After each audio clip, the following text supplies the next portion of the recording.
think today we're going to start out with some ice slide warm-ups.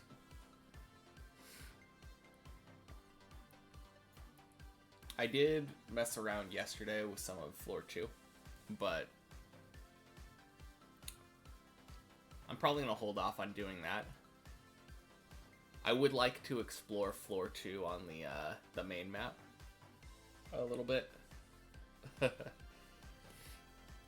Ideally, I would like to do what I did with floor 1, where I beat it. I think I only beat floor 1 once. Yeah, I'm pretty sure I only beat floor 1 once. So I would like to beat floor 1 once on the main map. And then I'm going to come back to the many checkpoints version and practice floor 2. Sorry, I think I said beat floor 1, but I meant beat floor 2. I would like to beat floor 2 on the main map. And then I can come back.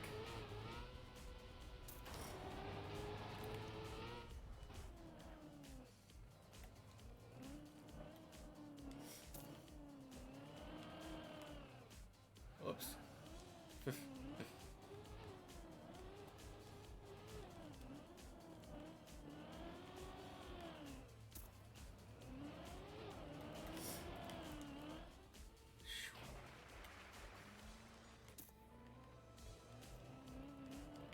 But yeah, I want to get like ridiculously consistent on that ice slide though. I want to get to the point where I can do it like 10 times in a row without failing it, or falling off at least.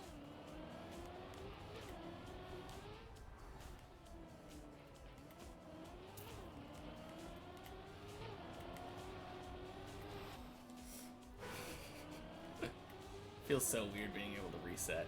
Oh.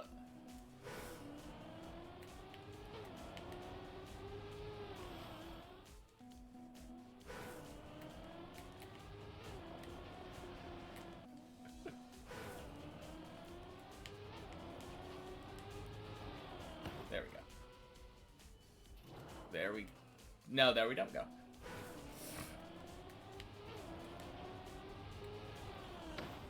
There we go. Man, if you go too fast, you might actually turtle on the checkpoint. That's kind of interesting.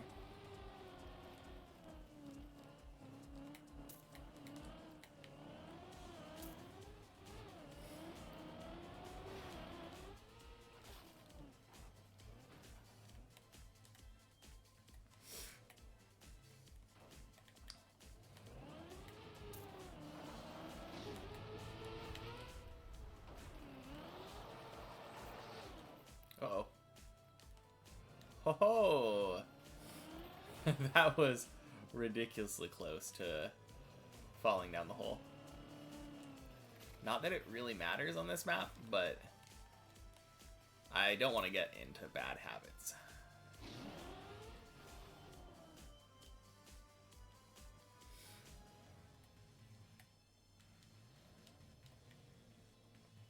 I can definitely see how this map in particular would build really bad habits when it comes to like how you would attempt Deep Dip 2, the real map.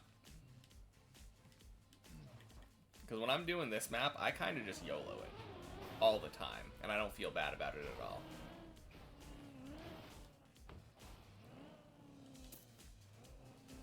Alright. Ice slide time, let's see.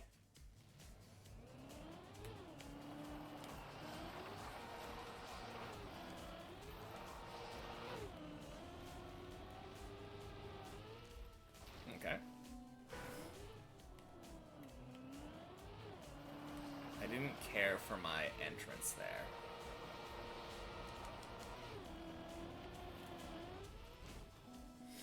I tried doing the wide angle that time.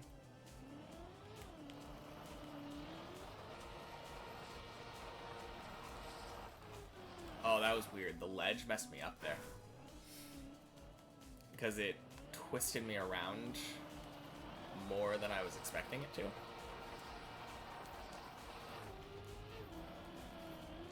Okay, I did too many release taps there.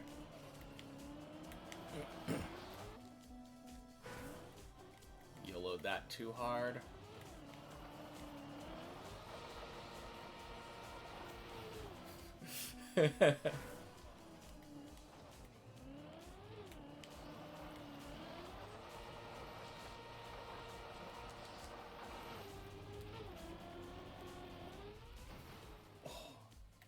Oh.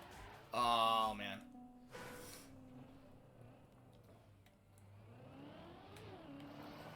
I don't know if there's like a trick to that. If there's a way to easily get back up from the ledge.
Okay. So I would like to take... Oh yeah, that... I don't think I spent enough time turning left there.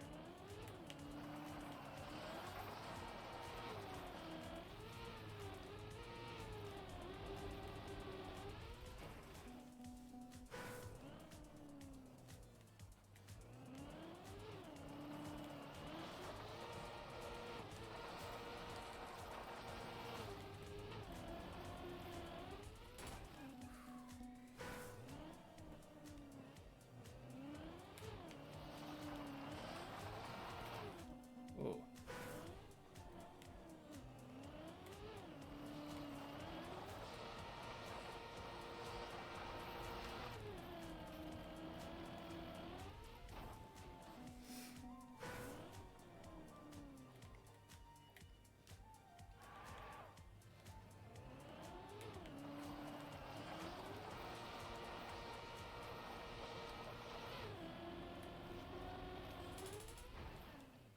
Okay, that's close, but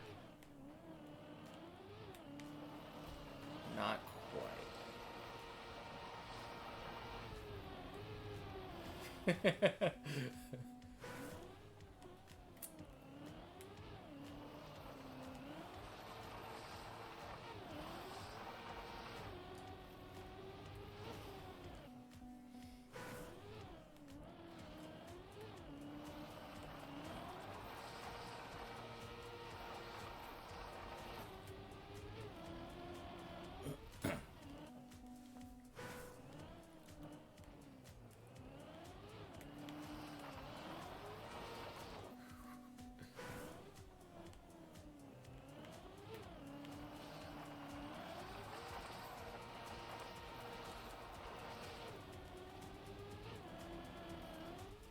Okay, the gear definitely hurt me there.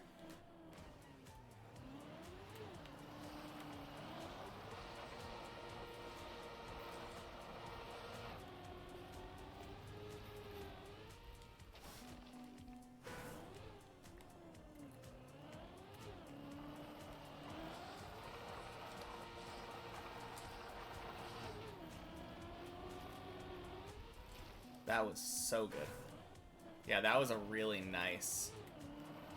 That was a really nice line.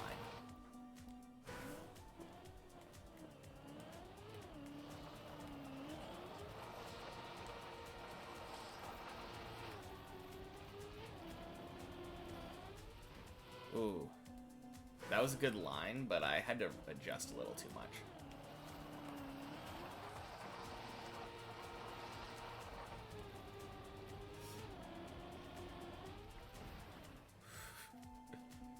Too far to the right now.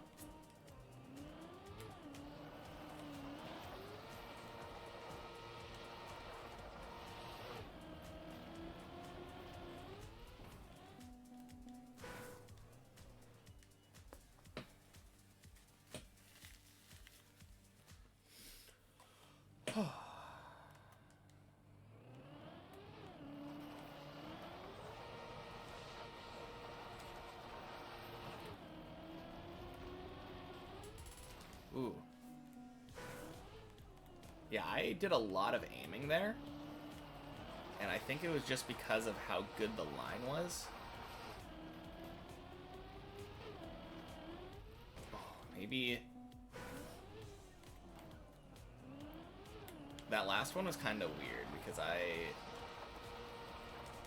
came out of the ice slide really early. Ooh, that one... I'm getting a lot of much closer ones.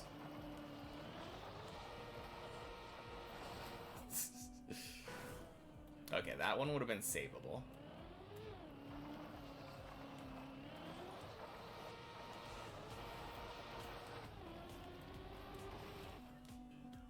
That one also would have been savable.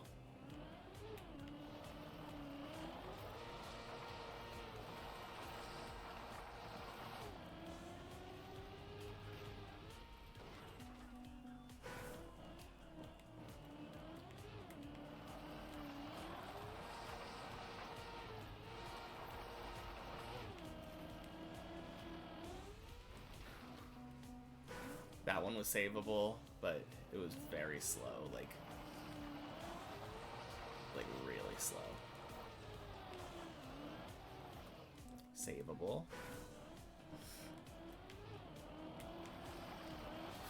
Not savable. Well, actually, I had one earlier yesterday where I would have been able to save that.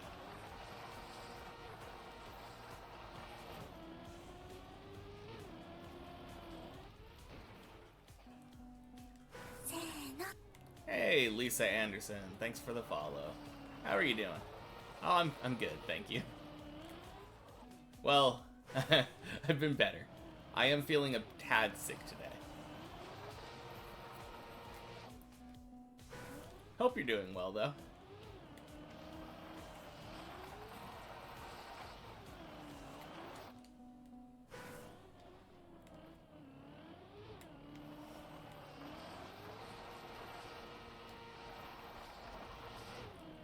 I am.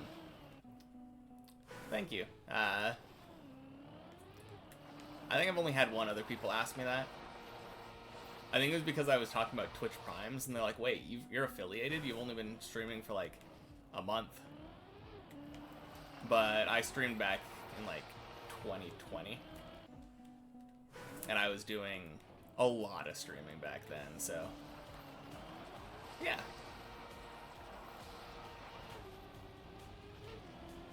Yeah, for sure.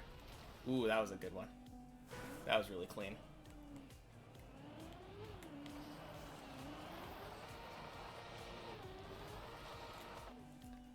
Yeah, I mean, not like I'm making enough money to like actually live off this, but I could probably buy a coffee. Maybe. If I found like a really cheap coffee shop.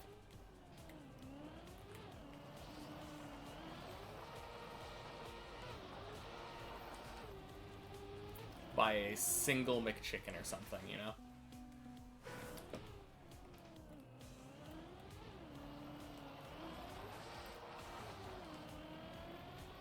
Yeah? What's going on?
That guy just bonked.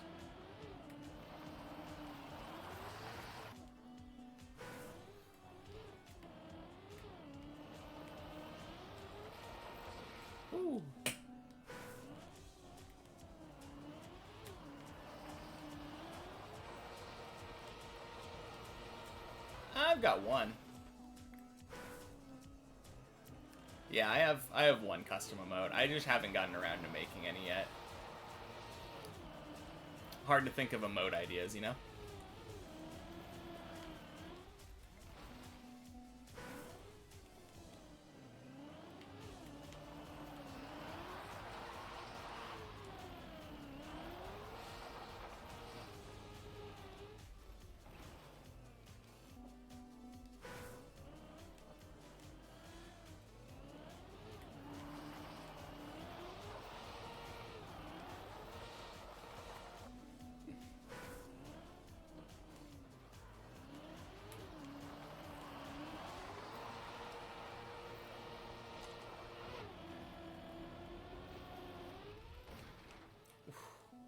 So close.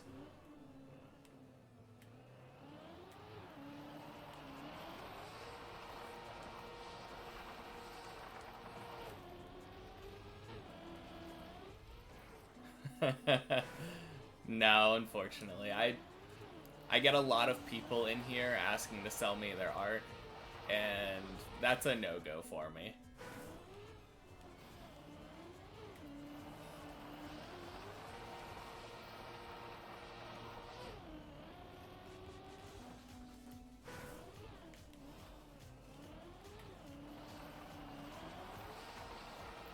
Yeah. When I eventually get around to making some emotes, I'm gonna end up doing it myself.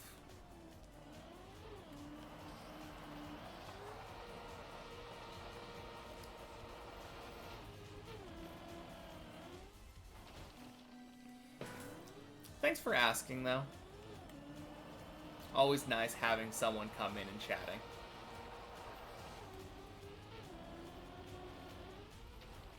Oh, is that savable? No, definitely not. Absolutely not.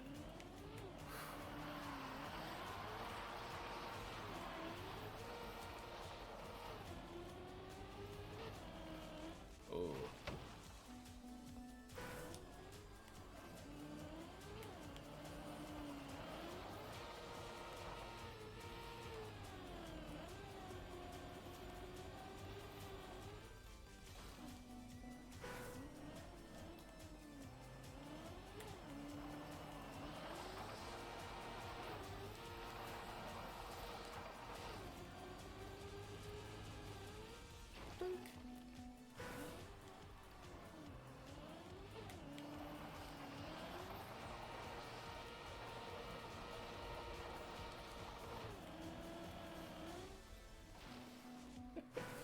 Man, getting a lot of these jumps right in that gap.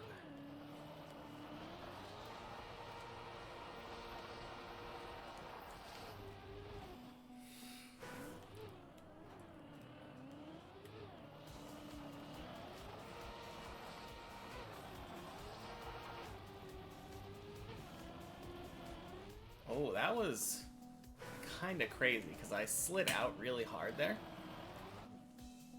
Like, really hard, and I almost still salvaged it. I mean, I was probably missing like 10 speed or something, so I don't know if almost salvage it is the right word.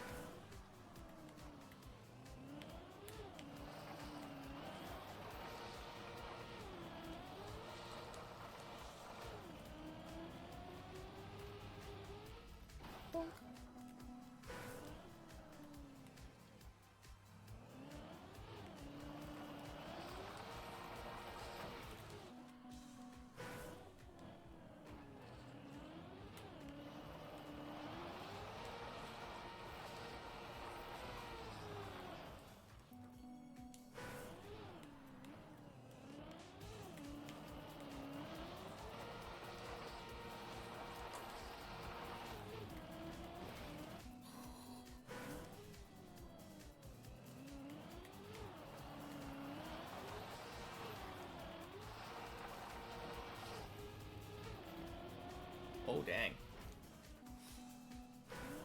That one, if I was aiming a little farther to the right, I think I might have been able to get that in.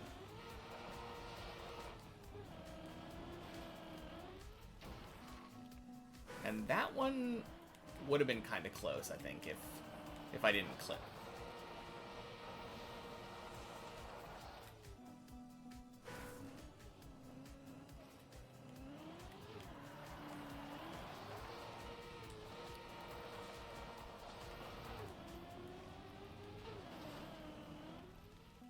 Yeah, my tires keep clipping that thing.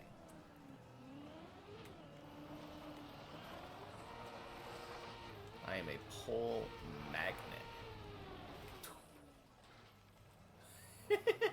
Man, that save.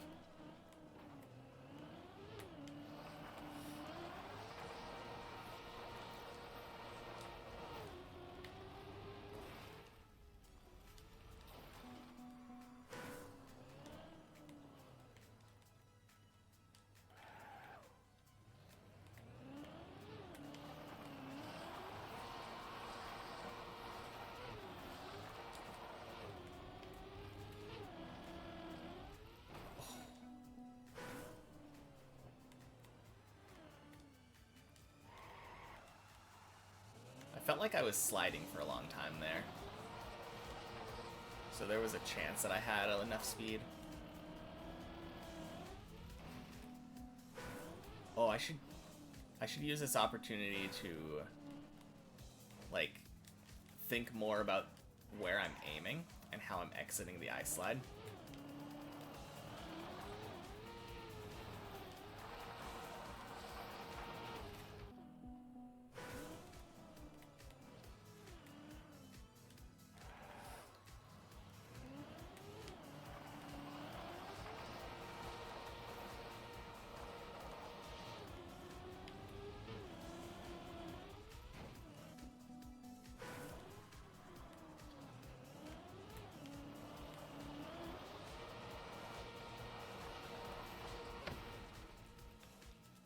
Whoa!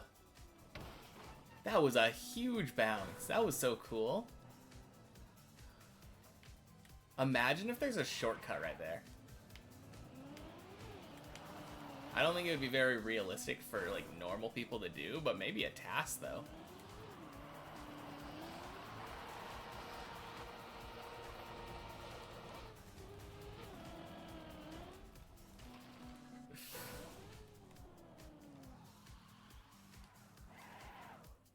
Plastic is crazy.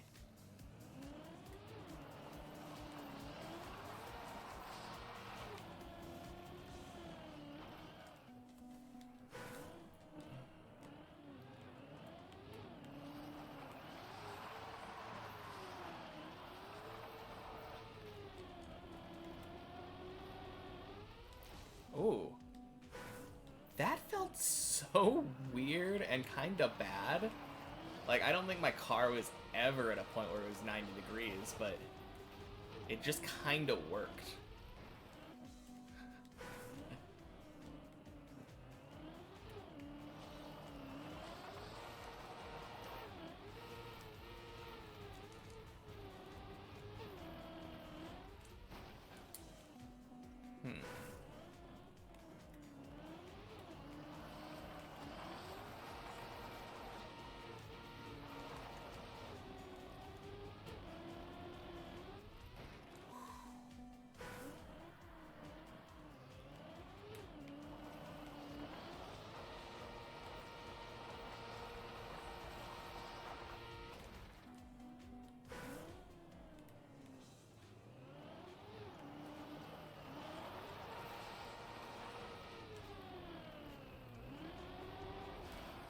Okay, that was interesting. I kept going on that to see where my car would go, and I kind of just kept sliding.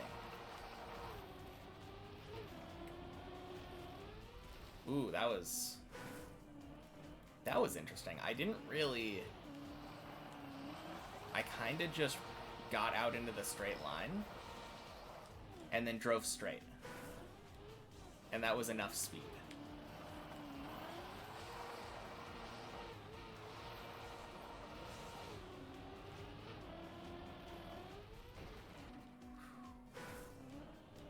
Very nearly enough speed there.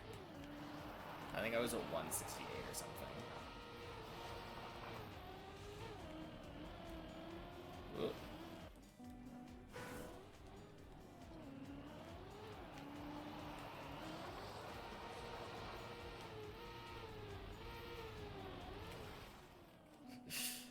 That is really funny that the that light right there kind of just flips you.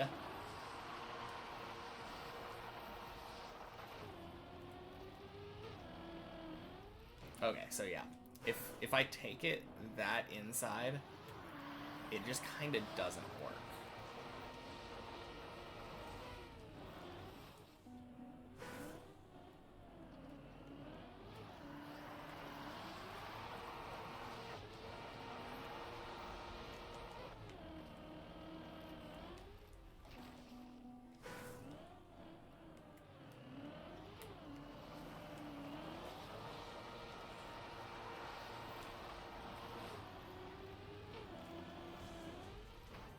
Ooh. That guy got a really good one. His car was kind of glitching, though. That was weird. Oh.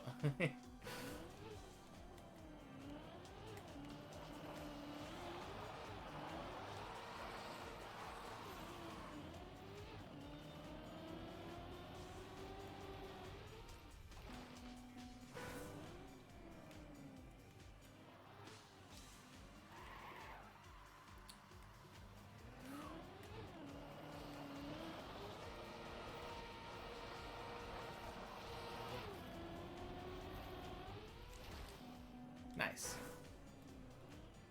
I don't know how easy it would have been for me to stop that. Well, that's one.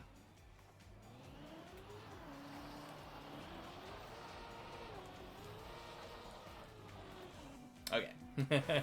One in a row.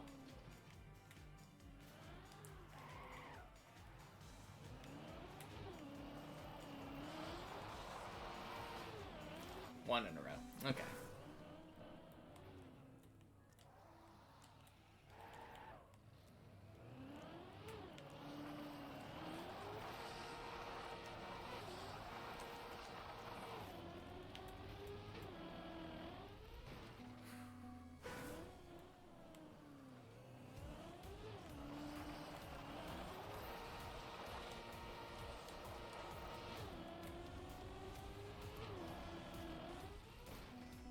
Okay, I was kind of wiggling a lot.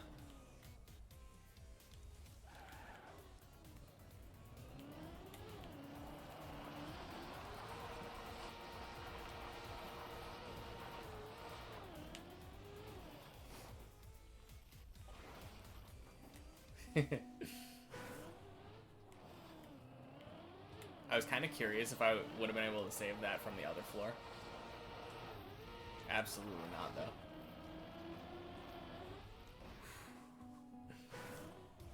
That was super close. Although I think the gear up there would have ruined me.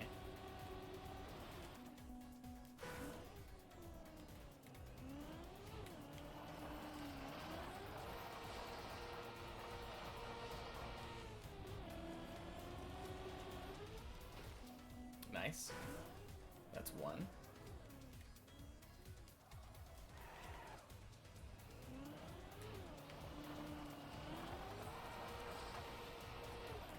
Okay, that was one.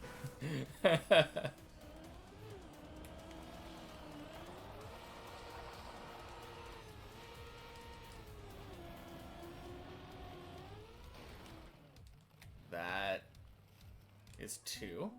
No, that's one. That's one. Almost didn't count the failure in between.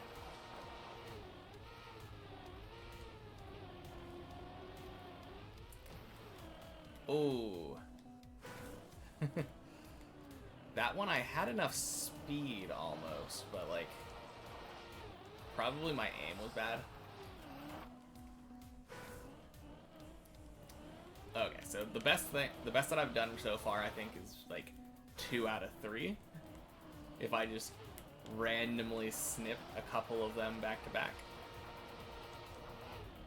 I had one success with a failure followed by another success. Not the consistency I'm looking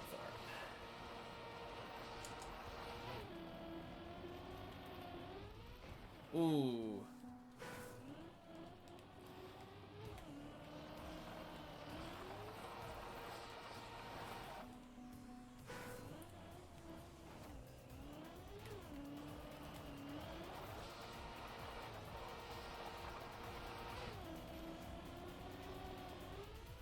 Oh yeah, that was good. There's one.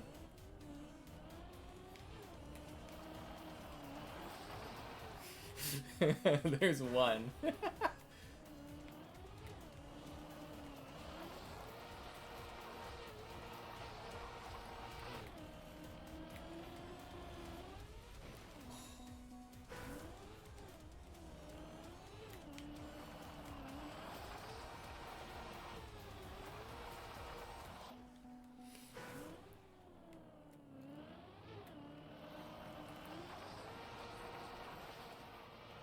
Okay, well that one was savable, but like, there's no way I'm making the jump at that point. That's way too wide. I don't think there's any world that's fast enough. Yeah, no.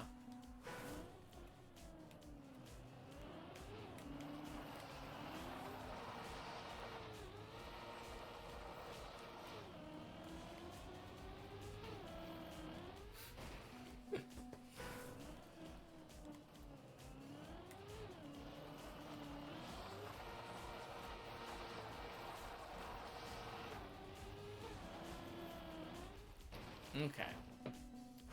I think I could have gotten away with a singular brake tap going around that corner.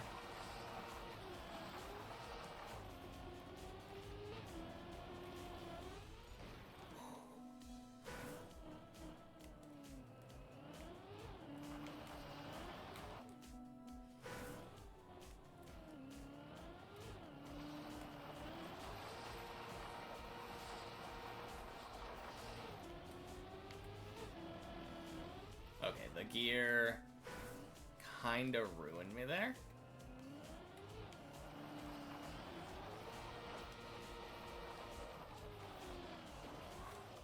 Slid out.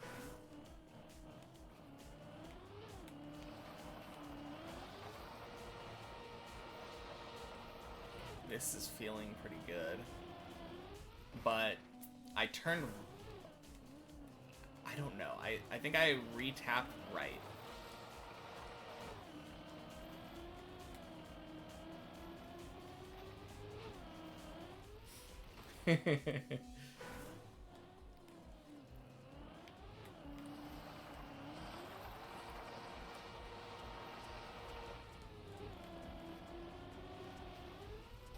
Okay. There's one.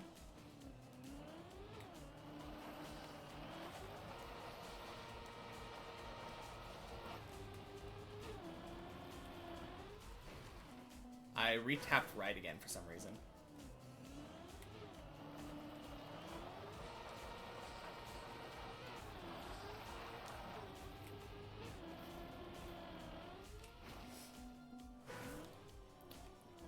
That was a really weird one where I kind of started sliding. Ugh. Yeah, that one went out wide again.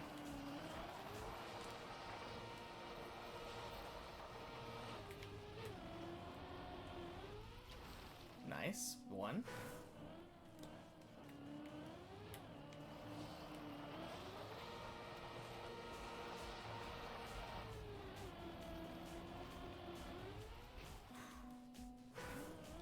And back to 0.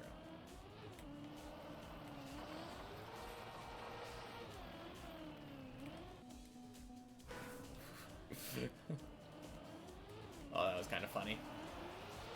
I think that guy just got here.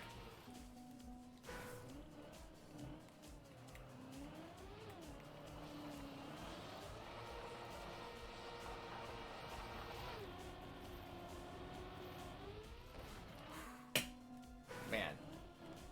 I don't know if I could have made it up there on that one. It seemed close. Oh.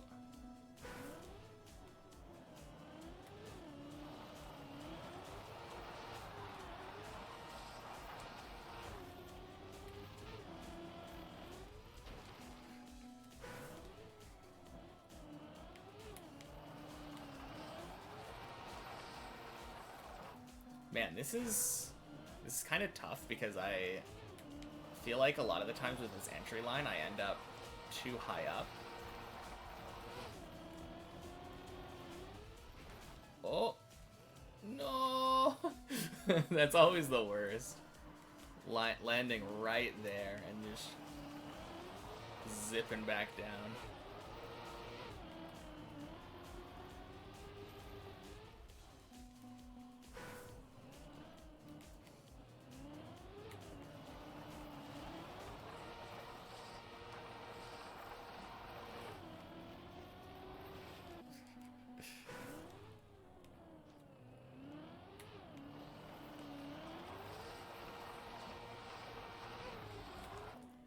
Okay, I didn't brake tap there for some reason. So, like, right there, I normally brake tap to try to get around this corner. That felt so fast. I saw 177 at some point.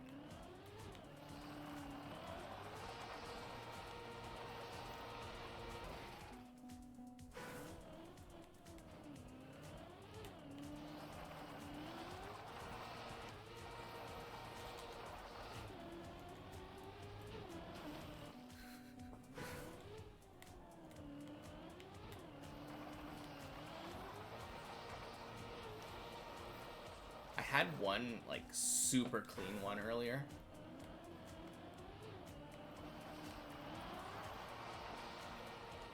And I, like, just barely made it around that gap. Oh. Right around that corner. It was so nice.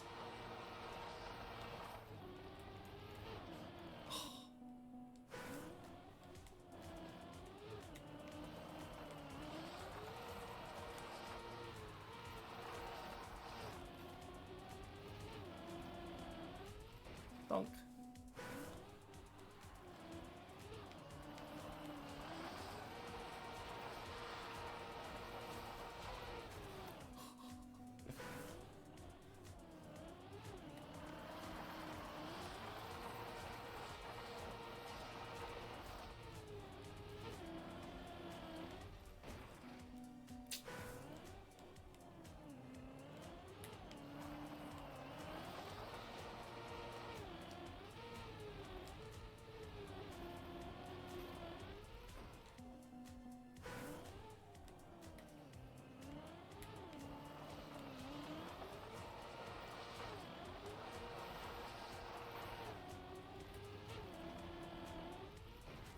Ooh.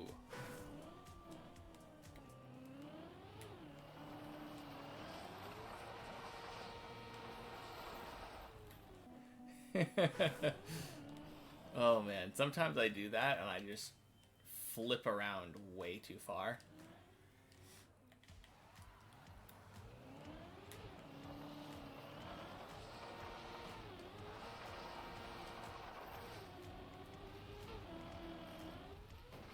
Bink.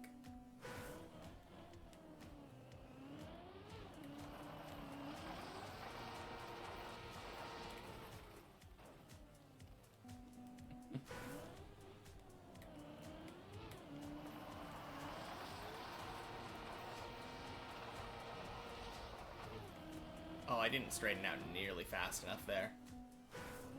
I think I was still a little wide, but... Oh.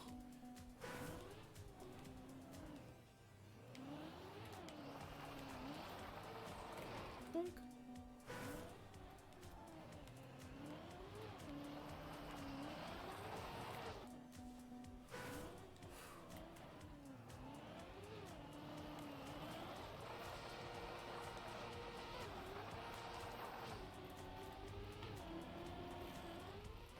Ooh. I feel like I might have had one similar to that where I actually succeeded.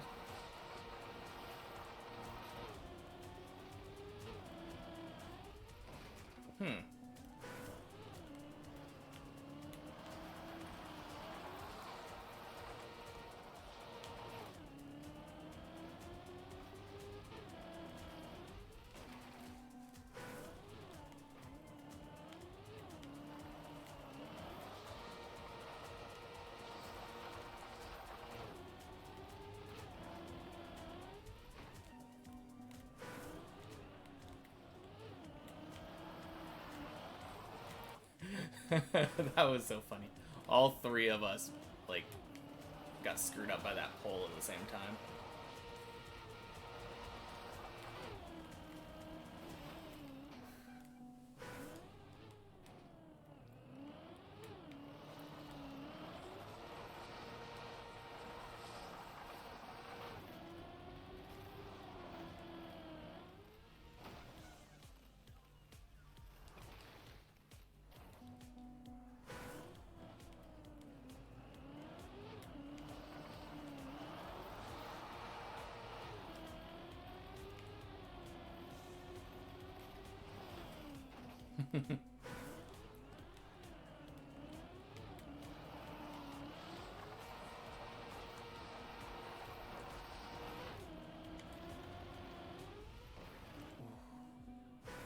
$171, and I think we looked at it yesterday, and you kind of need 175-ish.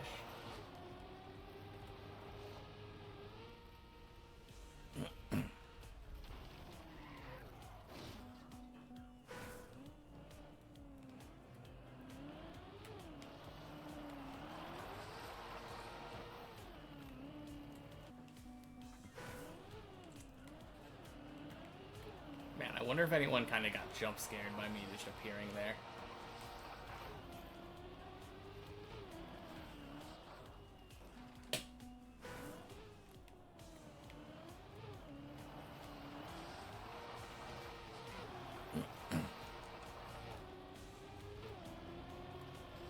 Ooh, that was 175, and that was just barely too slow.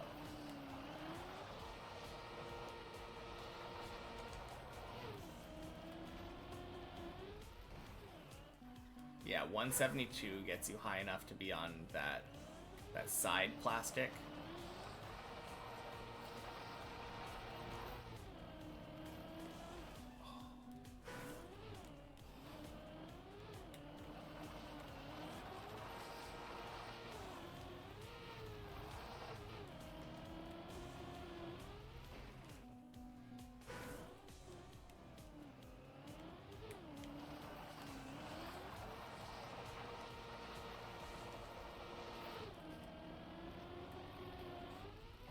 Ooh. Yeah, that felt really good. I released earlier there.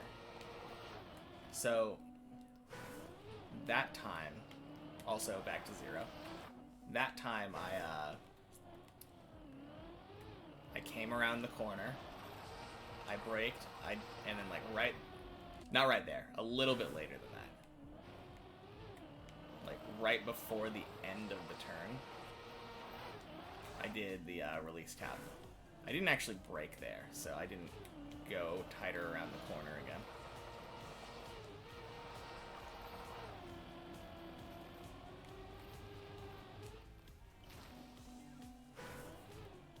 Lost a lot of speed there.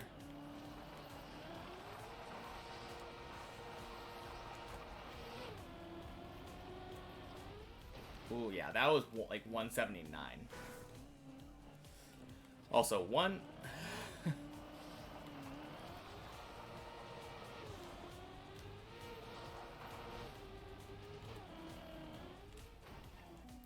Back to 0.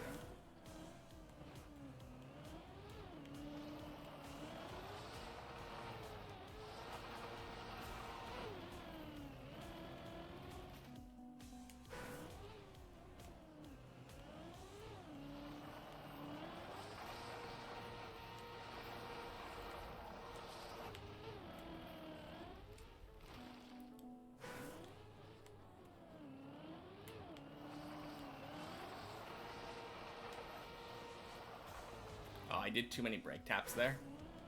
I could have just done one and gone into the wall. Or into the corner, I mean.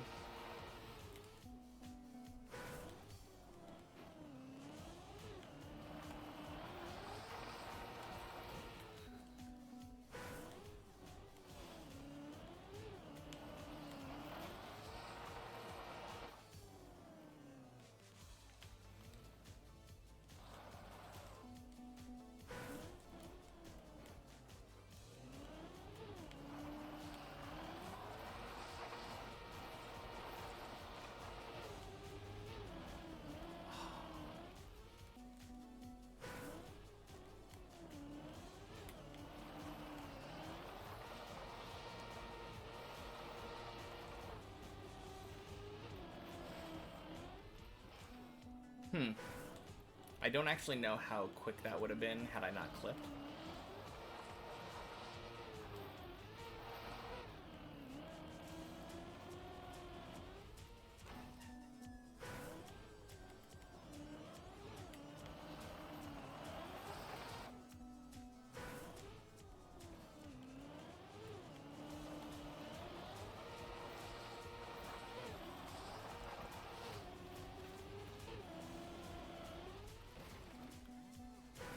That picked up a bit of speed.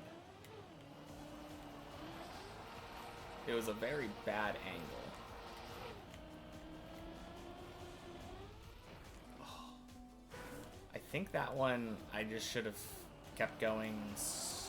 Well, I wasn't at a good angle. I was like pointed 30 degrees left.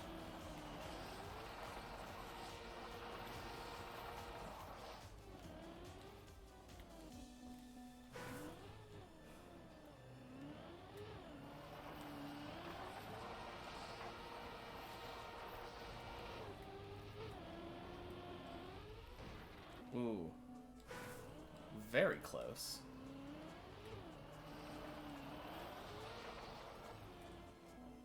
Oh, I wonder if those people that were with me just now left. Or if they made it past the jump. It's possible that they're just trying to get as far as possible.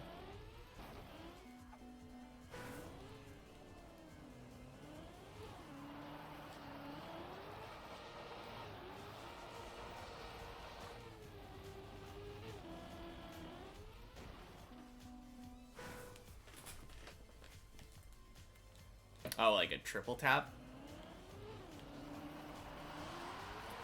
Yeah, let me try to do less releasing. That probably would be helpful. Also, welcome in. Do you ideally just need to do a single release tap in order to straighten?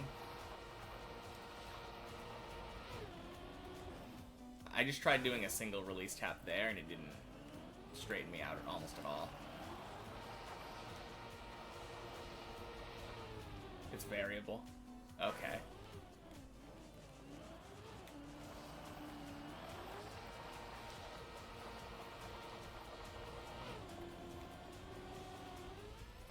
Ooh. That felt pretty good. I ended up doing like a double tap there.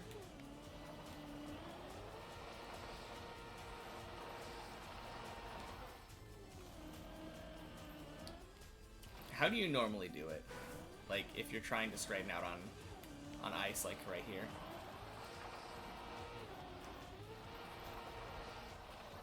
Yeah.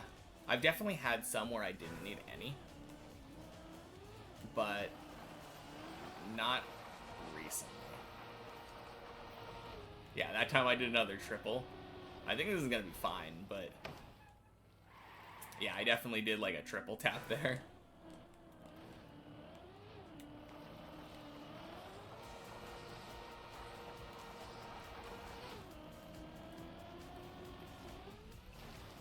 Ooh.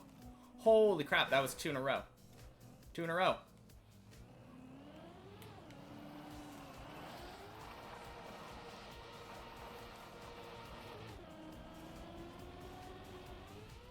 Oh, 3 in a row.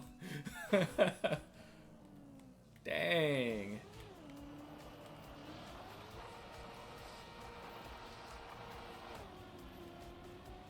Not this one, though.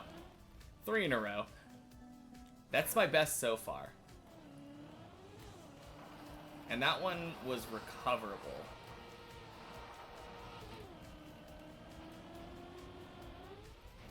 Ooh, that one was super close.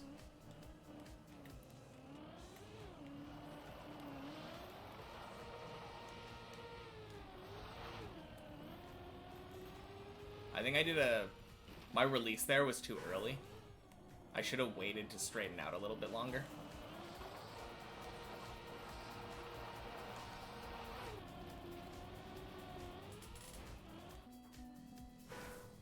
Shouldn't have released that one at all.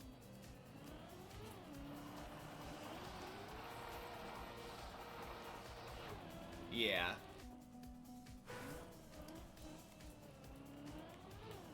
I feel like when I don't release, though, I end up going way off to the left.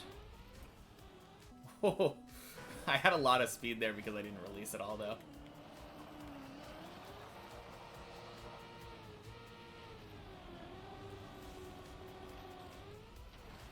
Ooh.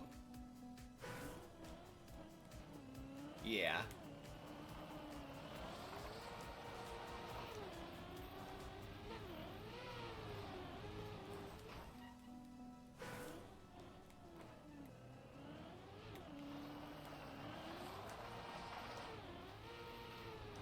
Release steers the car, and the point is that steering is slow.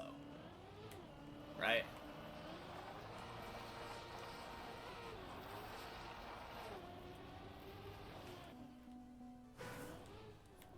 Just in general.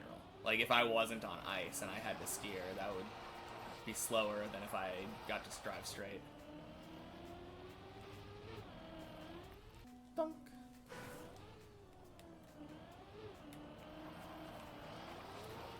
And I feel like on ice it probably doubles because in addition to steering, I'm also releasing the gas.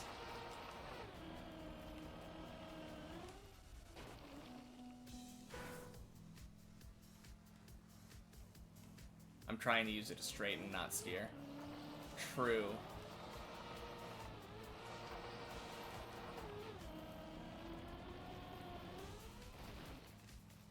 Oh, there's one. So,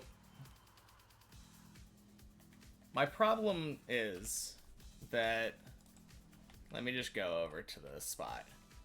When I'm going around the corner here and I'm ice sliding, I feel like I'm sideways here, sideways here, sideways here. If I don't release tap at this point, my car goes into this gap here. And I feel like that's why I'm in the habit of straightening.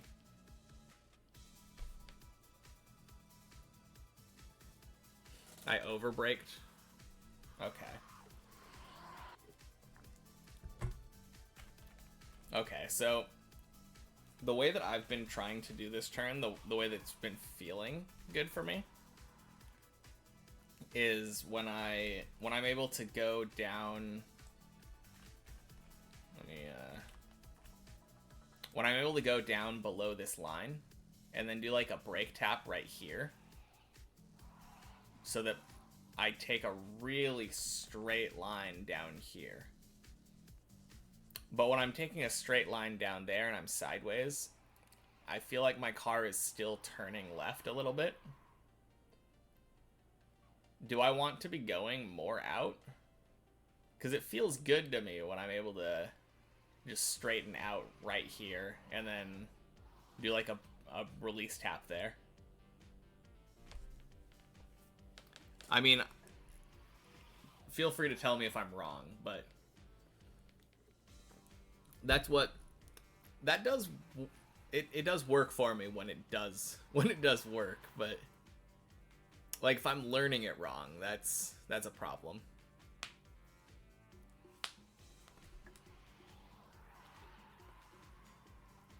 I mean, obviously, like release taps to straighten,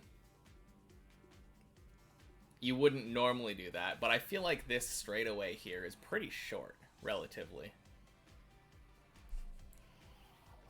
It kind of feels like if I don't do something like that, I'll end up like not. I don't. I guess the problem is yeah, it's almost different every time. Exactly.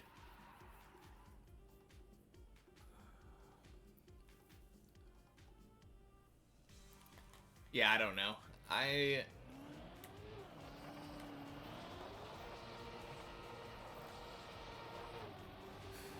Oh.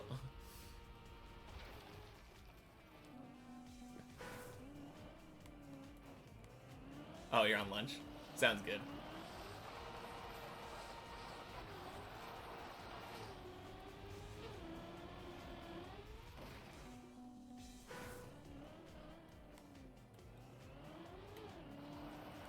Yeah, I'm sure you wouldn't have any problem. It is just, like, right near the end of floor 1, after all. On a checkpoint map.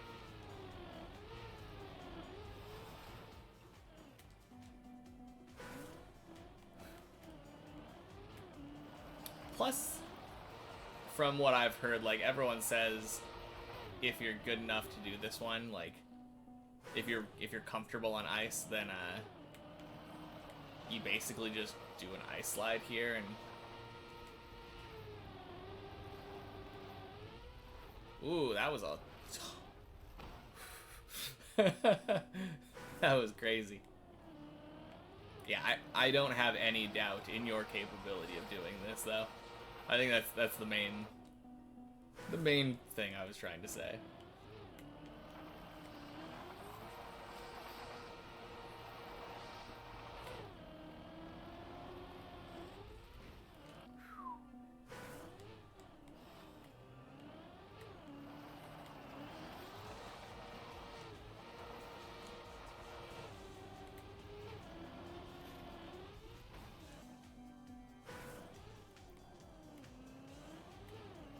Work brain isn't your best driver.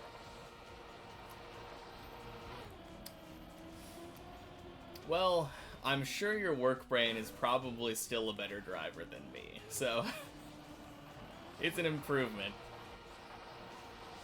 If I can copy your work brain, then we're heading somewhere good.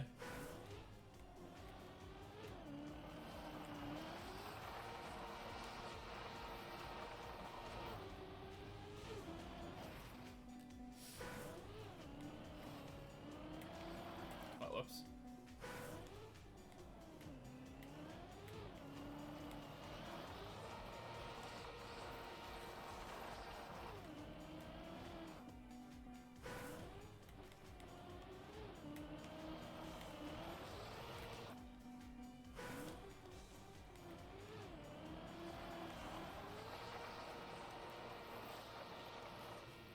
Oh, dang. Can it? Thanks. Yeah, I've been trying. This thing in particular has just been really hard for me because it's such a different thing. And I've gotten just to the point where, like, I'm high enough up the tower that trying to practice something with 2.5 minutes in between tremendously slows my learning speed.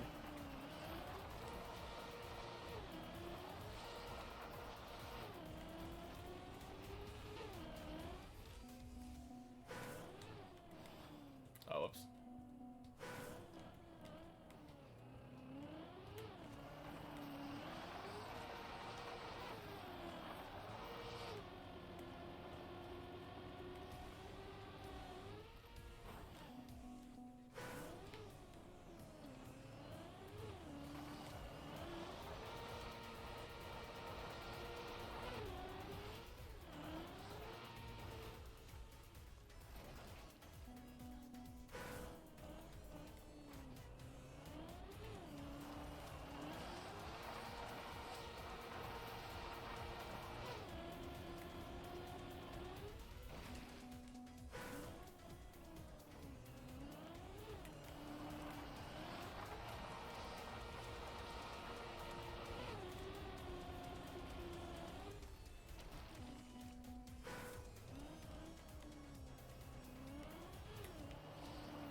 I think I saw your name there, right? Oh, that's not you. There you go. Alright, let's take a look at this.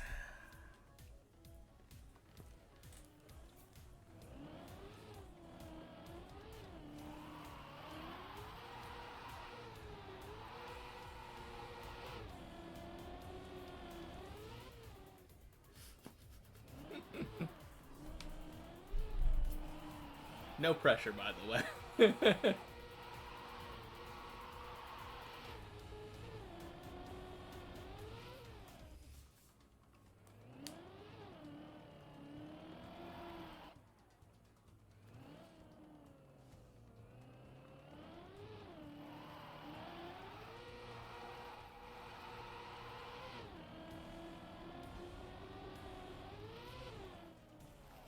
Oh, nice.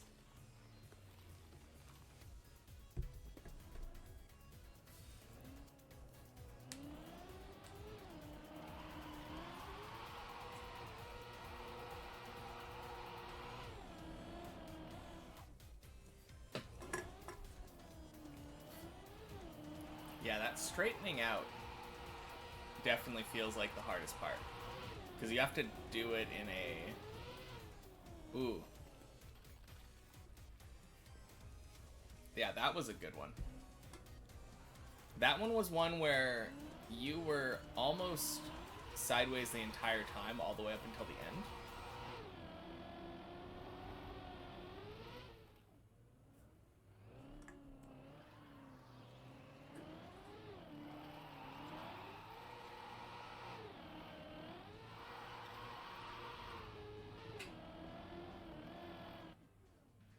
Now, I do see that you're still, like, using that release to straighten out. Kind of like how I was doing it.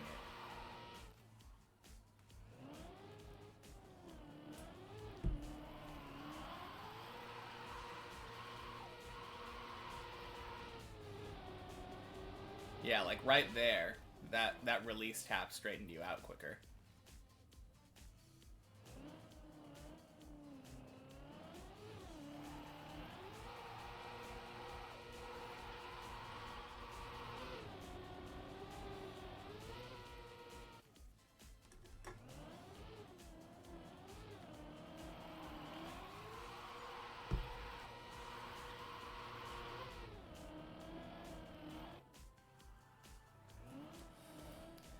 Yeah, it kind of feels very similar feeling to what I've been doing. But obviously you do way less frequent release taps. Or less, like, you do one release tap, and that is working most of the time. That time didn't have any releases, though, so that was really good, the lineup.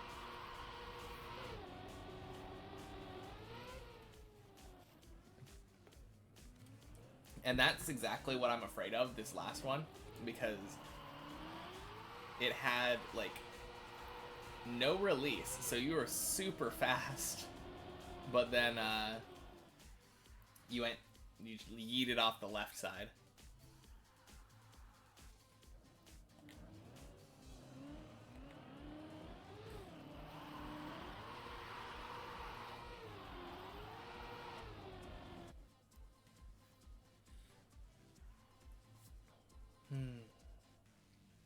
Alright, I'm gonna try it again.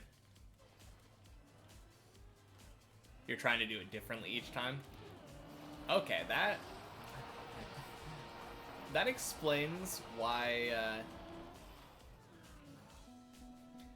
I was thinking you were, like, really inconsistent right now, and I'm like, that doesn't seem right.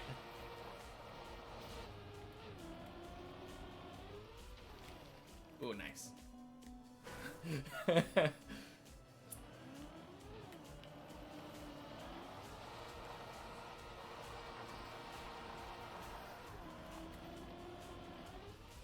Okay, I did a way too long of a release tap on that one. I think I might have been able to save that.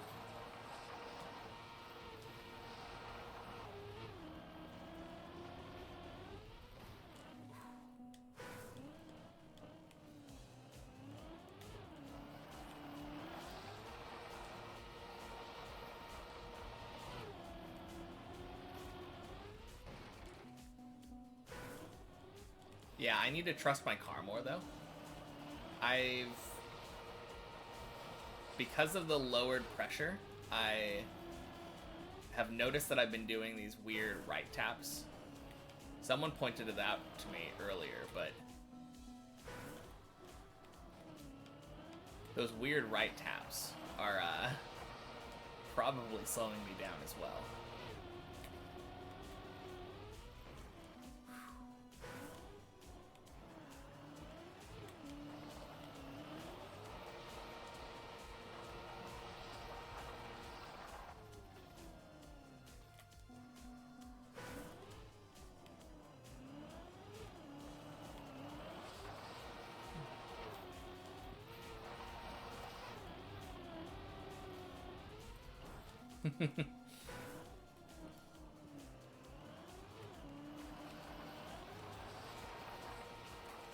Yeah, I definitely feel like it's kind of,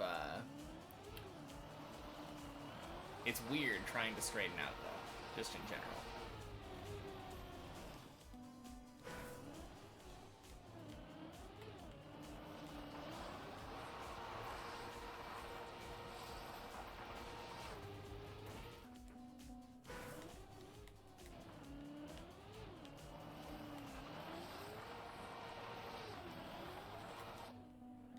Yeah.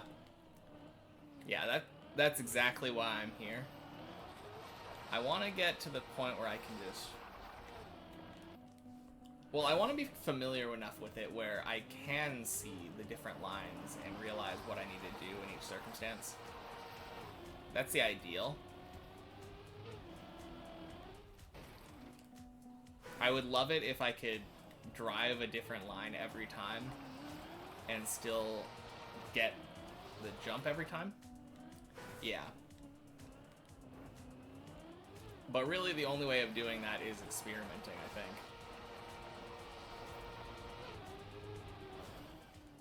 Yeah, exposure. Exactly.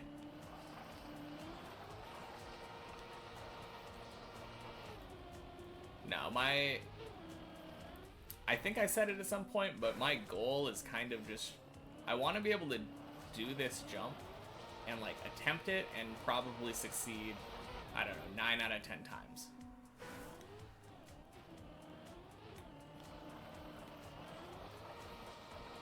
That would make me feel good, because then, instead of having to, ooh, that was a super clean one.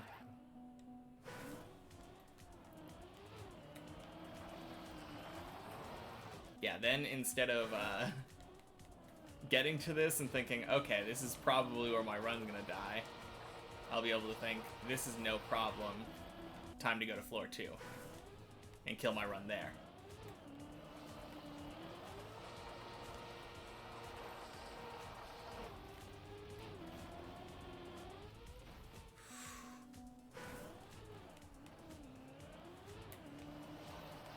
Because this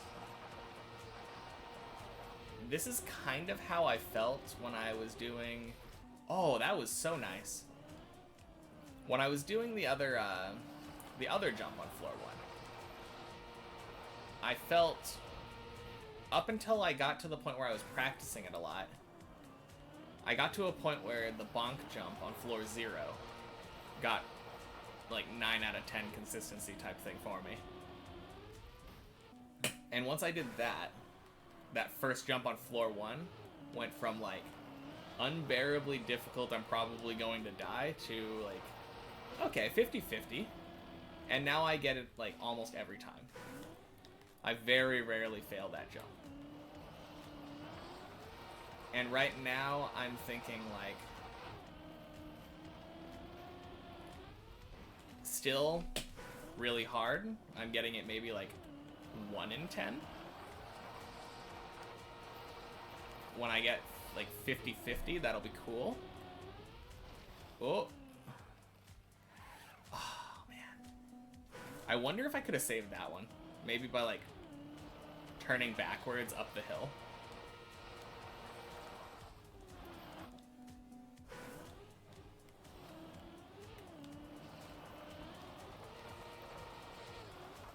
But yeah, I want to feel like... I think if I just keep doing this, eventually I'll get to the point where it'll go from, like, 1 out of 10 to, like, I think it'll just keep increasing. I'll get more and more comfortable with this jump.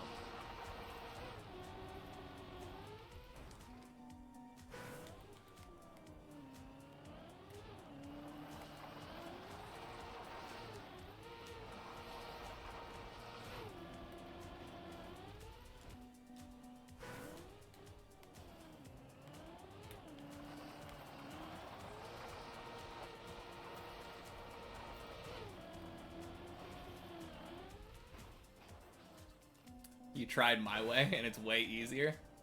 Yeah, no problem. I'm glad to give something back. I just felt like that was more intuitive to me. Because I kept seeing all these people do it on the left side.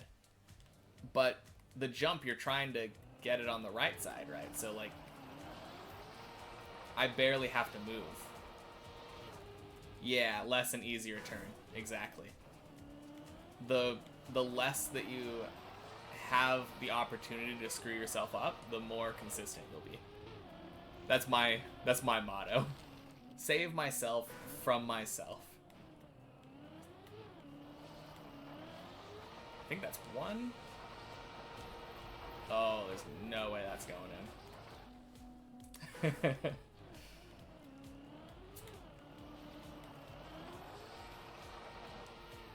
Unfortunately, that motto doesn't work very well on this one. This turn has a lot of places for me to screw up.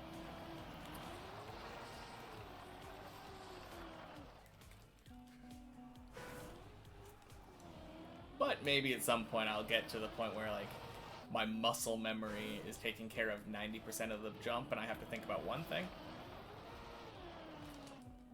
Or my muscle memory is thinking about 100% of the jump and I don't have to do it at all.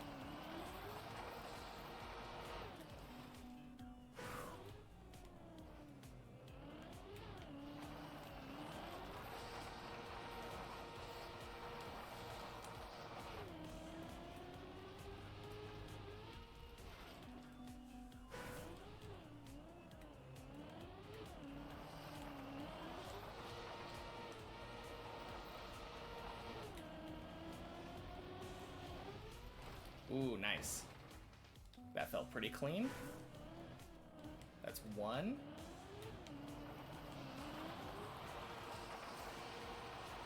Oh, jeez. I think I'll still count that as a failure because I don't think it was going in, but my Trackmania client glitched pretty bad there.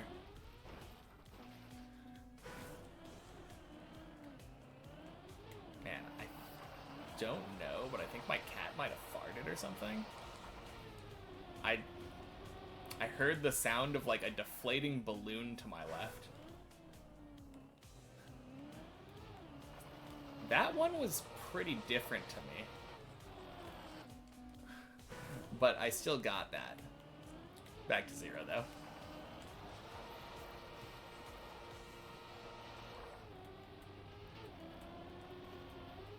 Oh, dang.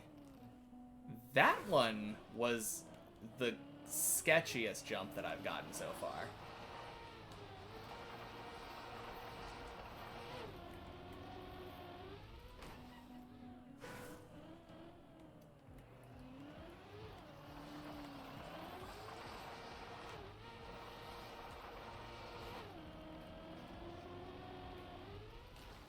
Yeah, they don't need to be clean. I've had a couple that aren't, but... yeah, I definitely prefer the clean ones. I think that might have been 2 in a row. That's not bad. Ooh, that... yeah, there we go. Yeah, clean ones are a very good indicator. The more clean ones I can get, the more I feel comfortable saying that I am, like, good at this trick.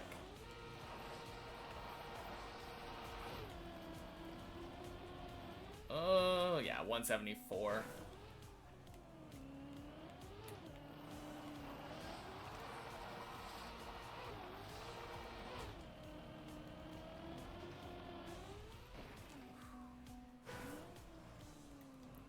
You're thinking the opposite. If I'm able... yeah, because anyone can do a clean one. You're right. But saving the scuffed ones, that's...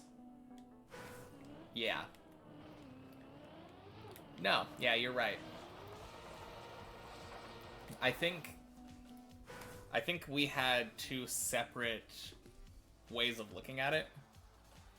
Because you're looking at the level of going from, like, intermediate to advanced.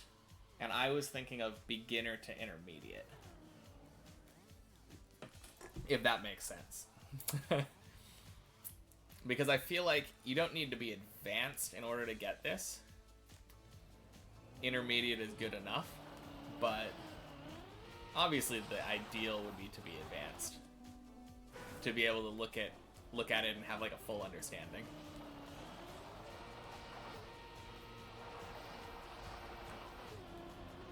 I'm better than I think at ice. Yeah. That is true. I've only ever been on this ice.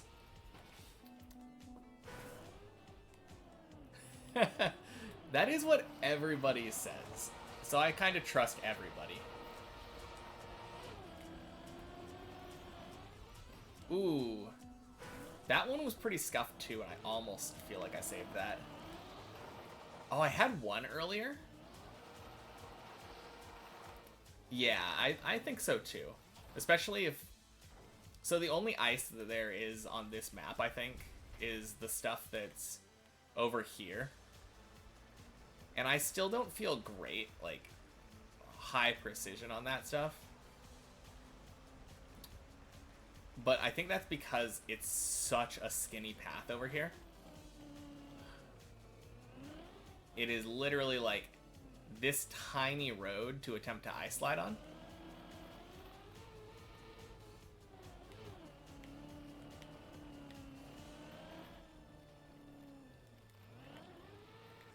But yeah, I think I am probably just getting more comfortable in general on ice. Like, I'm going in the snow there, but...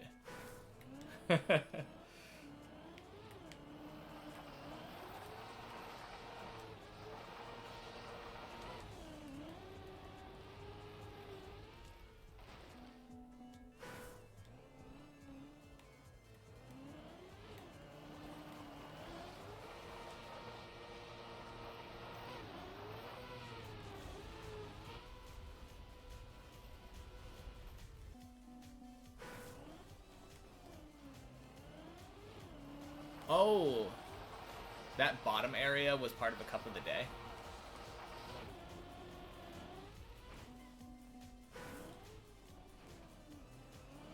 Oh, okay.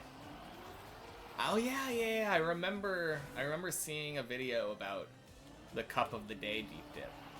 I didn't realize that's what that was.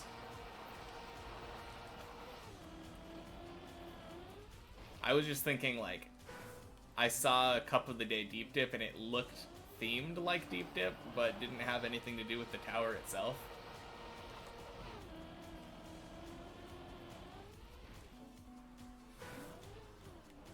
No, that makes sense then.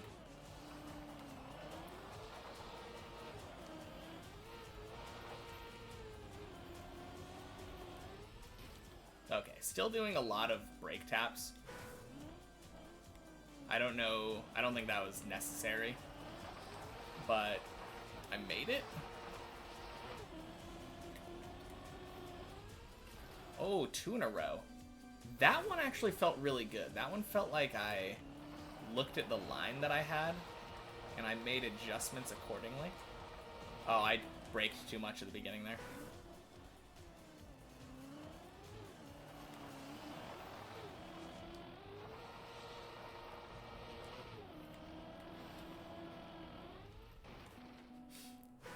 I might have actually had that if my car didn't clip the tire.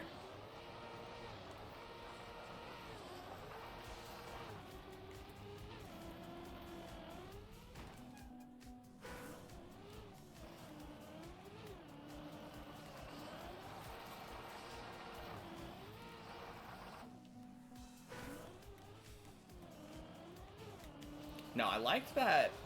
I liked that I was able to save that scuffed one.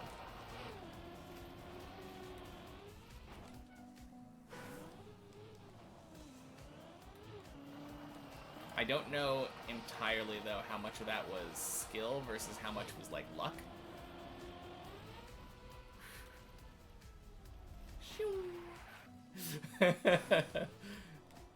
kind of funny to me that if you yeet off the edge on the right side there, you end up on the very beginning of floor 1. Oh, close.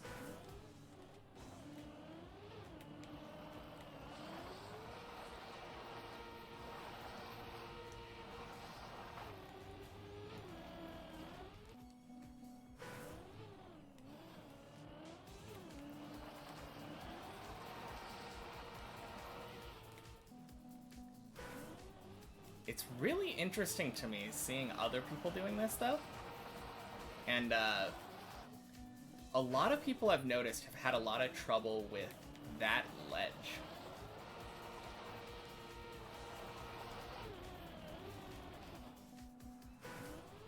This blue ledge here.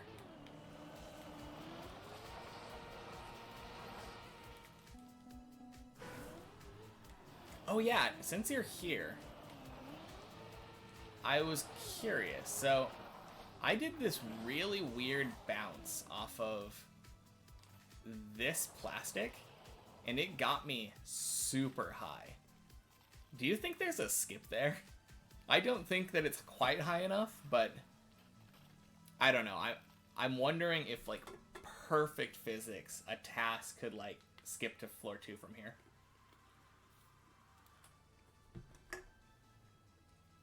Because I believe if you go straight up from here, this, yeah, that's the, I got to, like, the top of this circle when I bounced. I don't think you could get, like, all the way up there. But if I was able to get with, like, a kind of scuffed jump off the plastic up to this circle, I feel like a task might be able to, like, bounce off this plastic onto the square above it. That might not be a huge ask. And if you're able to get to that square, you can probably, given enough precision, drive along this grind and then go that way. I don't think it's faster than just doing all the tricks, but on the other hand, maybe it is. If you don't have to stop because you're a robot, maybe it is faster. I don't know, kind of an interesting thought.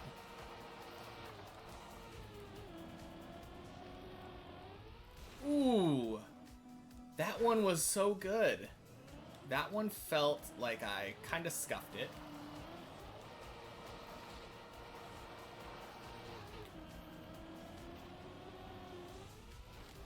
Nice. Same with that one. The line I think was better on that one than the first one, but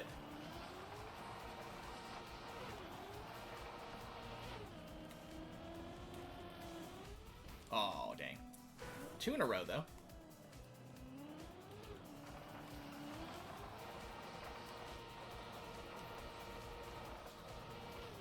Okay, I release tapped way too hard there.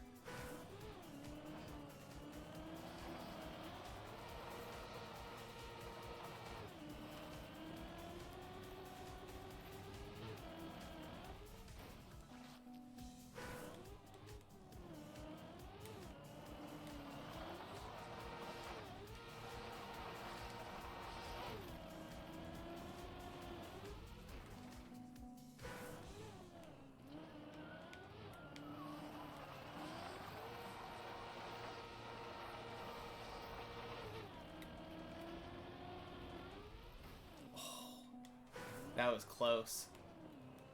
I think it's kind of hard to actually do it if you if the front of your car touches that last wall.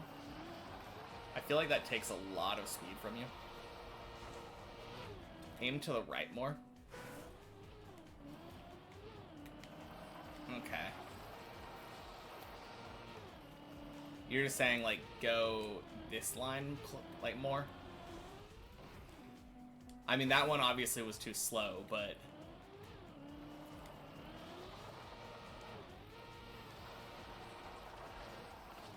okay. Yeah, because, let me just get back. When I've been doing it, I think I was showing you before, I've been trying to, like, get here because going straight. But you think that I'm good enough where I could try to go out more and then straighten from here? Because I think that's how like most of the ones that you were doing it were. Start aiming more. Okay.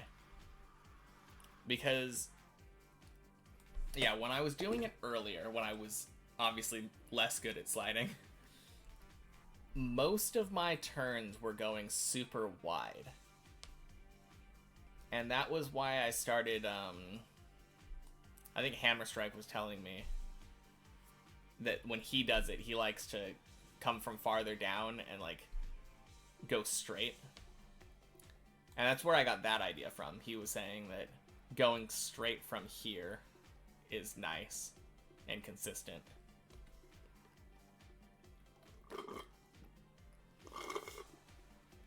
Do those also. Yeah. I guess the thing, when you get that approach, try that. Okay, so you're just saying that when I get this approach, try that. But when I get the wide approach, I just keep sliding a little bit longer and then try to aim for this. I mean, obviously that's where I'm trying to aim, but yeah, good point.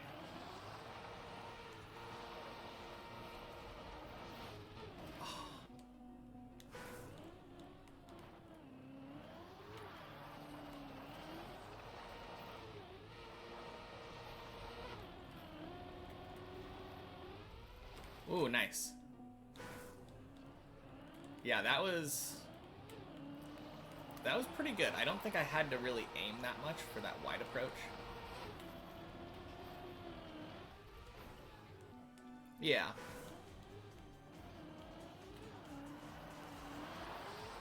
It's a different feeling, though, altogether.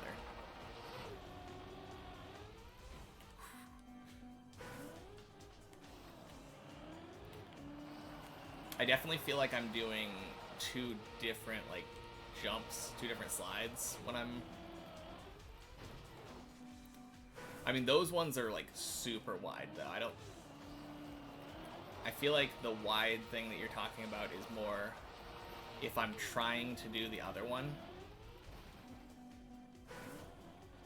I still think I should be trying to do the other line, but coincidentally... Oh, yeah, that... Yeah, try whichever. I don't like trying to aim for the wider one. So, let me just... Okay, so, my thought process when I'm doing this... If I were try to aim wide, you see that a lot of the times, like, when I go tight, yeah, I can make it wide also. My main point is that if I were to try to aim for a line like the one that he just did, then sometimes I would get it perfect. I would get it perfect, I would do that exact line, and I would jump up.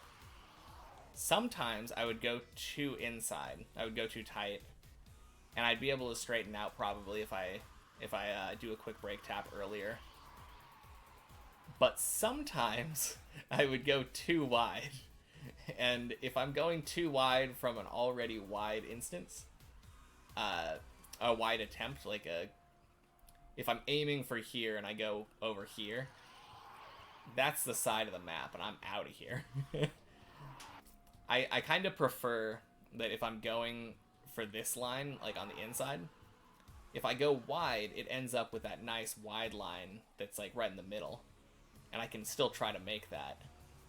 But if it goes too tight, I just bump. So like this instance, it has a better failure state. Yeah.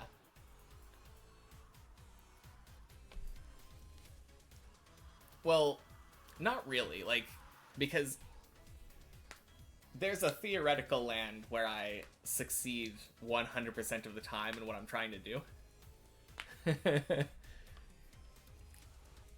Yeah, I mean, I guess there's ways to save it coming off that ledge. But I think the failure state bumping into this wall is better, because then I can just bail. If I hit that wall and I know I'm going too slow, I can just stop and turn around. And then this one has ways where I can miss aim and then end up in a good spot. And I mean, this one also has ways where I can aim and end up in a good spot on the left. Like if I accidentally go too tight. But I'm looking at two different spots to aim by default. Like if I was 100% doing it perfect.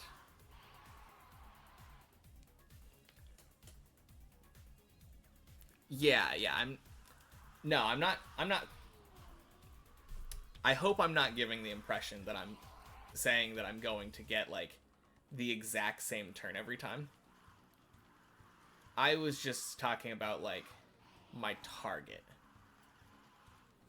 It was kind of the same thing. I think we were talking about it with Hammer Strike the other day, where, like, instead of aiming for this entire platform, if I aim for, like, the middle of the platform, then I can be off on the left or off on the right. Yeah. Well, I don't think my target moves. It's like, if we're talking in archery terms, the target's not moving, it's the arrow that's moving. Because I'm the arrow. And the arrow isn't going to be in the same spot every time.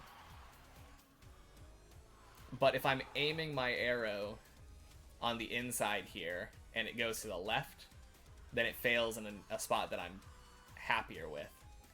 Instead of if I'm aiming my arrow over here, and I shoot too far to the right, then I'm going in a less nice place.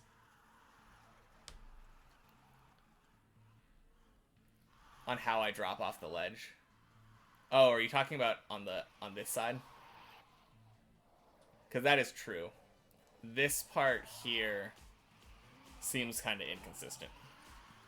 Yeah. Yes. Okay.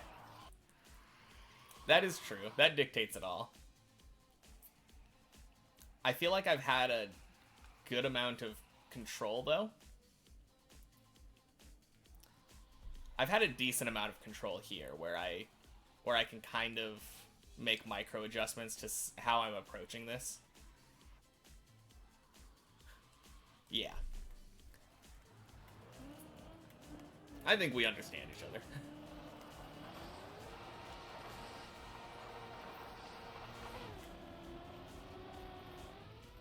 Nice. Clean.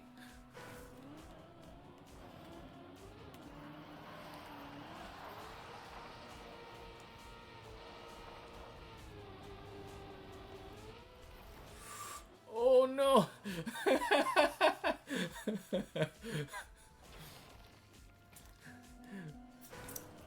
That was a funky little flip on that light. Oh. Yeah.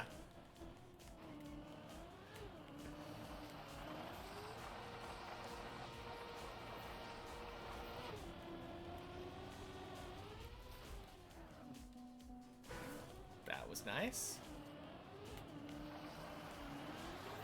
Oh.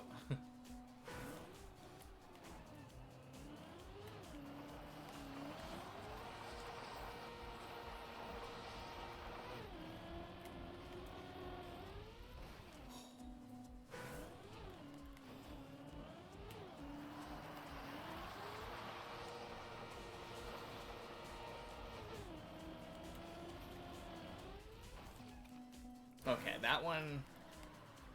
I think if I was doing this, like, for real, I probably would have... I think if I ever just see sparks on the left side, if I'm ever touching that wall, I'm probably just gonna dip.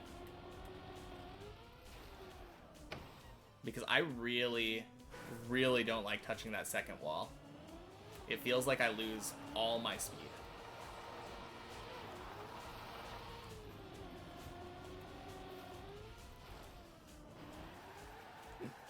That no release, beautiful.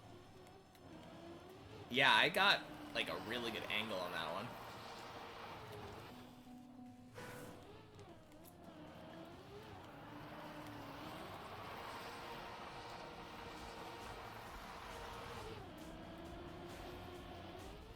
Ooh, that one was close. That one, my tire didn't touch the lamp, I don't think. I went over the gap.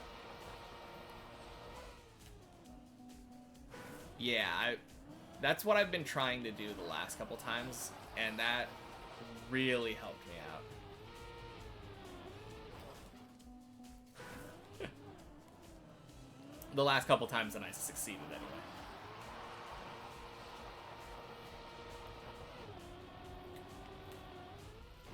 Ooh, yeah. Yeah, that one, I feel like I let the car straighten out by itself as well. I don't feel like I forced it. And that felt really... I mean, I didn't make the jump, but even though I failed it, it went in a good spot. It was almost up there.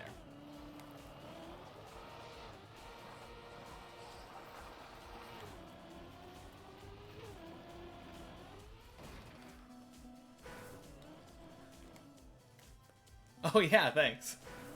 Yeah, I went and saw him live back in, I think, 2011.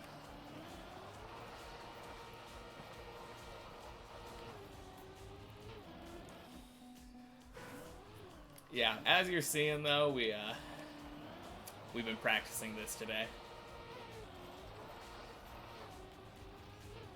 I think right after you left yesterday. Yeah, it was this and like 3 inches of blood.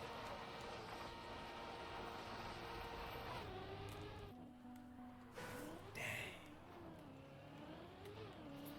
I think I've only had the opportunity to see them once, but I think it was when I was like 16. It was pretty cool. That was such a good concert.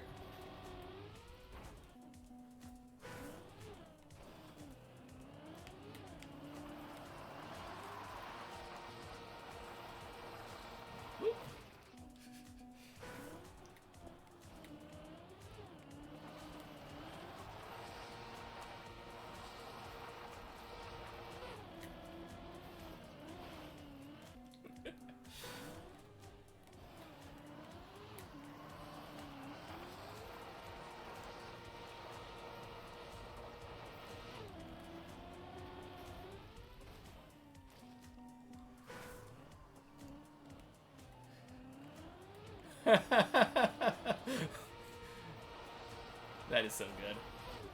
I remember when I went to the concert, I ended up I got a bass pick with, like, Thor's hammer on it. And I was so sad when I lost that thing. I carried it around with me, like, everywhere.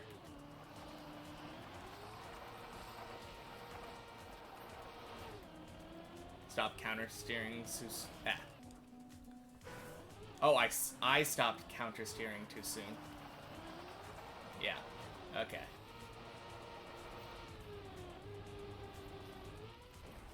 Ooh. That was interesting. I just kept gassing there. Ooh.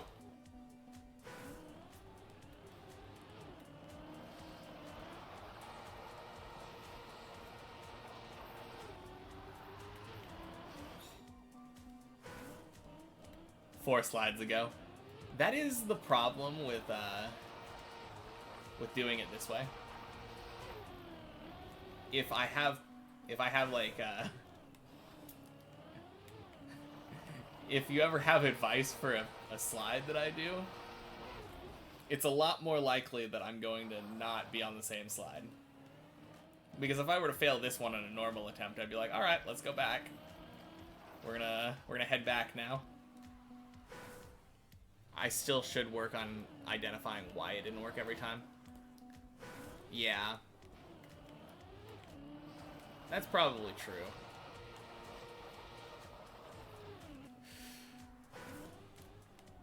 I don't know. I'm kind of trying to work on, like, the muscle memory of it right now, but agreed. Like, that one was too wide. Oh boy. That one was too low.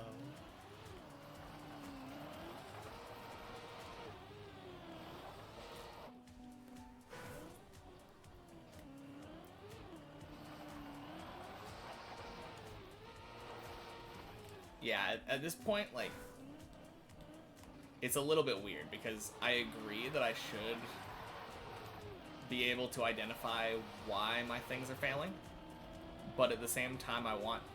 Oh, that was so fast. I want to just get more under my belt.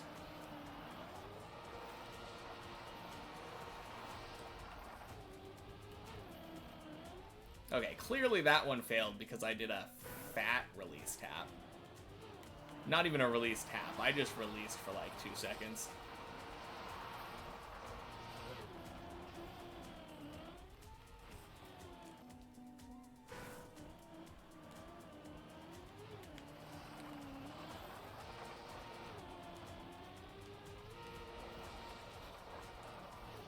Releasing too long, too late overall. You're probably right.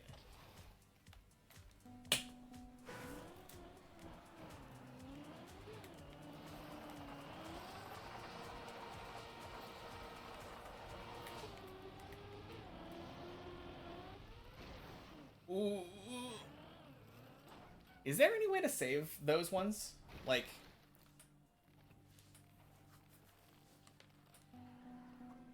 Okay. That's probably for the best, since, like you said, by the time you comment on a slide, I'll be like 6 slides ahead of you. Oh, okay. It's a general thing. So there are a lot of these slides where I end up, like, right there at the bottom. That was such a scuffed one, but dang.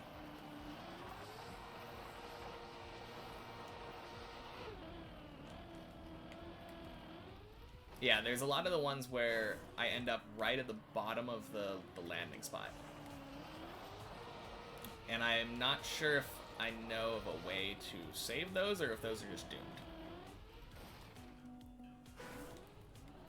Because every time that I end up right there and I like lose all my momentum, I usually just end up flying straight down.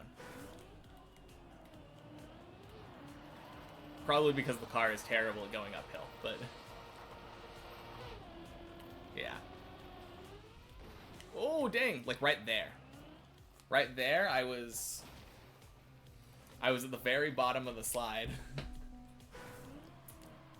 And I don't know if there was a way for me to save that.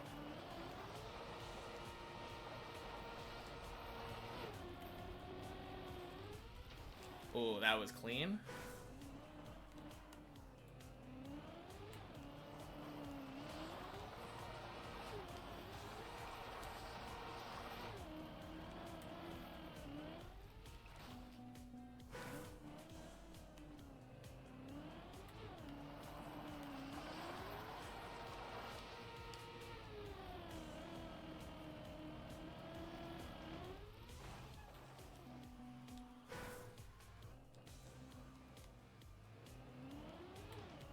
Brake a lot to make sure that I got up the hill and then reset. I don't know if we're talking about the same spot. Are you talking about, like...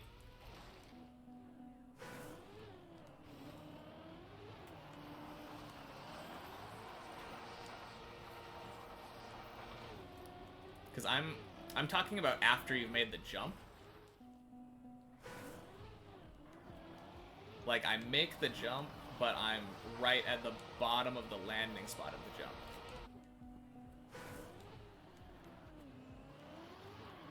Because there are a couple of times when I do that and I just slide off. And I don't know if there's a way for me to save that.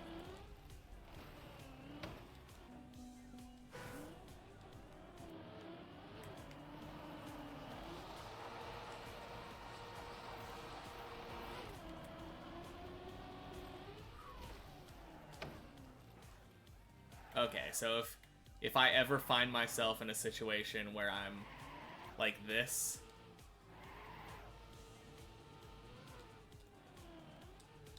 Okay, so it's interesting because when I was right at the bottom of that, it was like just barely possible for me to make it up there.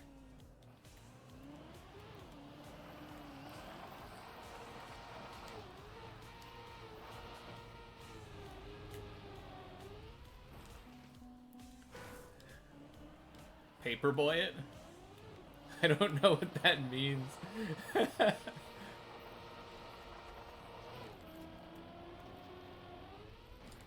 Oh, oh, oh.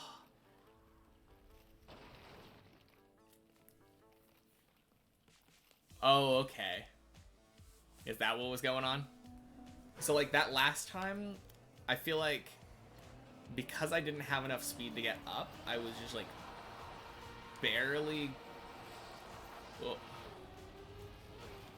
I made it a little bit up, and then I started sliding down, and as soon as I started sliding down, it was over.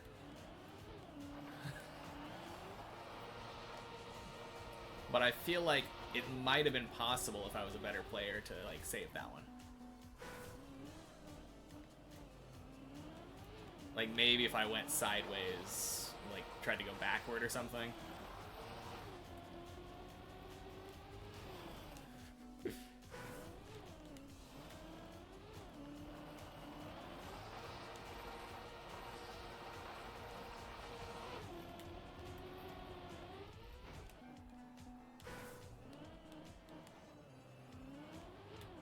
Oh, yeah, you were saying that earlier.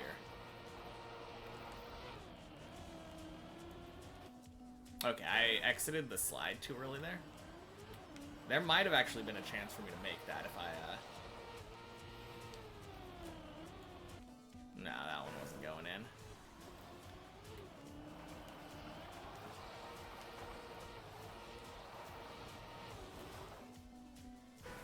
Why did I steer left? I don't know.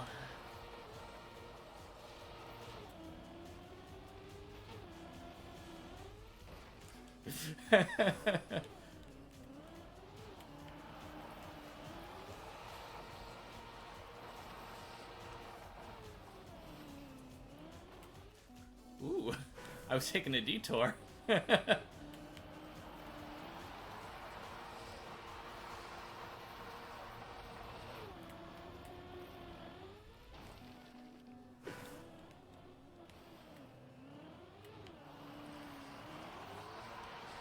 I don't think I normally steer left, but... Oh. Nice parkour reroute.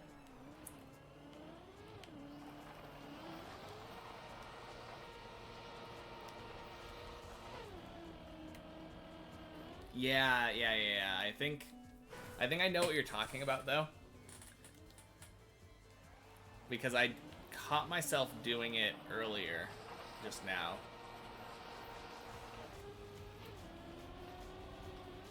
Ooh, nice. That felt like very purple line. Oh boy.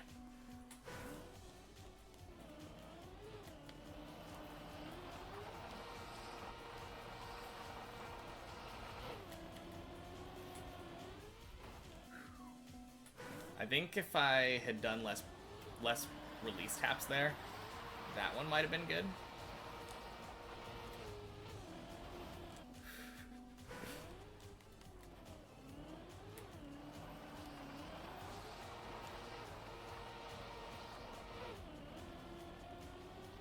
Ooh. Yeah, that one, I think I released too early? Not released. I stopped counter steering too early because my car just kind of slowed down super fast. Yeah, there we go.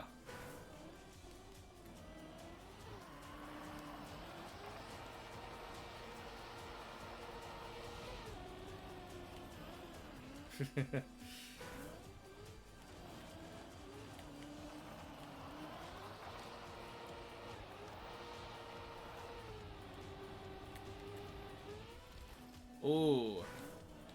That one felt so good.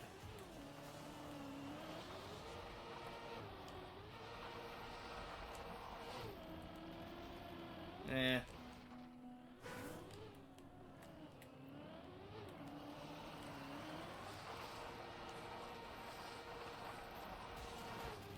Okay, I did too much braking there.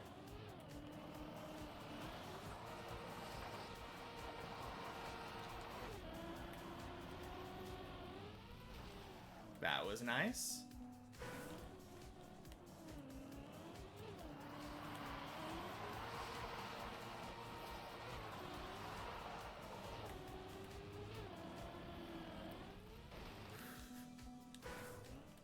Yeah. Yeah, I mean, shortcuts, or not shortcuts, checkpoints are a savior for sure.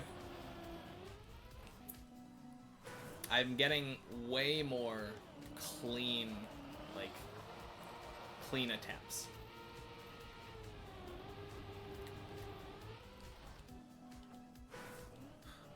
Yeah, that lamp, though.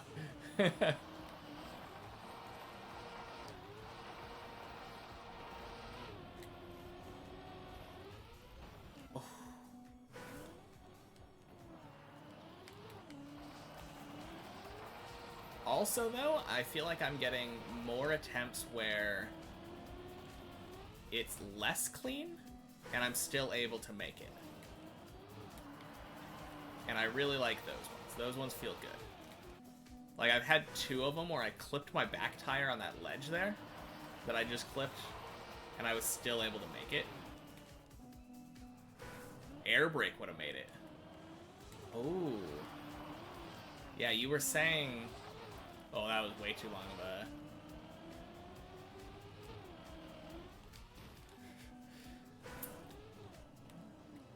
Yeah, you were saying I should try practicing that now.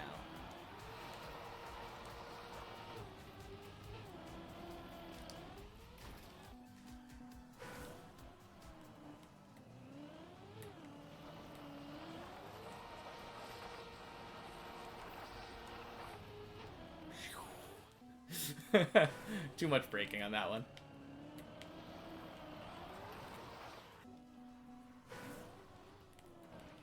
Oh, I had a really sick one where I accidentally went under that pole.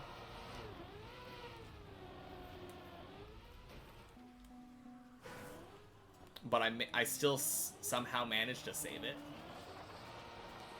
I mean, I didn't make the jump afterward, but didn't die. Nice. Oh, releasing earlier would have fixed that too. Okay.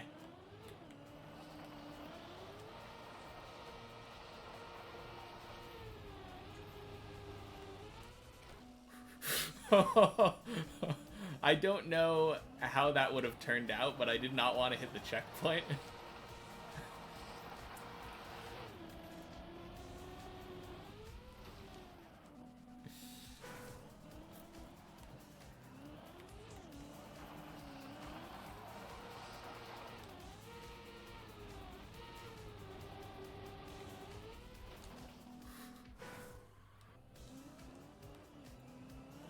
Anytime I go left from an inside exit, I could have released earlier. Okay, yeah.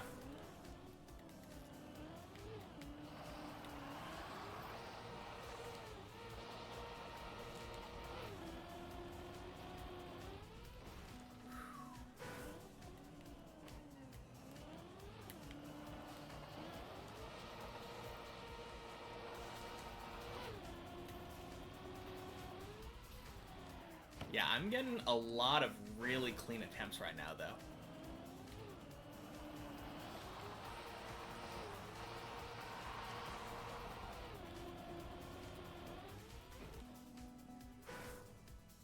Yeah, yeah.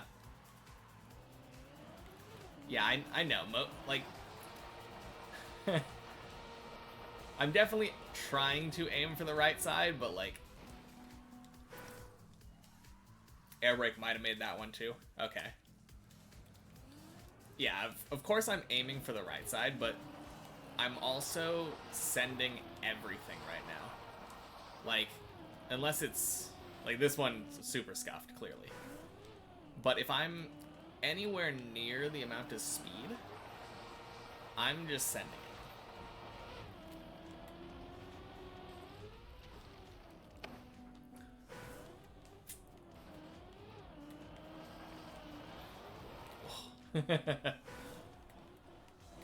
And there are going to be times when I send it and it does go off to the left.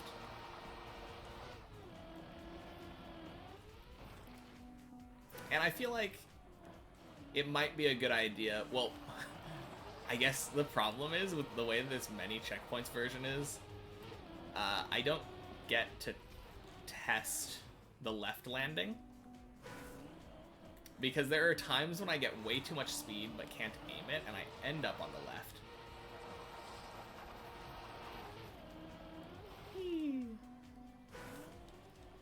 And I feel like there might be a world where I fall off or something right there. When I land all the way up on the left, because there is no wall there. I would just end up going to the next obstacle. And I don't get to practice that because that checkpoint is right there and I don't want to hit it.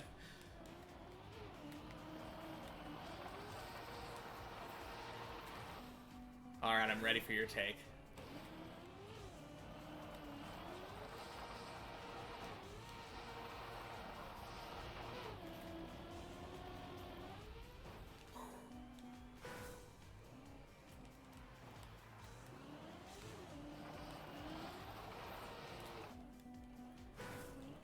I should be past now?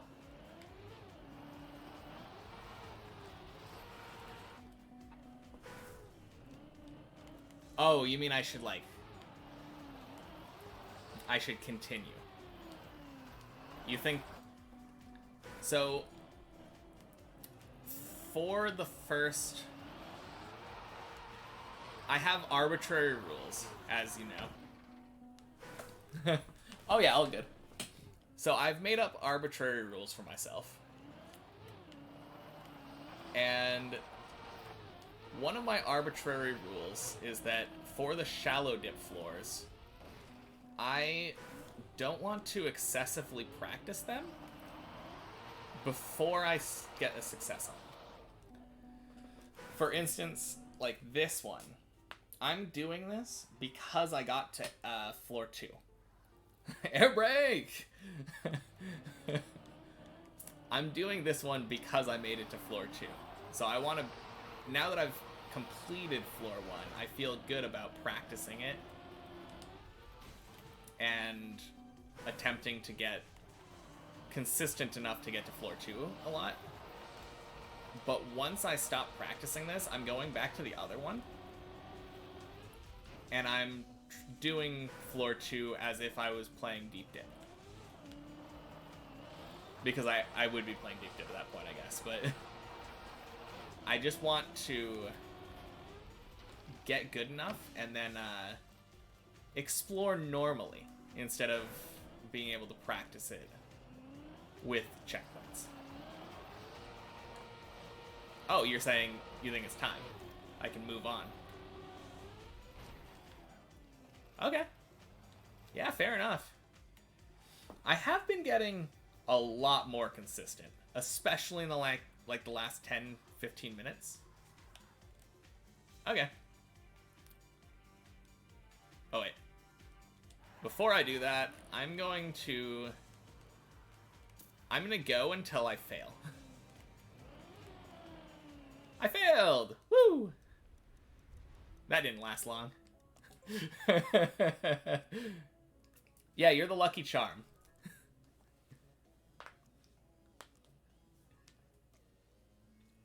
Oh, were you thinking we could practice that, Yeah, that might have been a good idea.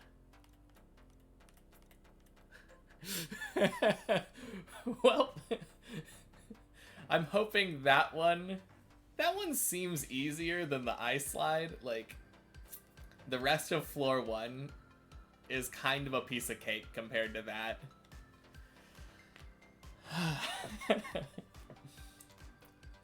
Man, what timing, though? Immediately nosedive off.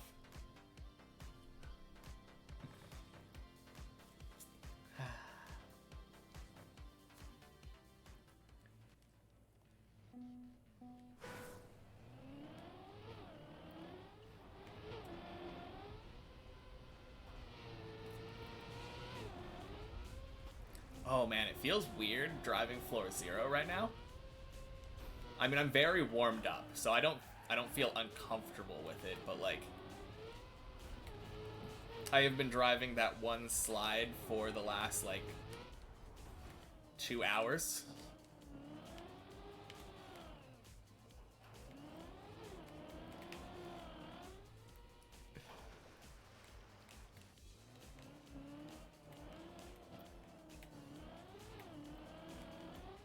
Oh jeez. Woo!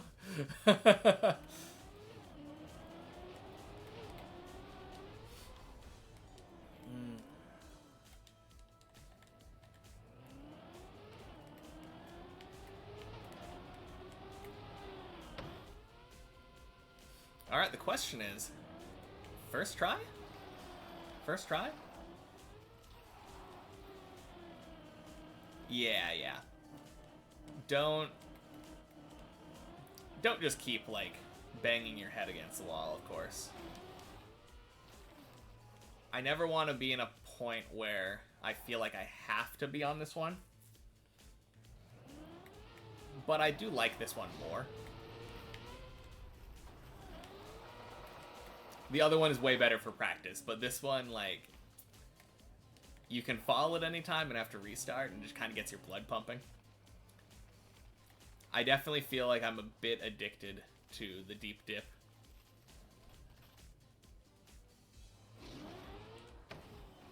Oh no. Well, I feel like back here is the best way to fall off. Maybe? Where am I going? Nope.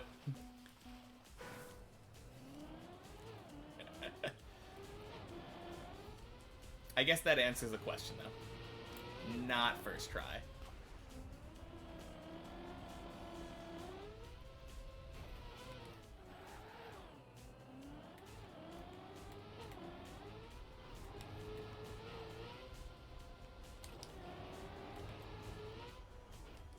Yeah, I do feel like I have a bit of an advantage now over, like, a week ago. Since the first day, I think it was the end of last stream when I started doing the too many checkpoints one. Or the many checkpoints. I did mess around with floor 2 a bit. In a way that I wouldn't have if I was doing it for the first time.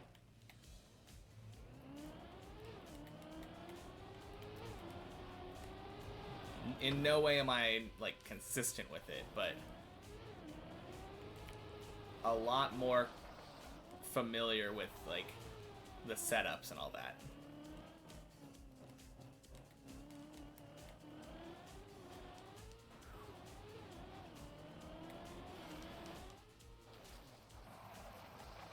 Hey, what do you know? I'm the highest one on the floor.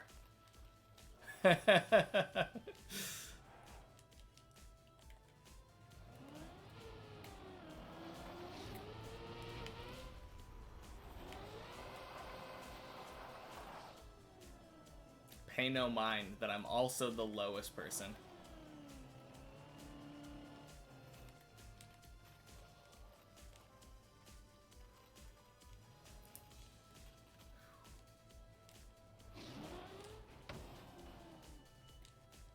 Nice.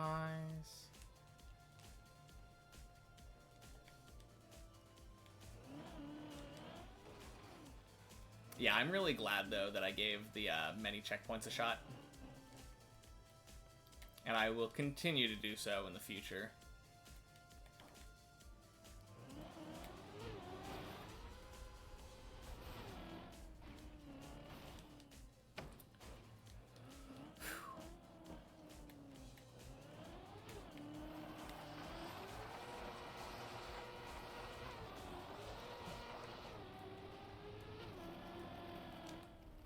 Oh.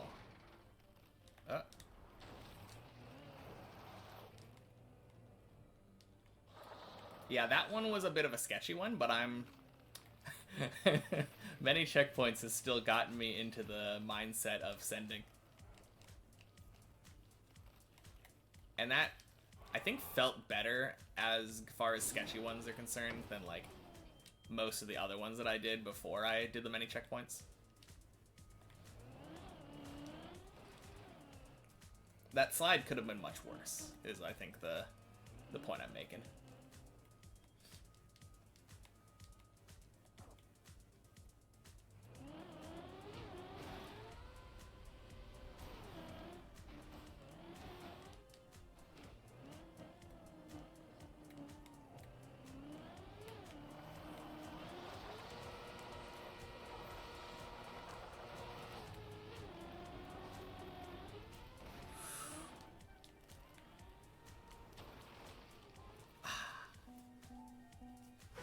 Air brake might have been that one. Like, I did an air brake.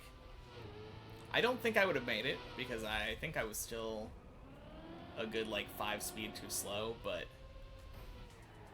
I don't know. That could have been enough. That was a very close one. I might have been able to make a cleaner fail had I air braked.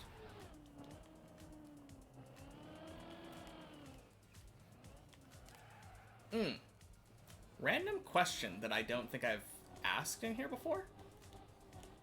Is there a way to stabilize when you're backflipping? Because obviously if your car is flipping in the forward direction, you can do an air brake and you will stop spinning. But air braking doesn't work when you're backflipping. So I just don't know if there's like a way to stop spinning at that point. Like if my car was facing the correct direction.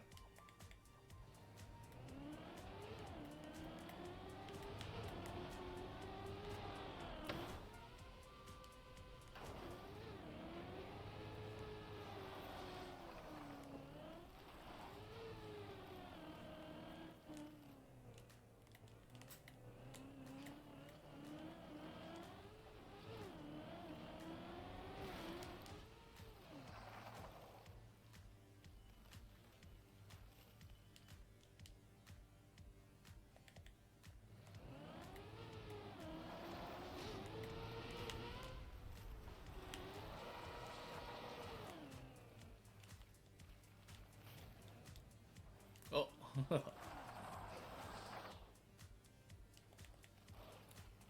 I don't think it does.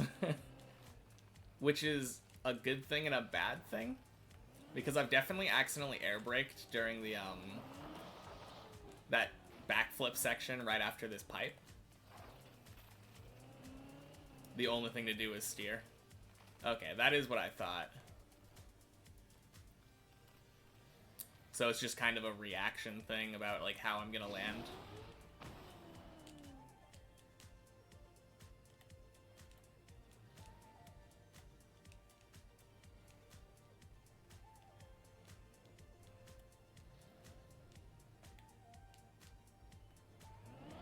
The left-right thing.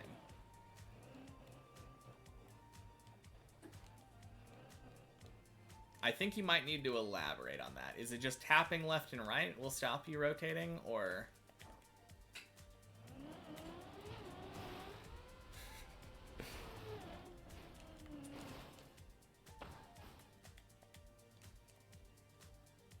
That's why I have to stop steering to do the backflip trick? Okay.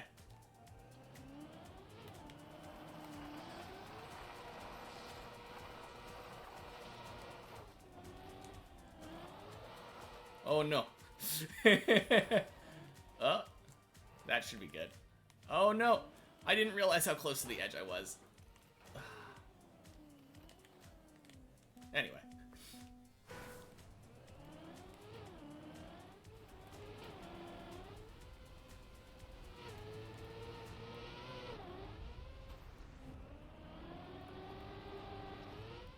Okay, so when you're going in a backflip, then you could steer left and right and it'll stop the momentum of your car. I'll have to try that the next time that I am like going to my death in a backward direction. Slows it? Okay. I guess that kind of makes sense.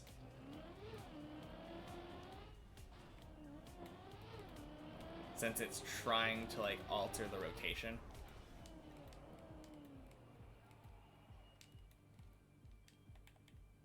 Oh, you have to do it at a later floor? Dang.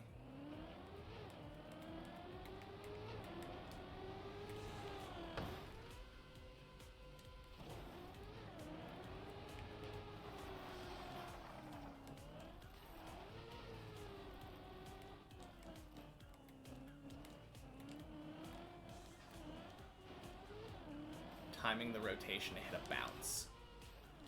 Oh, okay. Yeah, there are a couple of them that I know of where you have to like rotate upside down on purpose to bounce off some plastic. I didn't realize it was that high up though.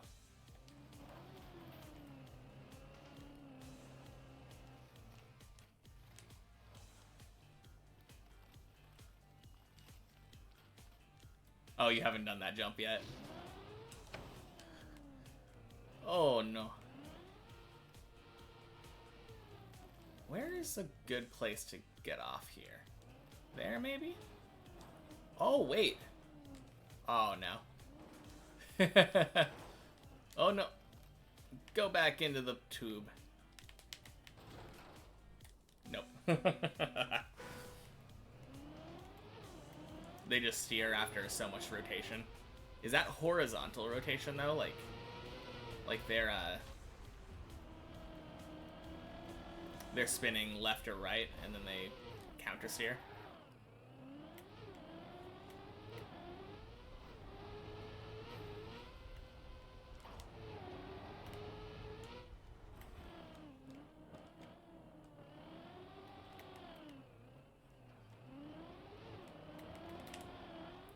Whoops.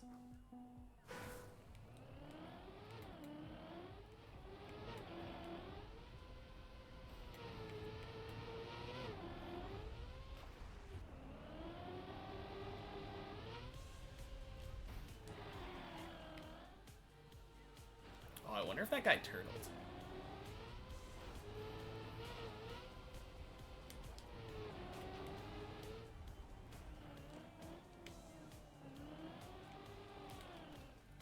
Whoopsie.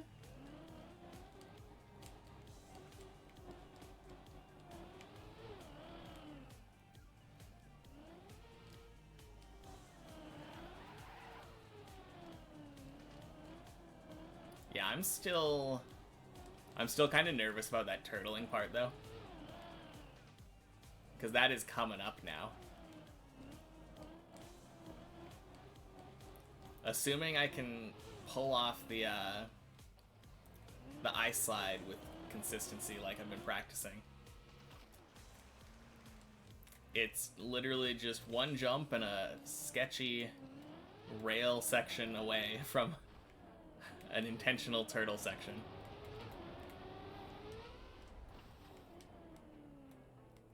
You're so glad you know how to turtle now? Well, share some of that wisdom.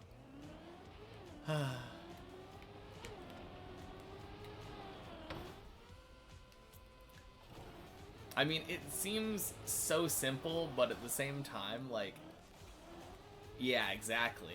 So many runs lost to that turtle.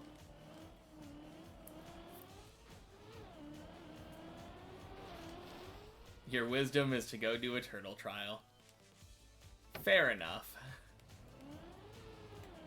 I think my wisdom is going to be to go to the checkpoint map and eventually, like, try to figure out how to do that specific turtle section. Oh.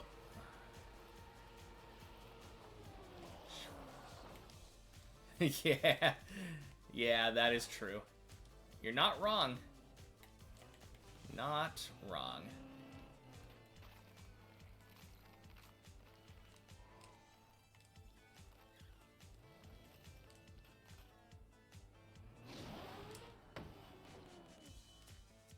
%40 at it, but then it started going down.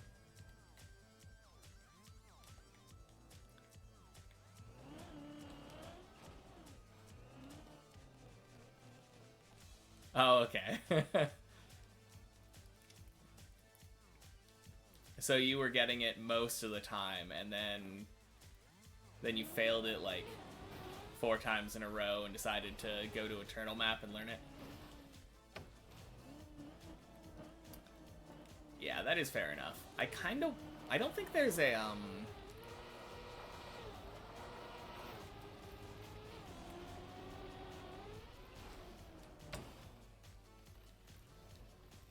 okay, 40% is not most of the time. Almost half. Almost half the time. But yeah, you're right. That is not most of the time.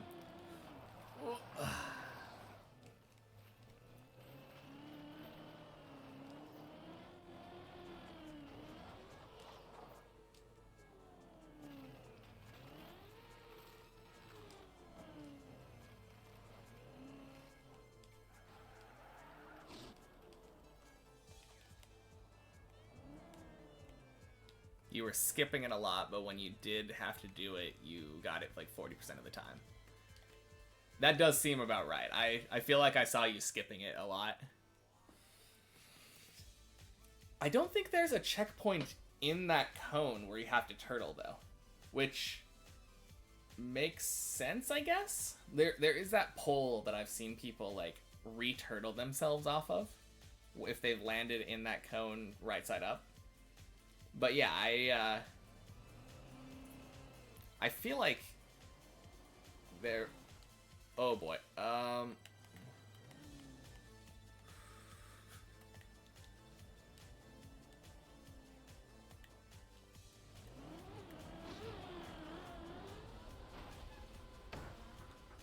Nice. Yeah, speaking of which, that was kind of crazy. I was talking to you, and then, without even thinking about it, I just kind of went for the ice slide, and got it, like, really easily.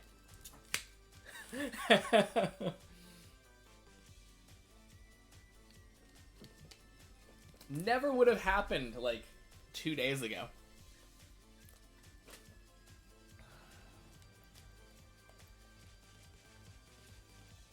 Alright.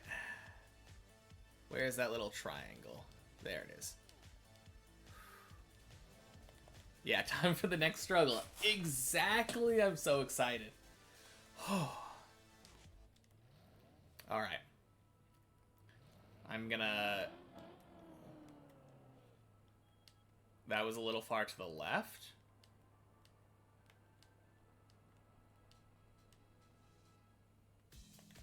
It only gets harder.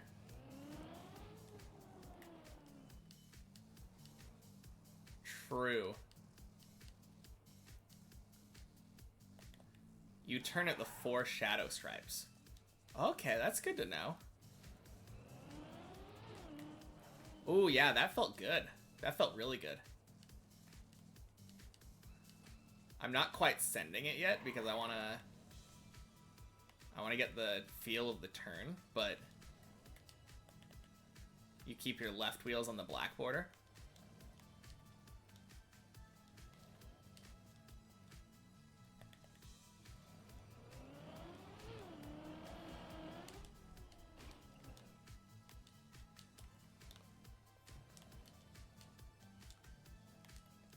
Anyway, easy?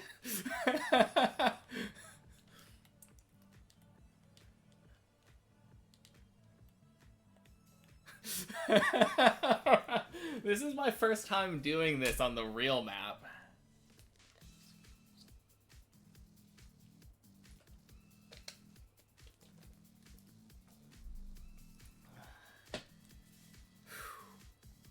Alright. Can we get this, though?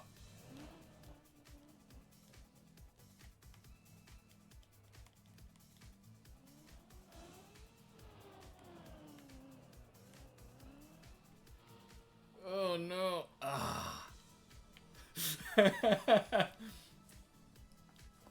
Yeah, I don't know what I'm doing with the turtle thing.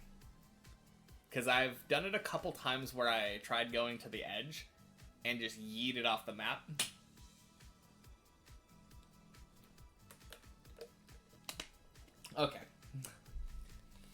So, I want to practice this turtle. We spent a long time on there, but I'm going to the many checkpoints and I'm practicing that turtle.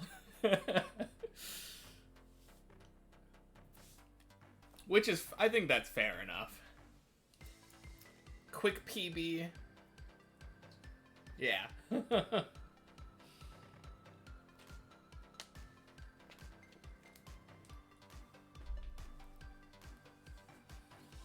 That being said, I just PB'd by, I would consider 2 tricks. Because I PB'd with the, I got the pillar jump, which I haven't done on the main map. And I got the light fixture. Obviously I failed the turtle part, but like 1.5 to 2 tricks, I would say. Since the light fixture and the turtle are kind of... That's why there's no checkpoint between them. Because you have to do both of them at the same time. Unless you want to cheese it.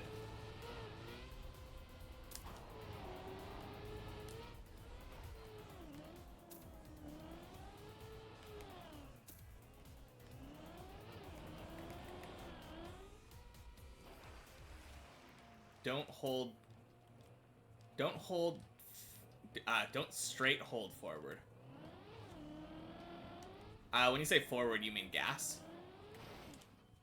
You kind of tap it, think about it like with the hard upside down. You gas when one side of the tires is going down. Okay, so you're saying that like I want to gas. If my car is going left, right, then I want to gas when it's going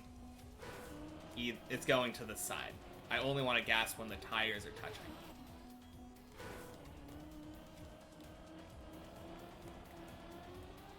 What am I doing?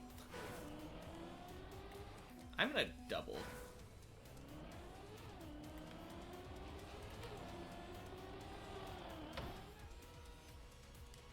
Oh yeah, that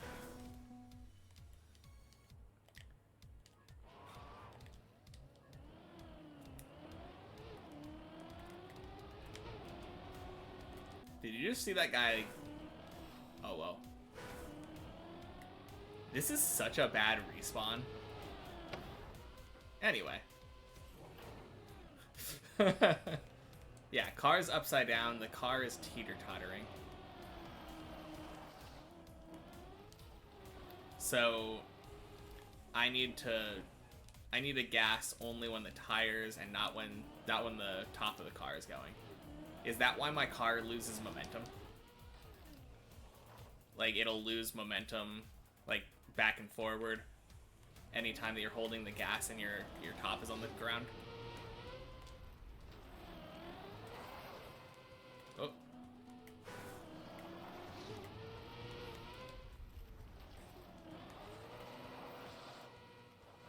Yeah, okay. Cool. Well, that is why I'm going back to practice that.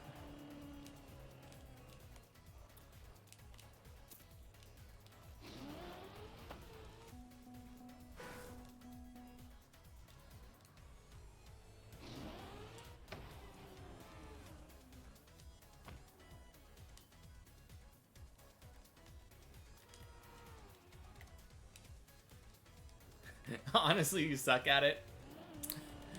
Well, you've gotten past that part, so you can't suck at it too much.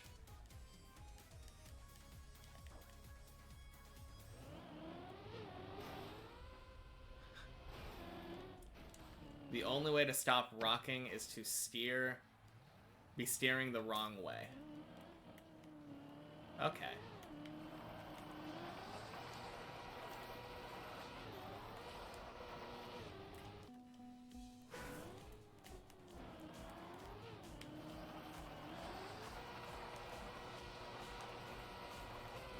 Oh boy.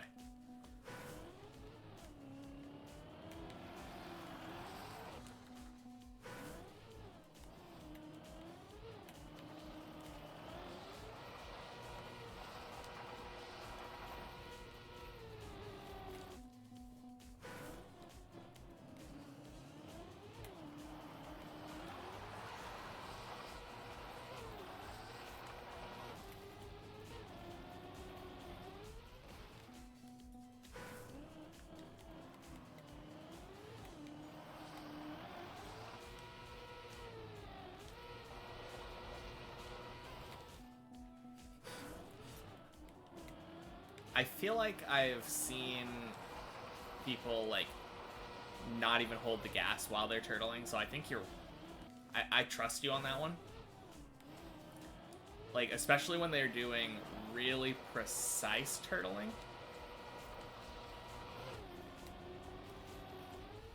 Which isn't necessarily what I'm doing in floor 2. But when I get to floor, I think, 8, the turtle floor...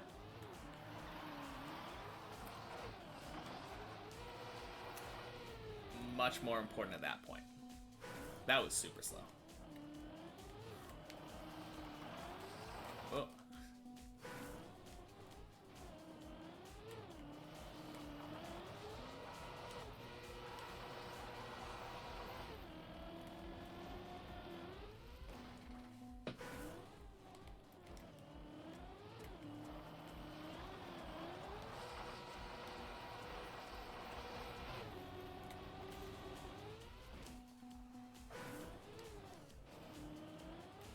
Makes almost no difference.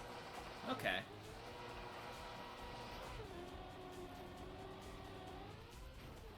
Oh!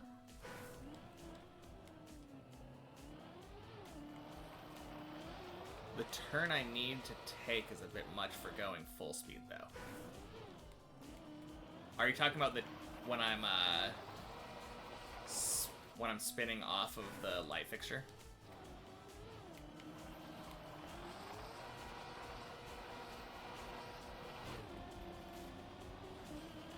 Ooh, that was weird. My tire hit that, and it, like... Oh, I'm only in first gear.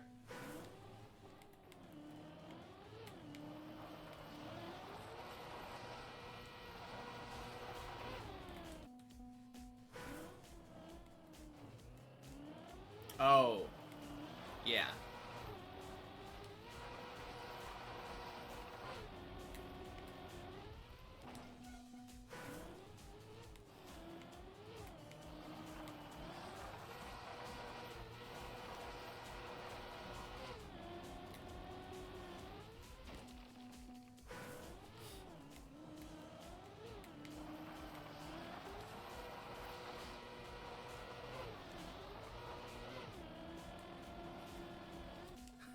Of course, when I don't...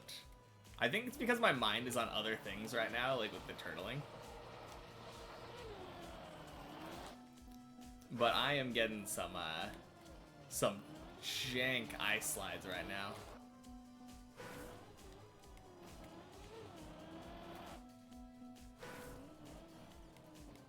The flatter it is, the easier it'll be.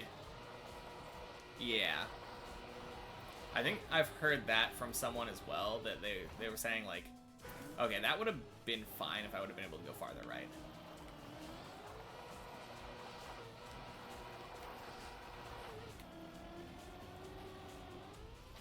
Nice. 21-second tutorial. Man, you were able to find that so quickly. I was looking for tutorials on turtling in YouTube a couple days ago. Literally couldn't find anything. Oh, whoops.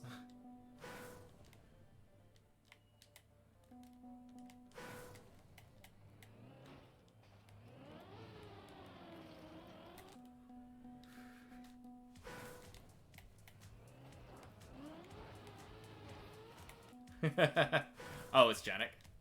Oh, okay. I might have seen that one.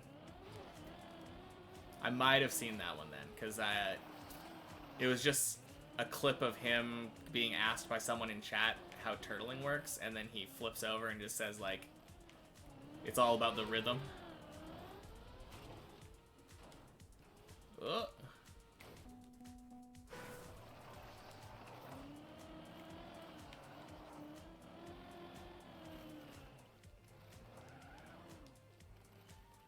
Basically.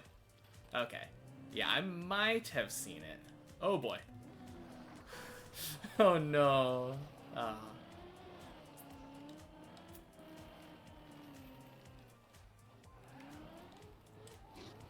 Oh, whoops.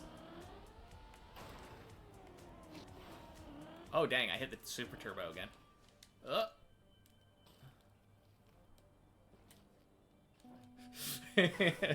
That would have been funny.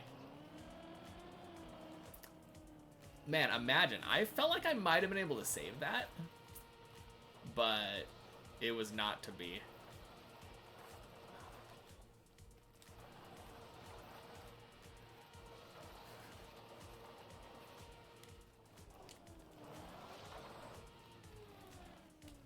Oh yeah, you can just drop down here, right? Yeah.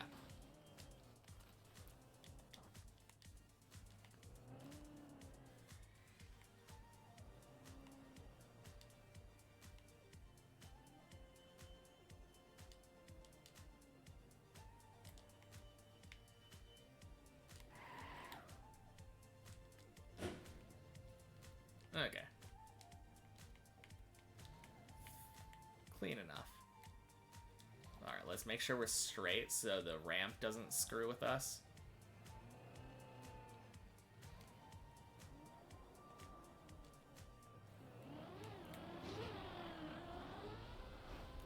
Ding, ding, dong.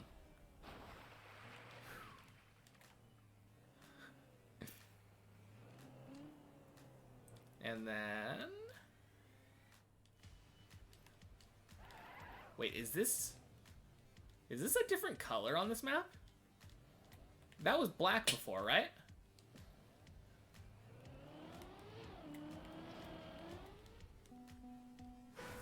Weird. I don't know about that.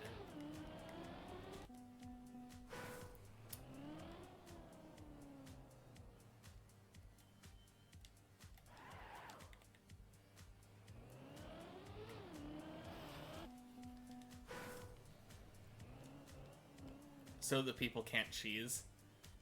You mean like doing the checkpoint version and then saying like, oh look, I did it, guys.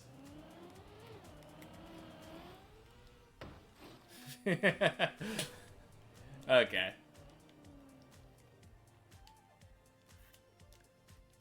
I mean, I feel like it would probably be pretty easy to tell, but I don't know, maybe not.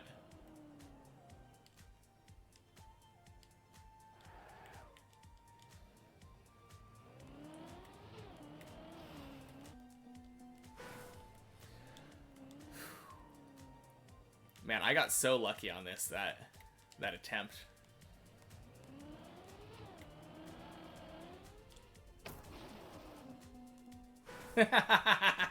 Close enough.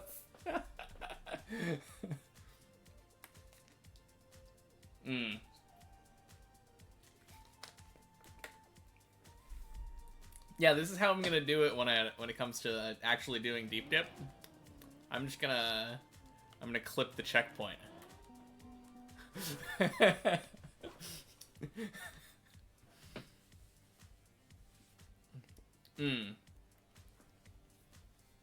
At a glance, but like they added like entire blocks to shallow dip, so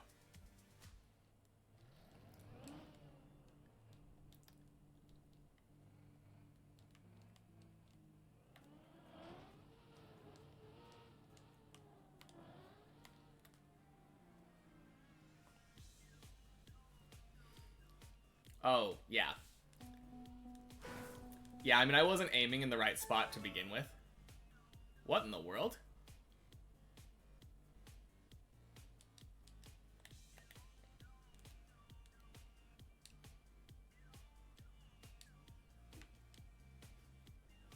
Huh?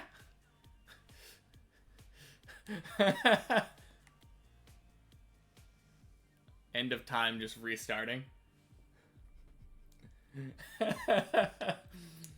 Well, rip.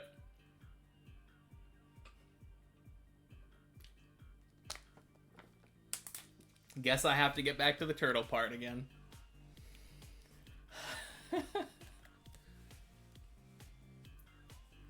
Oh, is that what this is? That's such a weird time then. Like 12:20.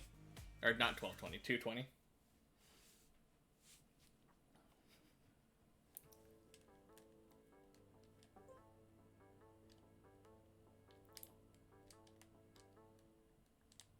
Excuse me?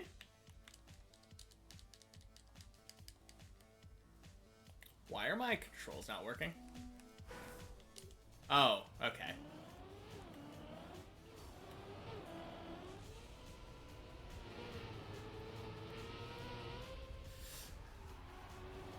Man, this feels like really weird. It's like a race.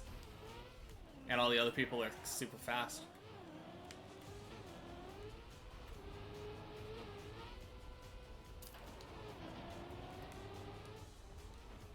Wait a minute. Am I winning? Oh, no. I was.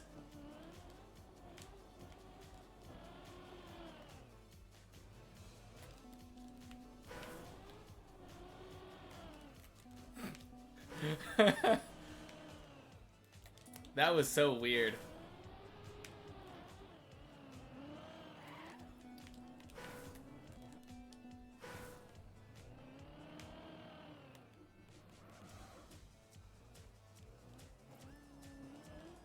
Oh, okay.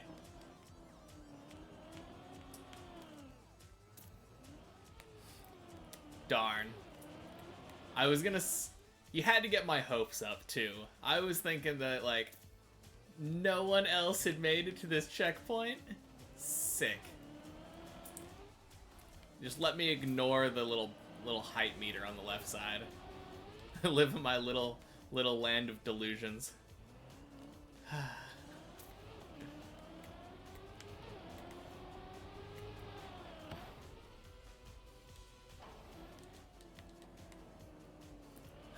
Oh yeah, really hard. I hate the placement of that checkpoint. I mean, I guess I don't technically need it. Unless I plan on finishing the map, but... I feel like I always miss it with every jump I do.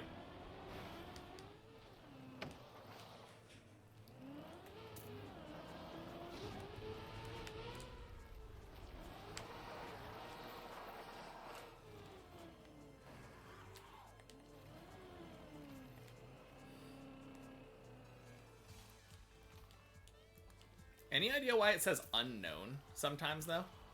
Because I think there were like 4 people who finished the map or something last time, or 3. But I think 2 of them said unknown.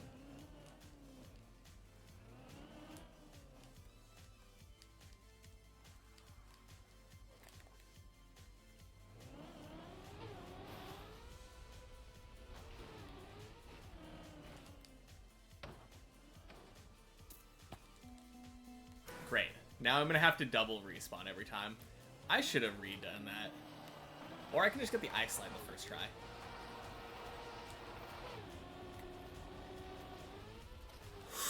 First try! Let's go!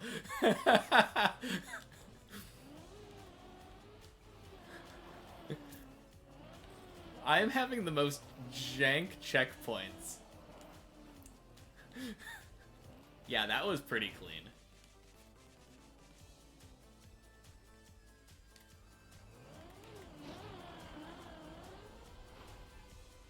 Oh no, that's going off the right. Okay, so I don't actually have to do the forward back thing.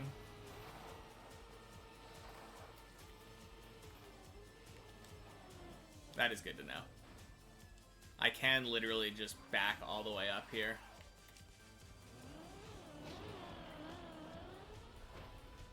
Nice.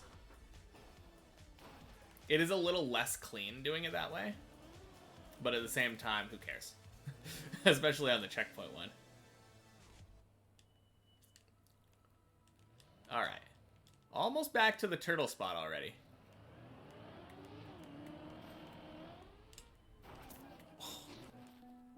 Anyway. Close enough.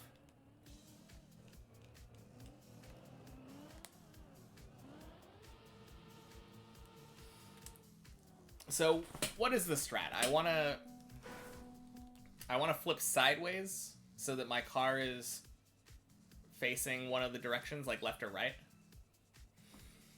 Oh, that's a question. Left or right?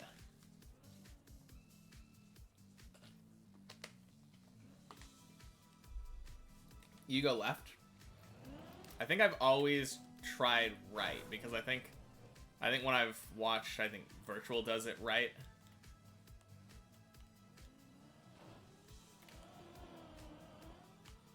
Oh, whoops.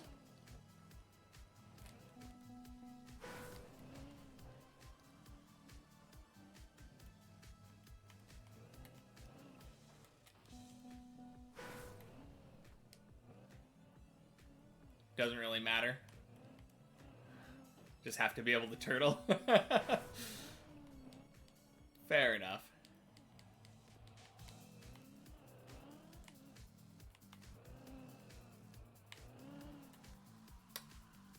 Okay, so I obviously fell off. But the turtle wasn't. I actually had momentum for once.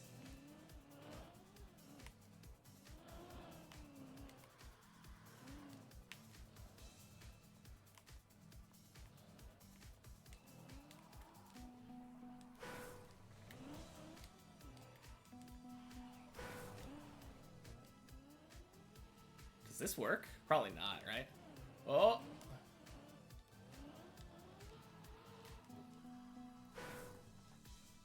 Not steering, getting a good feel for the taps. Okay. I feel like if I don't... Because it's on a cone, I feel like that almost doesn't work, right? Won't I... Will I just go straight?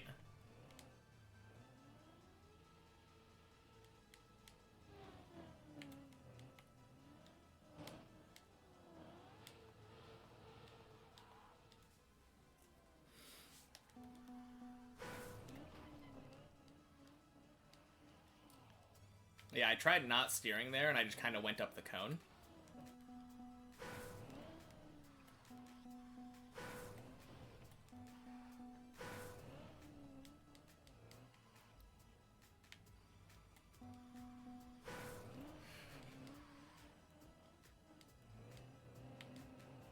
Didn't have the momentum on the drop. Any advice on that? Because I mean, like, right there, I literally just went off the edge of it. But I don't really know...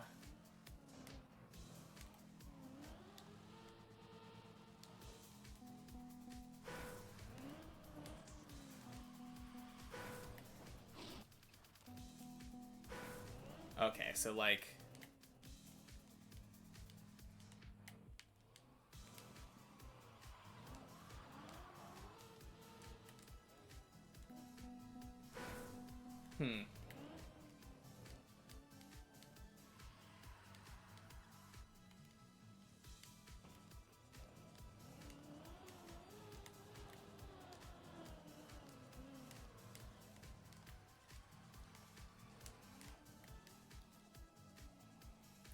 That actually wasn't bad.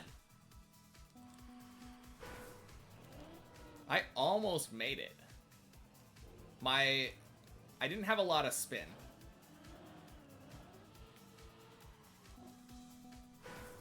Yeah.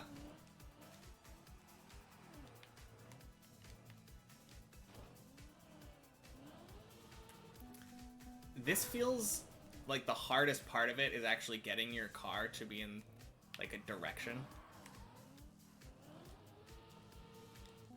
Because if you're trying to, like, do the turtle up, that feels like it's not going to work very well.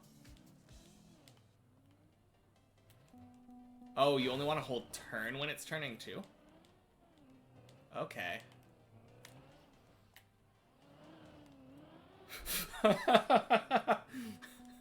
Okay. That was,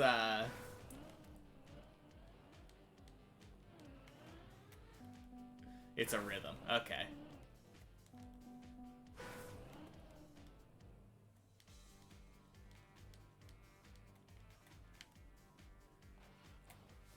Watch the video again real fast. Yeah, let me see.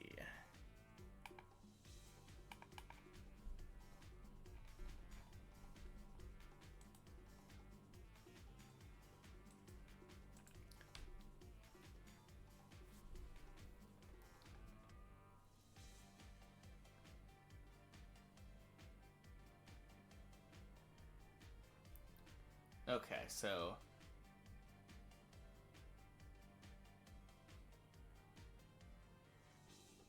yeah, I mean, honestly, like, just like everything that I do, I'm learning this in the worst possible way because this is a terrible spot to try to learn how to turtle.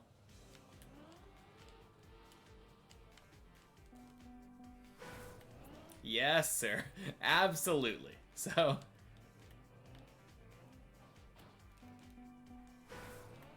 but at the same time, if I'm able to do this, I feel like it will serve the purpose of my deep dip very well. And I feel like if I'm able to do this on a slope, getting to do it on a regular surface will probably be much easier.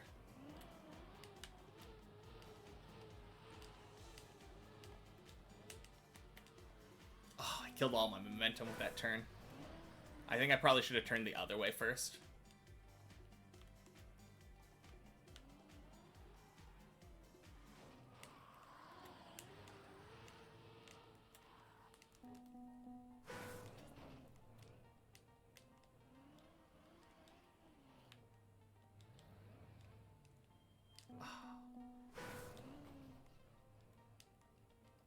Man, this light fixture thing seems so awful.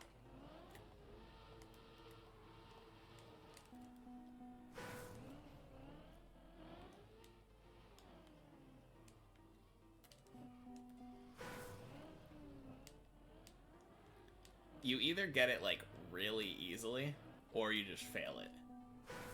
And that's been my experience. Like, this one was nice.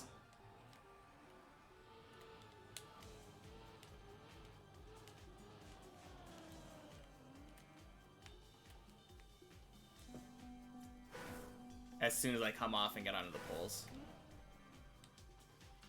Okay, I literally did just tap right there, and that did feel pretty good.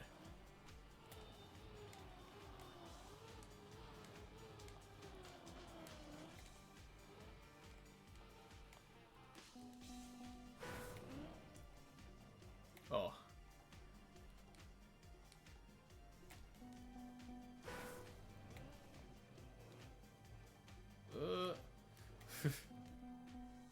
I'm not turning with the taps.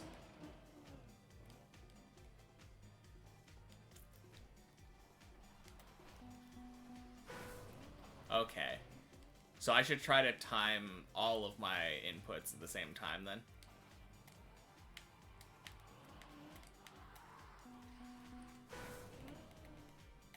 Yeah. I know, but it's one thing to see somebody do it, and it's one thing to try to put it into practice. And it's one thing to try to do it on a slope. Also, exiting this light fixture is a pain. I don't know how to turtle off of it very well. Like, that's the biggest thing. I'm ending in a spot where I end up turtling.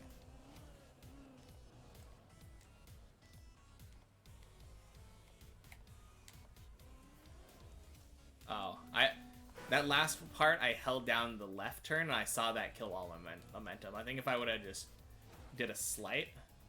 Oh, whoops.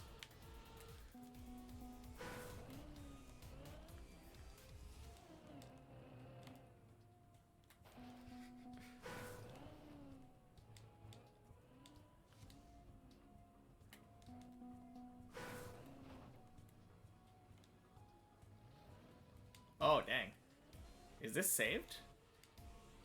Maybe? Yes?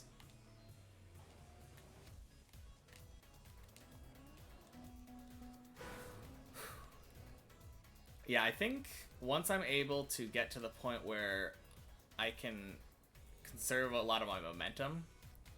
Oh, that was a nice save.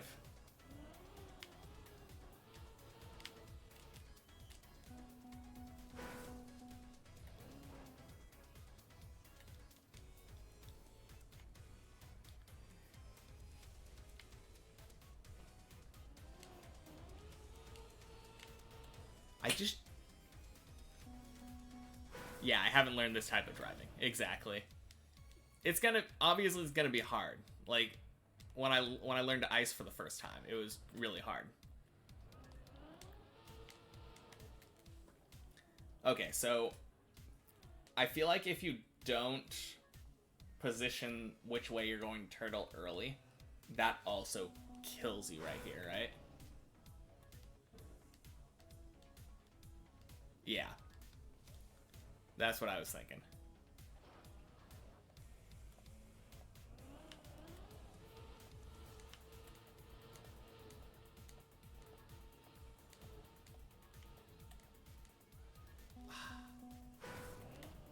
It's really hard to get a lot of wobble when I have to turn here.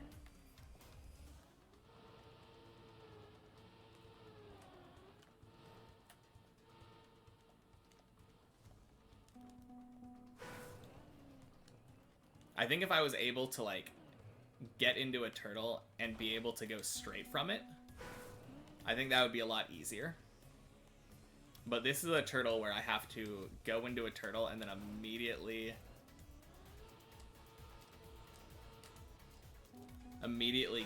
get out into a straight. And then, like, I have to drive into a... Try the other way to... You mean use that pole to turtle?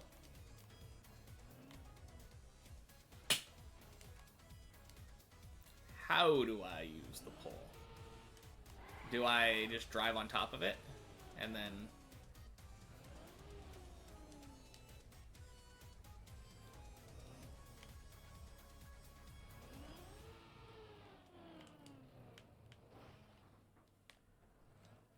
Oh, there we go. Right as you said that, I just ended up doing that. Yeah, that makes sense.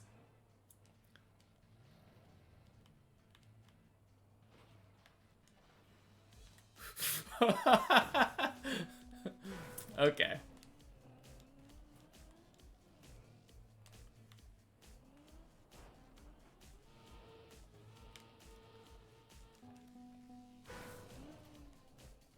I don't know how good that's going to be either, because, I mean, it is going downhill, which seems nicer.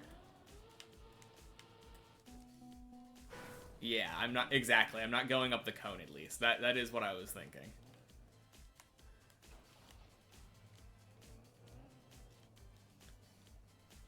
Probably easier to turn going downhill.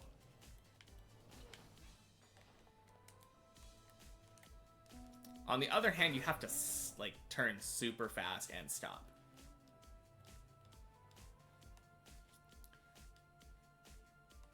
Yeah, exactly.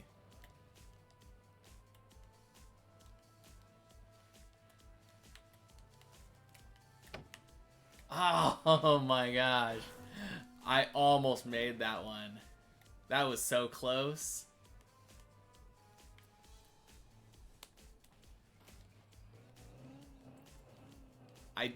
I mean, I know that, like, you have to turn toward the wall.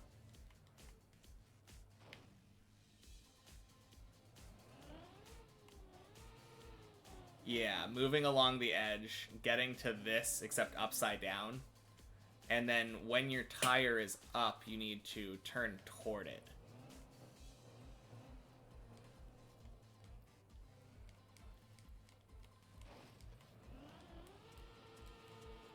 Oh.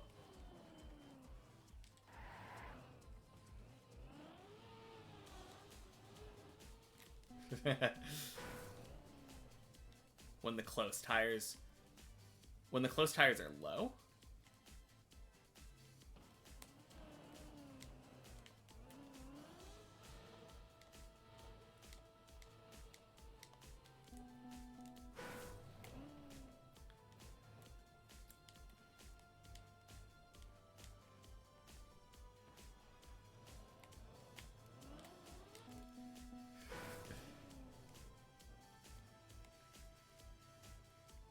Oh.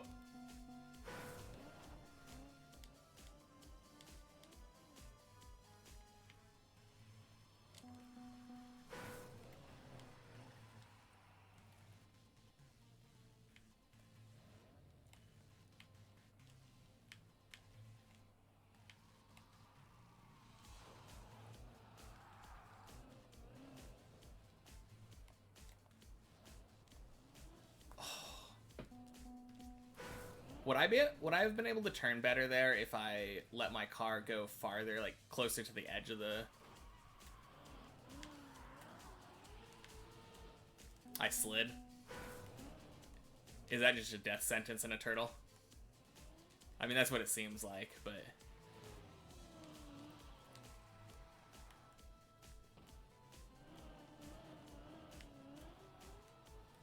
Okay.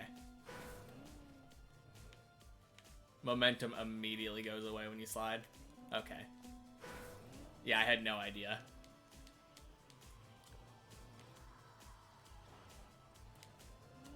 Oh, dang. I really... So that time, I saw my car going left, and I wanted to let it go left, so I tried going left. But left doesn't go left, right goes left. So... yeah. Turtling.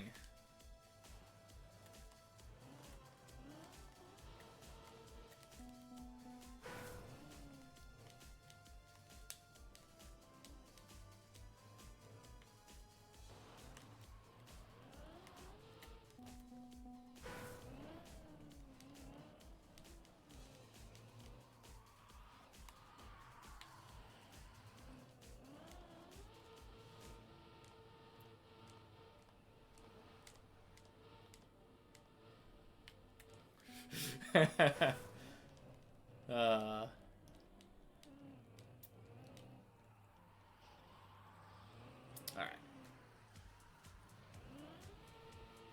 If I want to go to the right, do I have to fall off on the right? I bet that's what you're gonna say.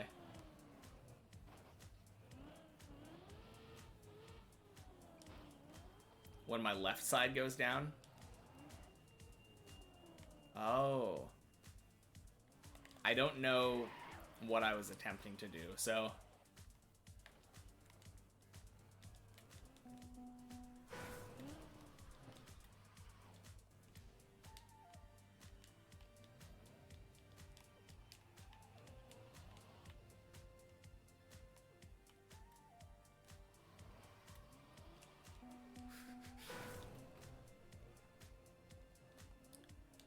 And when you say left side, you mean the right side of my car that is on the left now because my car is upside down?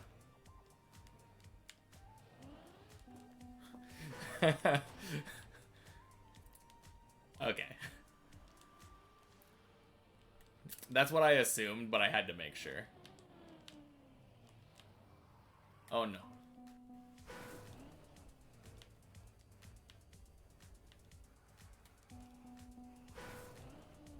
I feel like once... Okay, so I feel like if you try to stop right here, you're kind of doomed. But once you get to, like, right here, I feel like it's easy to back up on these lights.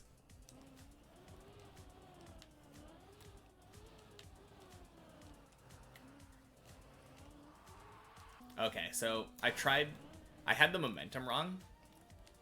I was doing what you said.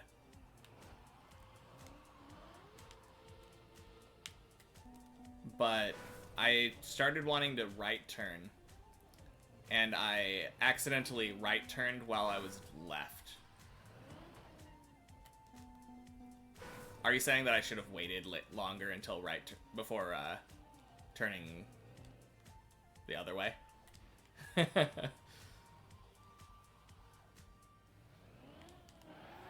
My inputs are looking better. Well, that's good. Oh, oops. That's the goal, anyway.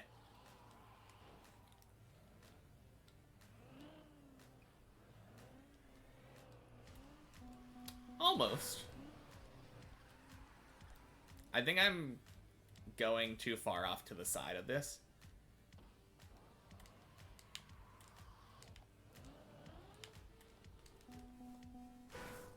I held it. What did I hold too long? Yeah, that's what I was saying. Too far on the light. The turn. Oh, okay.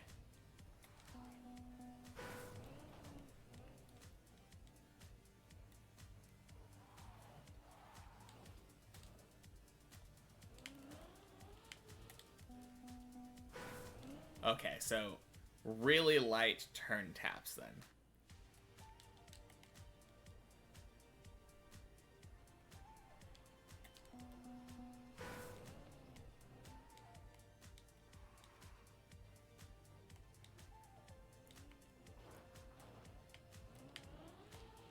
Okay, I think I should have tried going left there.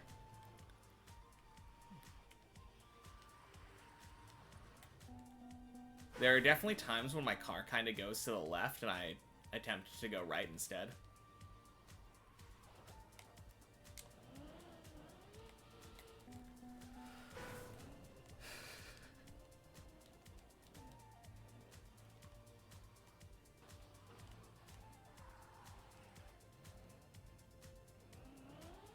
Oh, yeah.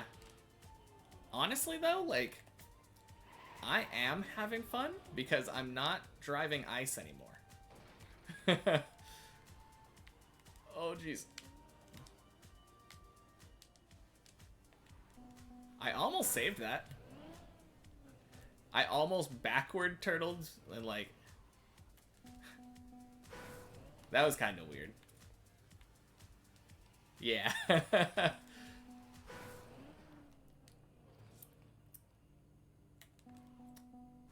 I think that's the biggest thing. Doing the same thing repeatedly isn't as fun as it could be.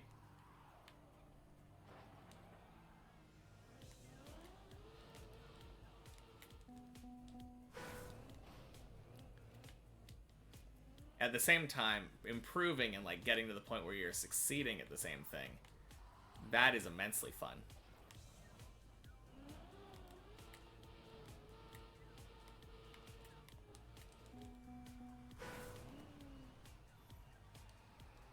I think I was probably holding stuff down too long.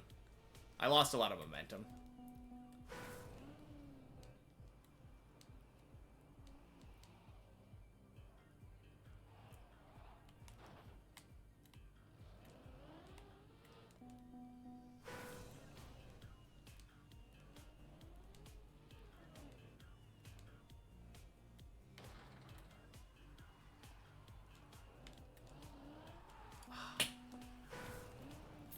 Okay, that one, I feel like I was going in the right direction and then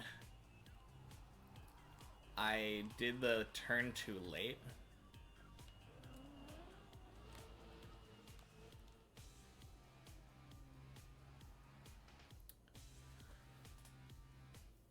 Let me see. If I want, okay, I was right. I was getting stuff backwards again because of course, turtling, but only if I want to turn right, hold left when my left side is on the ground. And the inverse would also be true. If I want to turn right, hold left when my... No. If I want to turn left...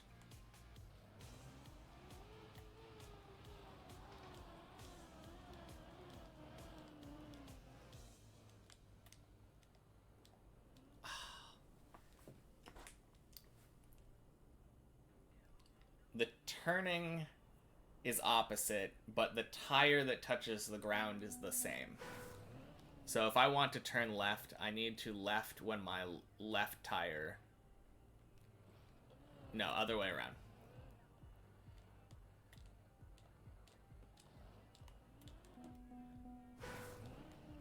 Man, I had a lot of momentum there, and then I lost it all.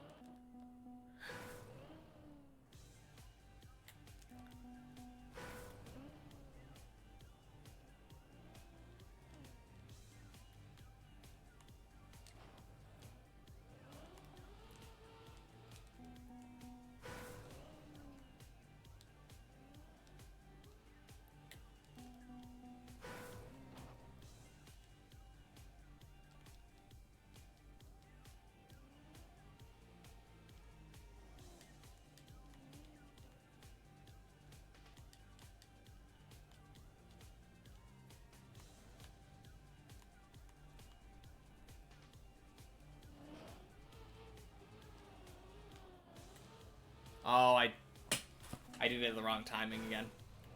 I turned left when my right tires were on the ground.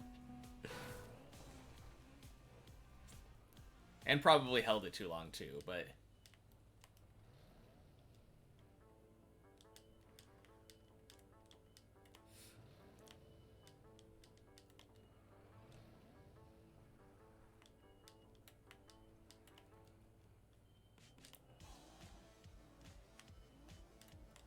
I will save this.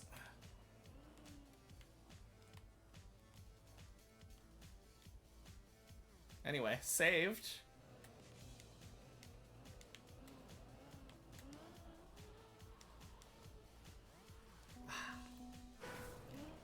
I did it. I saved the thing that I wanted to save. And then got a decent turtle.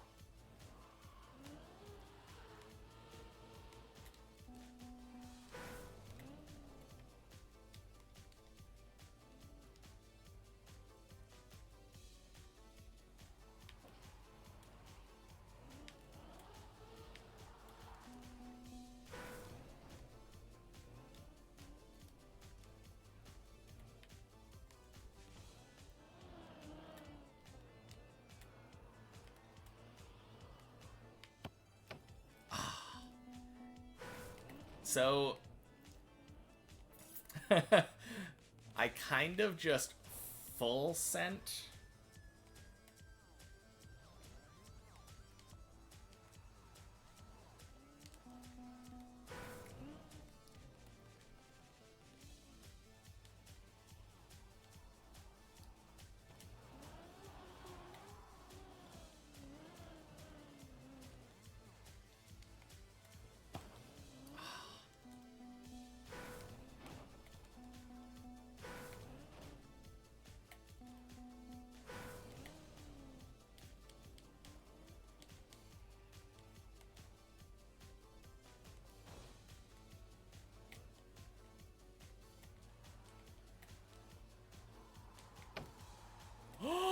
Yo!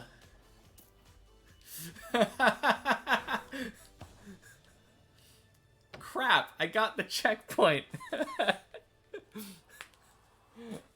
I'll be right back.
So...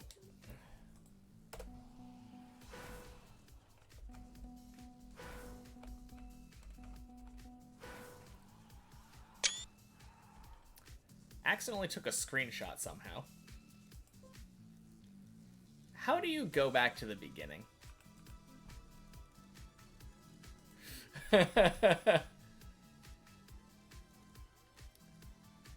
I accidentally made it.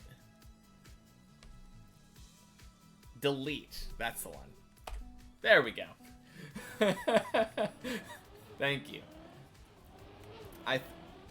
My brain did a brain fart and had accidental I was thinking delete and backspace being the same thing, so I kept spamming backspace. But yeah, I made it. Yeah. Yeah. I straight up did the turtle successfully. Still wanted to practice it, because doing it once is one thing, but like... I got so excited that I accidentally, like, unturtled and got up onto the thing and went into the checkpoint. Only after hitting the checkpoint realizing that I didn't want to hit the checkpoint.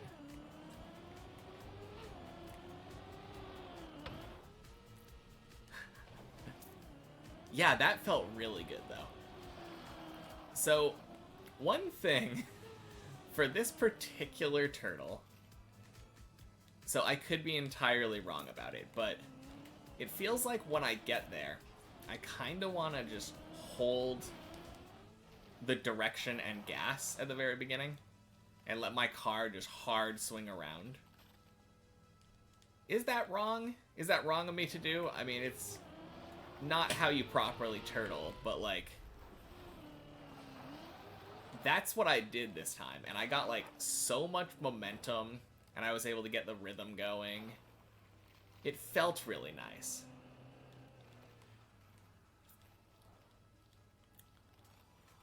But like I said, I literally just held gas and left. Or right? I held right, because I went on the left. That's correct! Okay. So I guess I accidentally found that out then, because... I don't think anyone ever told me to. I had been trying to do the like, really light rhythmic taps at the very beginning before changing direction. And I'm sure it's probably possible to do it that way.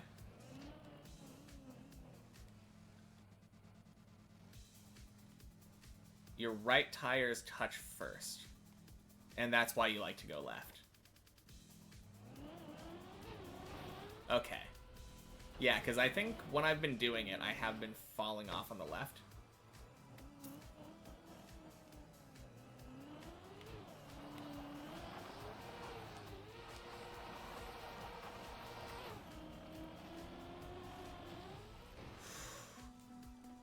Man, maybe a brake tap would have saved that.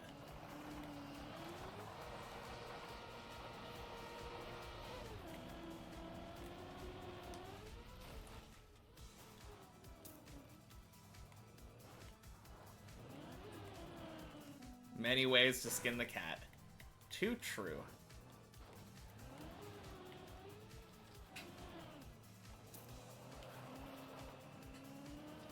I think I like going on the left, though.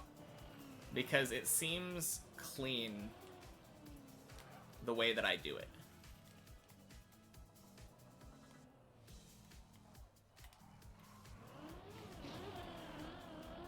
I had the better way for this one. Yeah. I think that's the first time I've done that one. Yeah. Right now, I'm kind of just goofing around with that because I don't have to, like... because I am on the checkpoint one. But yeah, you're right.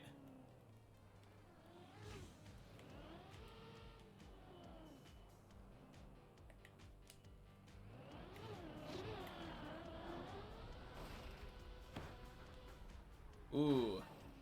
Super... oh, no. You like doing it first person, personally? Yeah, I think if I was more used to it, I might do that, but I am super bad at driving in Cam 3.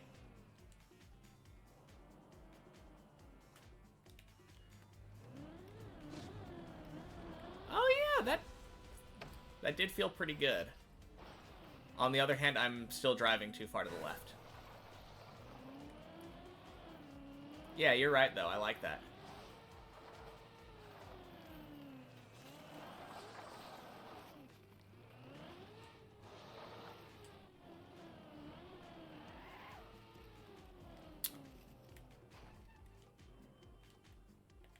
Yeah. Because I don't think this map doesn't cam switch at all, does it?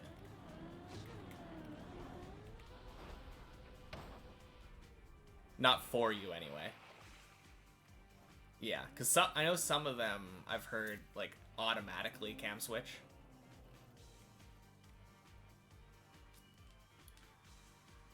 There's the triangle. Especially for, like, loops or stuff. Oh.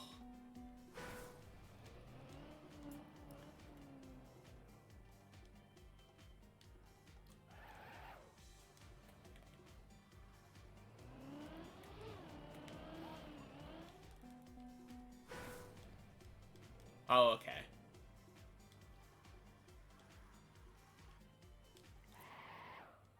Yeah, I don't think I had remembered seeing anyone have their camera switch automatically.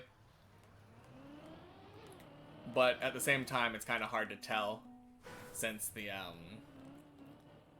interface showing all of your inputs doesn't show camera buttons. So if you don't know the map, it's pretty much impossible to tell.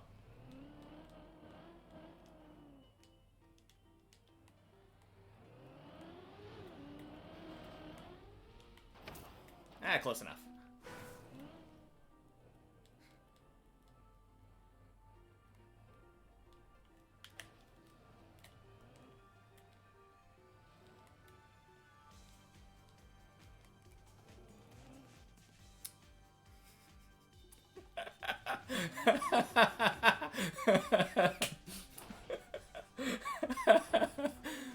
Dang. Can I do it twice in a row? Yeah, that was it.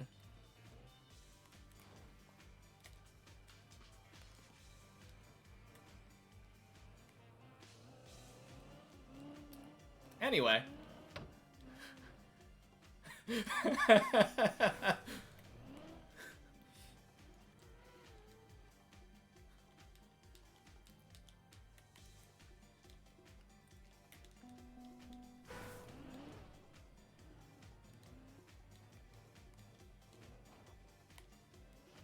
Oh, whoops.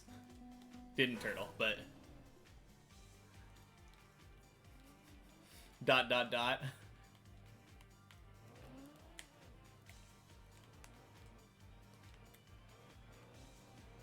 Oh, no. Oh! Oh, it worked anyway.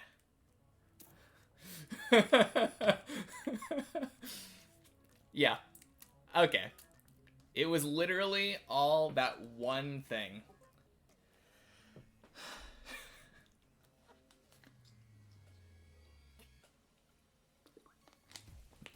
Turtling's not hard. It's just when you don't know that you have to hold the button at first, it just kills it. You know?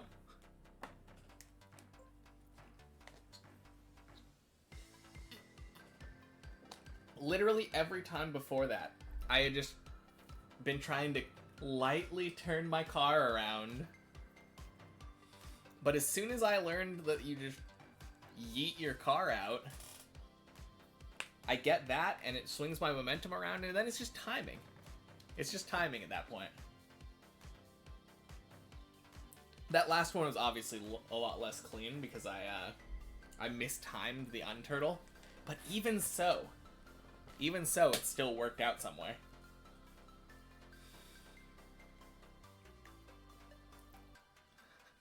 Yeah, thanks.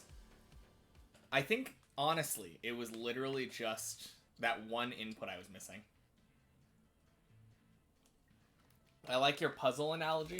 I'll take it one step further. I was trying to do a 100-piece puzzle with 99 pieces.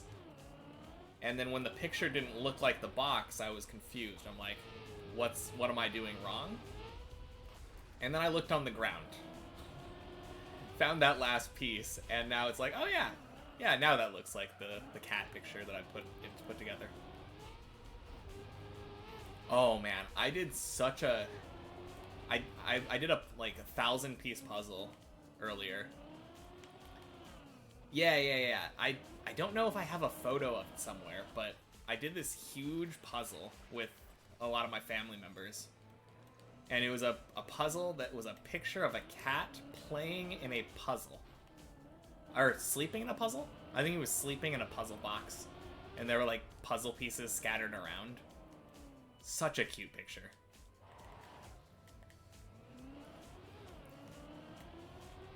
It was such a hard puzzle though, because cats are furry.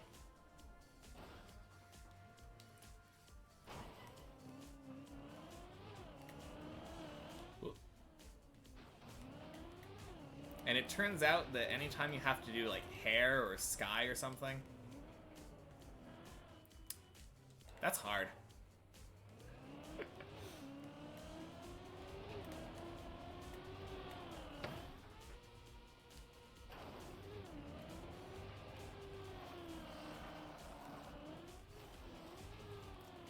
Yeah, I literally just got it at Fred Meyer, so maybe.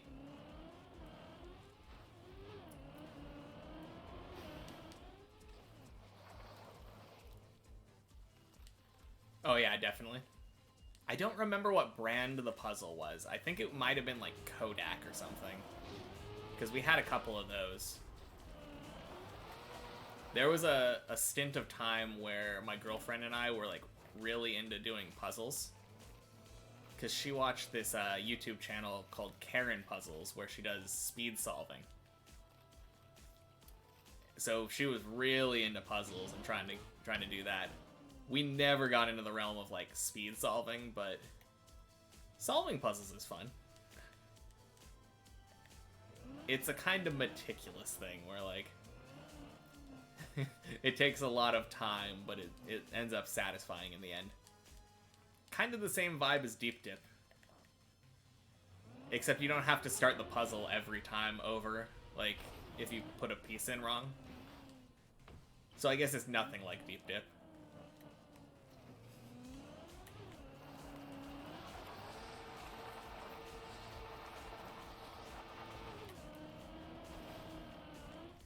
Oh, yep, that's...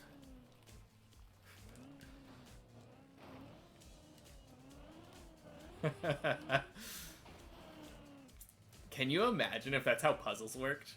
Oh, sorry, you tried that piece in the wrong spot? Take apart the entire puzzle. Do it again. 1,000 pieces back to back. Perfectly. No mistakes.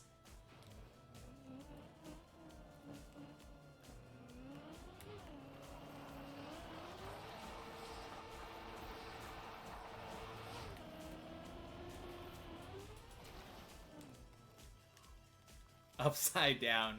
Oh no. Yeah, don't forget the turtling part of the professional puzzling.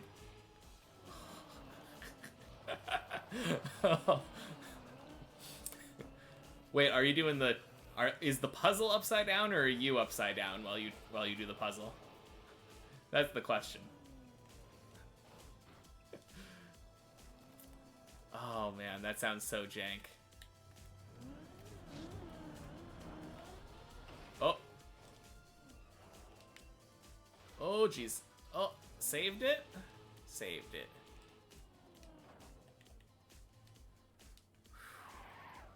Yes. Oh. Fair enough.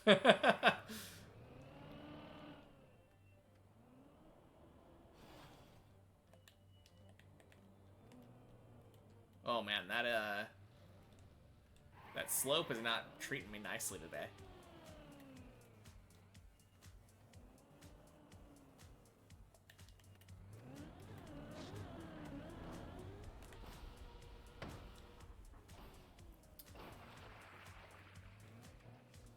Okay, I think today has been the most times that I've been to floor 2.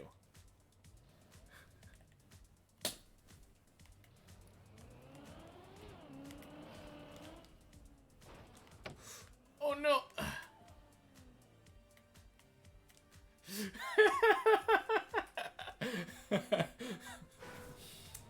You just had to say something. I'm definitely not consistent with that jump. That was pretty close though. That was a good try. That was a solid, like, B+ try.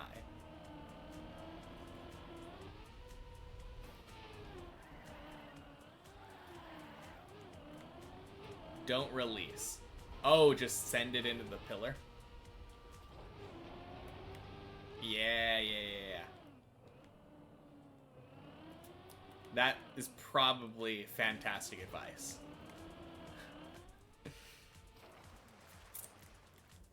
No, you're right, though. I feel like I'm getting super consistent at floor 1. Oh, whoops. I'm gonna back up there. I know how I am.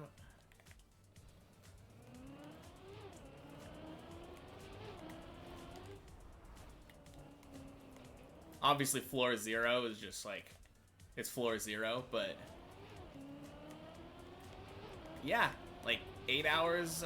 No, not even 8 hours. I did it for an hour and a half, I think, yesterday. Probably like 6 hours. I still have to do it. Oh, are you talking about the pillar? Yeah. Oh, floor 0. I do still have to do floor 0. That is true.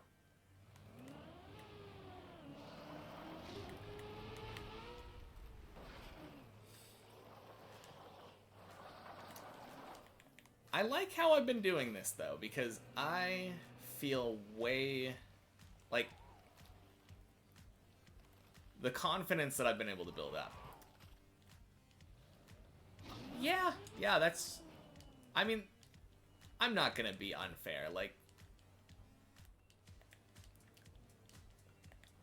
well, actually, no, I will be unfair. I will be a little unfair.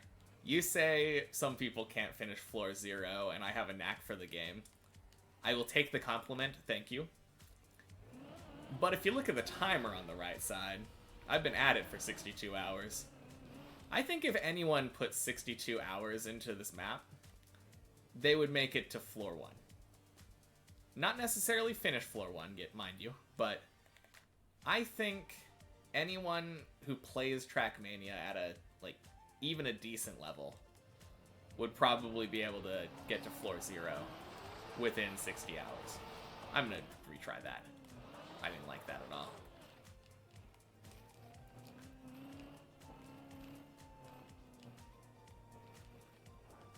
But yes, thank you for the compliment, though. I do feel like I have a bit of a knack for the game. Are you winning, son? A bit.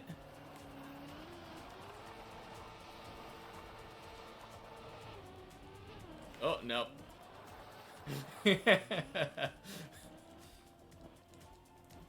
I made it to floor 2 again. And I did a decent attempt at the pillar jump. I think it was my best attempt at the pillar jump that wasn't on the checkpoint floor. I'm pretty sure it was.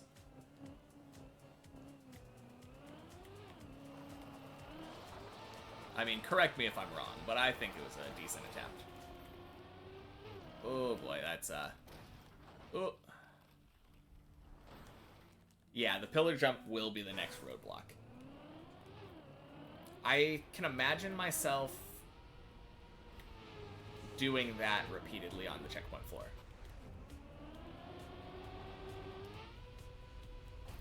I got the turtle, though. Yeah, I guess if you weren't here when I was doing that, that's, that is true. You've seen me do messy. I did it once. That jump afterward I wasn't able to do, but it was time. Oh, rip. I remember loving playing with weed eaters, like, as a kid. My grandparents had one, and they would let me mow the lawn with it when I was, like, 10. Good memories.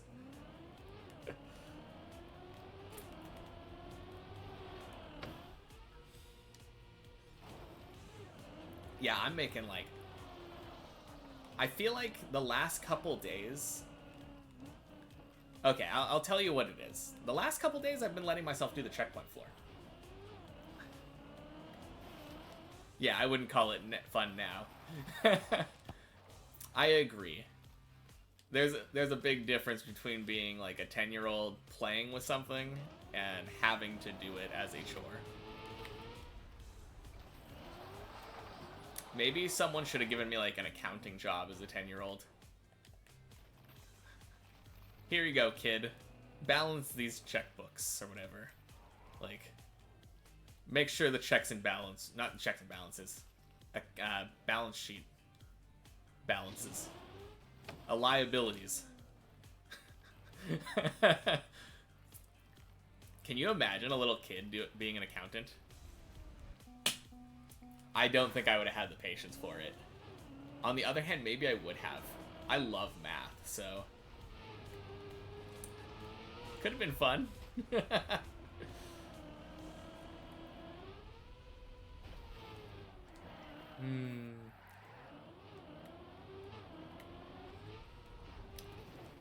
That's true. It's not... Well, what's fun math? I think that's a matter of opinion, I guess. Math that relates to, like...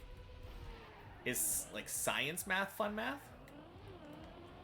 Like doing calculations for physics equations? I think some people would find that boring, but, like... being able to, like, relate it to something tangible is pretty fun. Personally, I loved triple integrals. The idea of being able to find, like, an irregular volume using just simple integrals, like, really cool.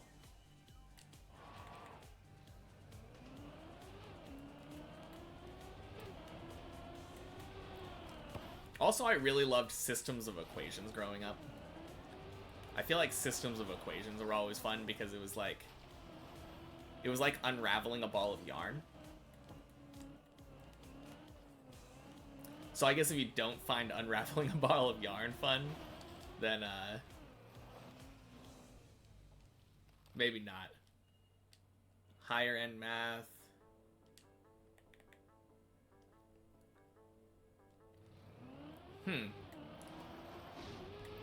I don't know. I think that is, like, antithetical to the thing that I found fun in math when I was younger. So that might... I mean, that is the important math, though. Like, finding answers that people haven't found before. Literally guess and check, yeah.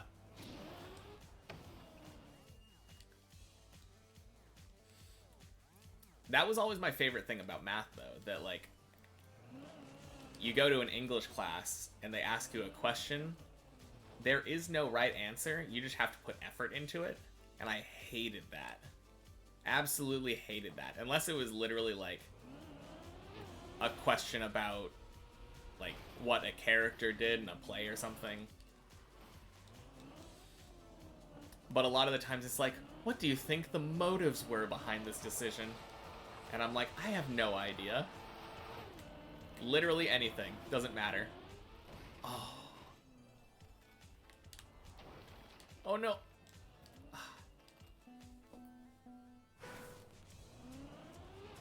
Yeah. I also... The problem is, though, that, like... I guess that's the reason why I didn't like history, either. Yeah. Yeah, I guess that makes sense. But... I feel like it's the same thing with, not even, like, technically higher level math. I don't know, would you count, like, Calc 3 as high level math? I don't know if I would. It's... Yes? Okay. Then yeah, I guess, infinite series and all that, like... That was a very different experience. Yeah. Okay. I was unsure if I'd taken, like, quote-unquote higher level math then, but I definitely have. Yeah, that was a very different experience, though, because for Calc 3, like, all of my math, like, all my homework and stuff, instead of writing down an answer and, like, showing my work, I basically had to write an essay for, like, every answer. Every question took, like, a page and a half to 2 pages to write an answer for, and it was kind of crazy.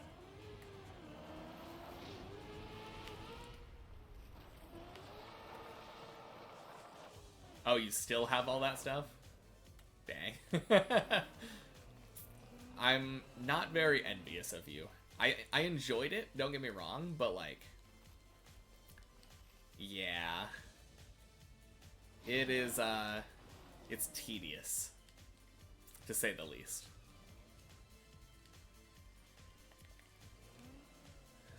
What is the, what is that acronym that you use in that class?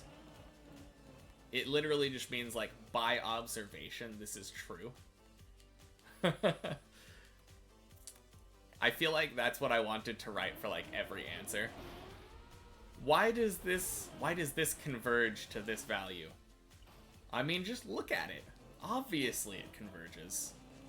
Why would I need to prove that to you?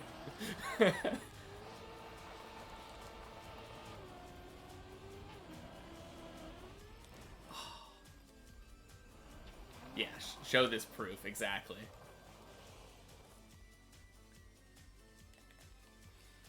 What is that acronym, though? Is it QED? I can never remember it because it's based off of Latin.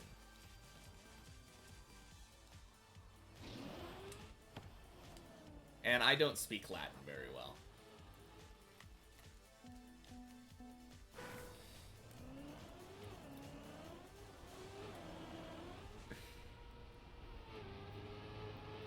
You know what I'm talking about, yeah. Yeah, I can't remember what the acronym is, though. I think I might be close or correct.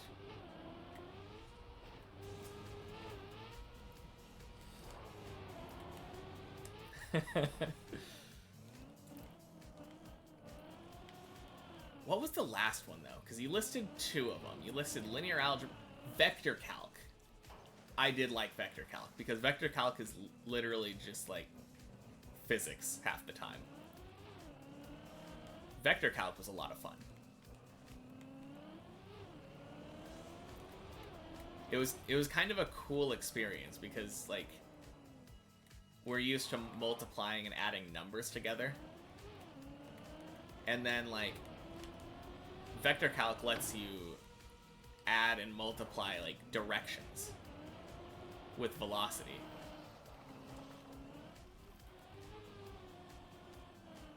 FEA. Not familiar. What is that?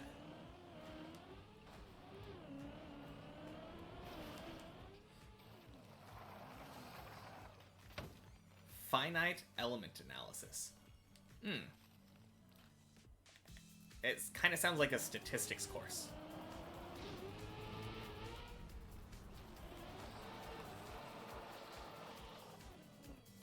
I think that's, like, the kind of math that I always steered away from. I took a probability and statistics class, like, I think senior year of high school. analyzing a beam for deflection. Okay, then maybe I'm absolutely wrong.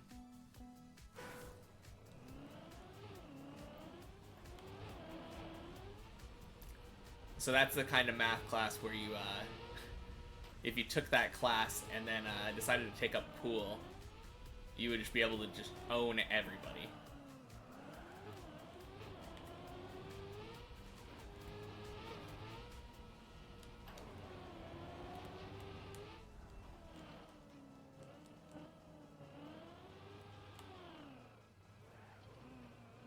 Oh.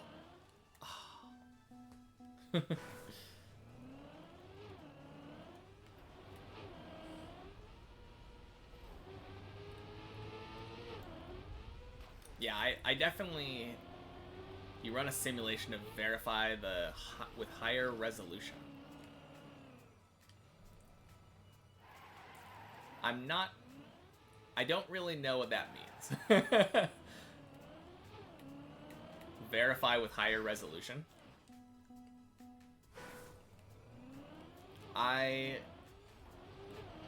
Yeah, like I was saying though, I took a prob stat class in high school. I hated that class. Like, it was so boring because it was literally like, oh, you calculate more points. Is it like, what is it?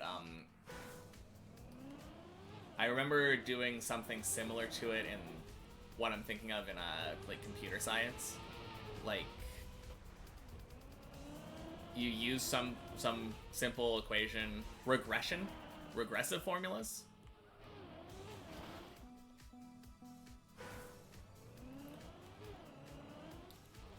Okay.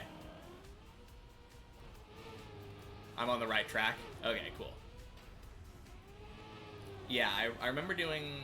We had to... No, not regressive. Recursive. Wrong word. But you knew what I meant. Recursion. That's the thing.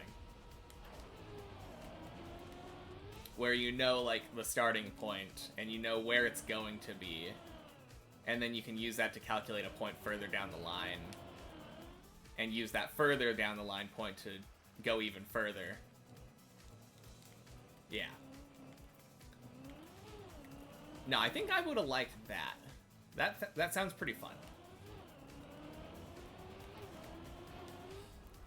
Yeah, just based off of your initial like finite element analysis, it kind of just made me think of like it sounded like a statistical kind of thing. I've always hated that, like standard what is that? Standard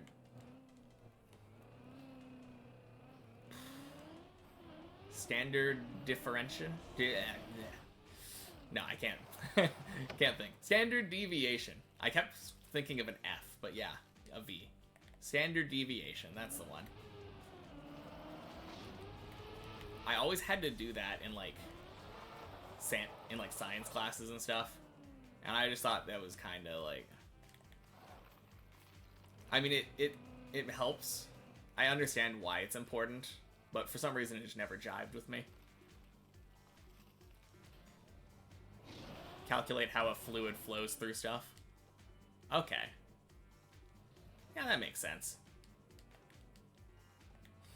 That's a lot more fun sounding than, hey, if you have a marble, or if you have a bag with 10 marbles in it, and you pull one out, and then you pull another one out, what are the odds the first one was red and the second one was blue? Like, that's what I had to do in high school, and people were struggling with it, and I was just sitting in the back of the class like, why am I here?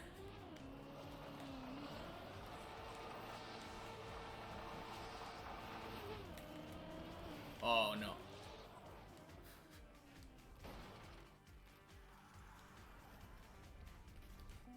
On the marble note.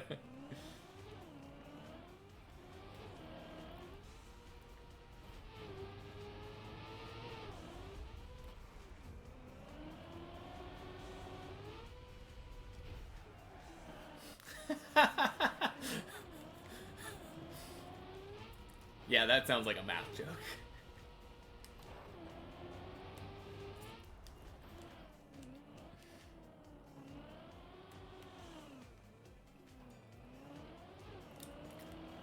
You have a sister who's 10 and a brother who's 26.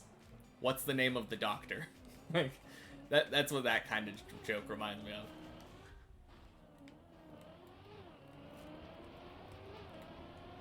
Or are you talking about calculating the volume of like a tot bag that is tight?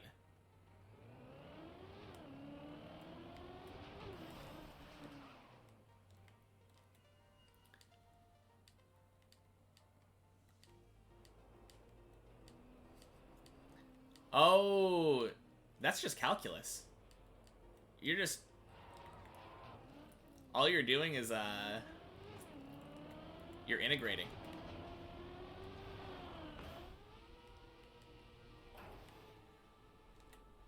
Aw, slid.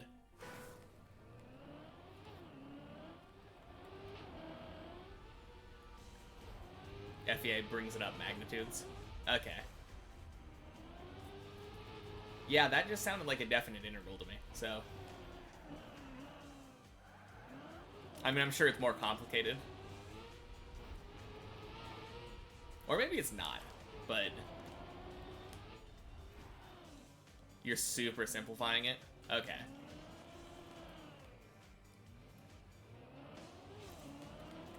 Because that's the geometric way of explaining how integrals work. Because you just take, like, the rectangles, and you're like, well, we know how much this rectangle's area is. What if we add more rectangles that are smaller?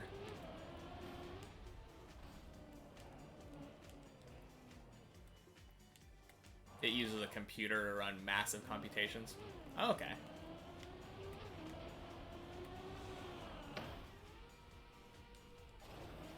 It's kind of crazy how that has become the norm now.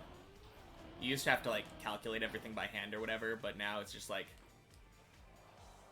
punch this into the computer, write some code in Python. now you know how much the volume is.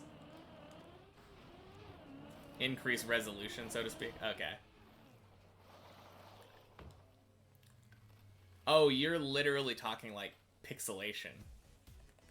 Like if you had a picture and you only had 4 squares of color to look at it, you'd be like, I have no idea what this is, but you add like 100 of them, and it becomes a lot more clear. Yeah, that literally sounds exactly like calculus.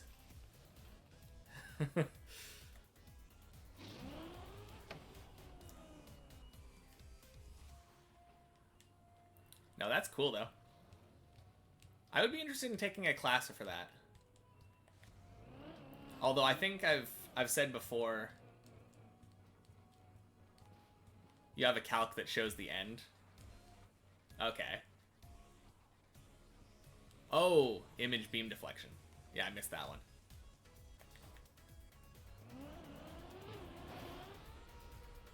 Where the stressors are. When you say a beam, are you talking about like a beam of light or like a structure? Like these beams that we're driving past in Deep Dip?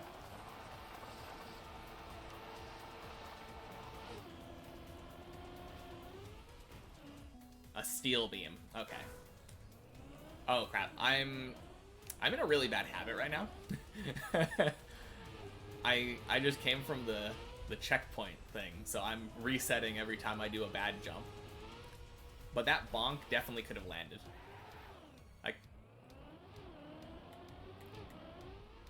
Cantilever deflection. Okay.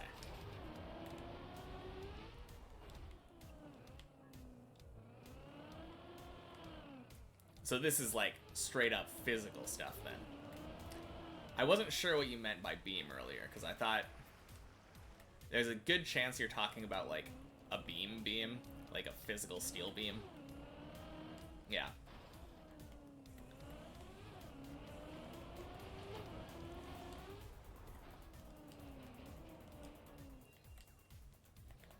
Mm-hmm.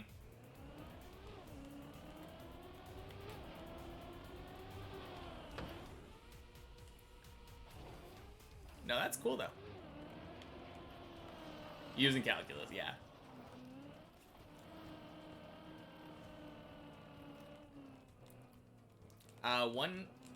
One thing that I've always wanted to do is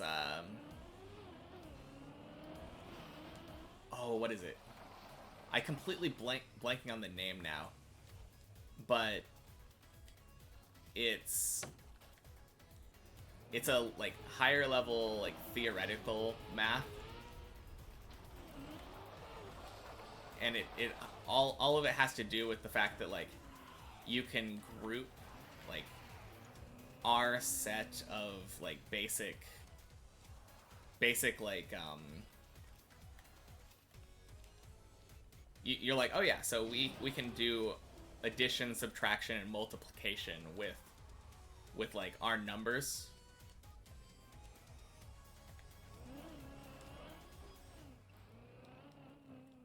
And then like you can also look at transformations like reflections and reflections and rotations and have the same properties with that set of like shapes or something, and you're able to analyze things based off of like I don't know about that one. No, not chaos theory. It's like yeah, I don't that's the problem. I don't remember the name of the theory. It's like it's not set theory, I don't think, because set theory is like a that's a Sudoku strategy.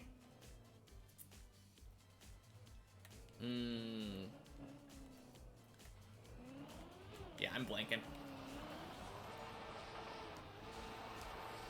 Oh boy. Yeah, I didn't feel good about that one. I was going way too wide there.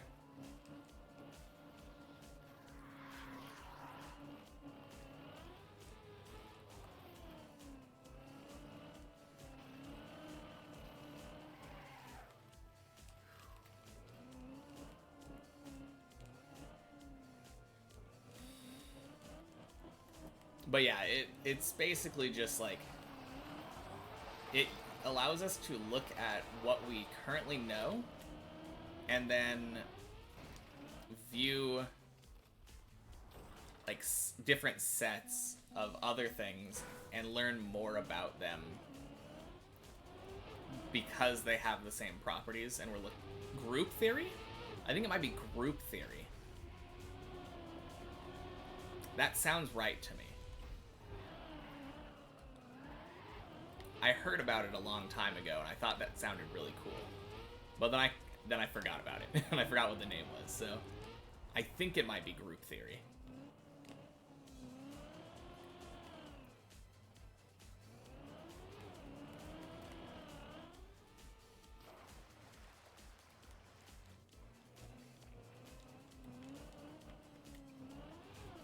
Now, I would love to take more, like, even higher level math, though.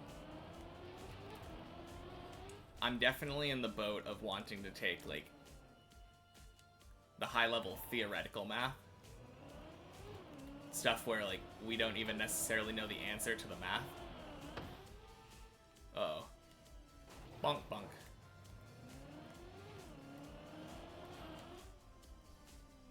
That's what you're thinking about doing? It sounds like a lot of fun. I would enjoy it. But my problem is I don't know what I'd be doing for a career. And you can't, unless you can like afford to take a bunch of classes, it's hard to justify it's hard to justify actually like going to school and learning a bunch of stuff that you don't know how you're going to apply it. Yeah. Yeah, I wish I could. Once I become, like, filthy rich, then I'm gonna do that. I wouldn't mind, like, getting a job, and, like, normally people get a job and retire. I would like to get a job and then with my retirement, like, go back to school, literally just for the sake of learning. Because there's so much math out there that I don't know, and it would be cool to know it. Or, like, math that nobody knows, and it would be cool to discover it. I really hate that, like, education in the US is tied to the amount of money you can make from the education. Grand unifying theory. I'm not familiar with that. Is that like, if everything is able to be learned, then like it solves world peace or something?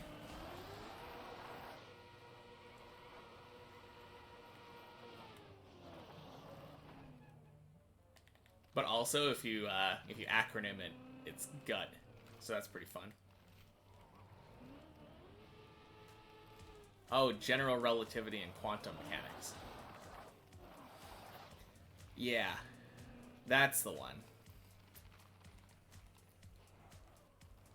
General relativity is such a weird thing. Like, I haven't really gone into a lot of detail learning it, but the idea behind it is crazy.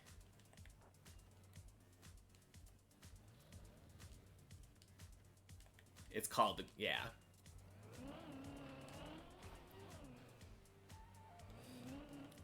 Yeah, it's really crazy. I mean, assuming that there is a solution to it, but like, a lot of, I feel like there's a lot of stuff that people like, yeah, Einstein, exactly. Einstein and like, oh, there's a mathematician that does like a lot of stuff too, that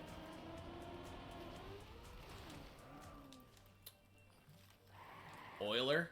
Maybe Euler. That sounds right. I'm really bad with names. Oh, oh no.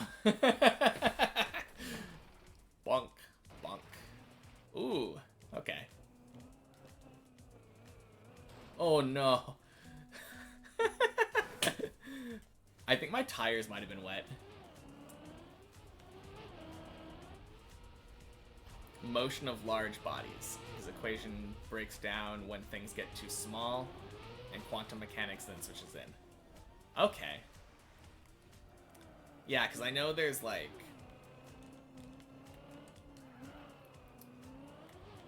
Does that have anything to do with like the Doppler effect? Because that's kind of stuff that I think of with general relativity. Stuff, something about like, it's like you go the speed of light or something, and then it's the opposite, like time passing at different speeds depending on the speed that you are going. And then people use the Doppler effect and like how that is implemented with sound and light as like a like connection point, like a learning, in order to like wrap your head around it more. I remember seeing like a really cool relativity. It was like a physical representation of it, and it was a bunch of bars like connected together, I think, by like thinner pieces of wood. You haven't heard it with time? I thought that had stuff, I thought that might have had to do with like, there's also the whole thing with like time passing differently when you approach black holes or something. It has to do with waves. Okay.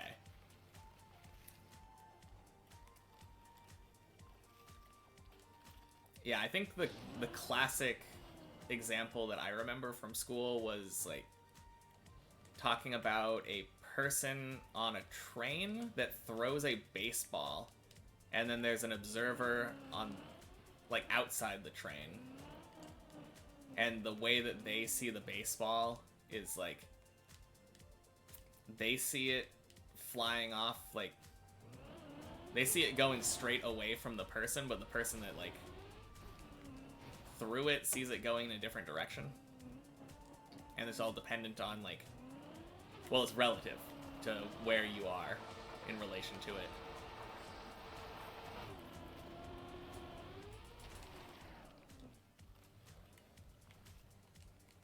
I'm not sure if that's the same thing though. That seems to be what we're talking about. General relativity. Yeah.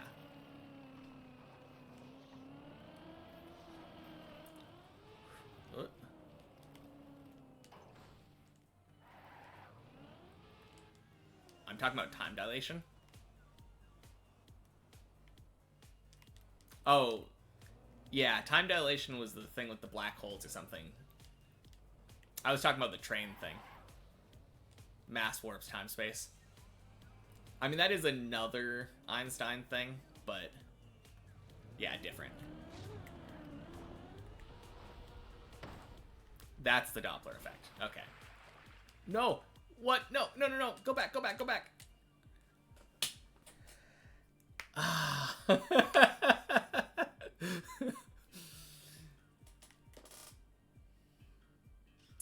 Anyway.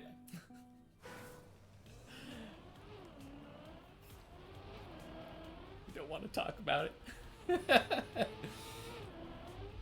Floor 2!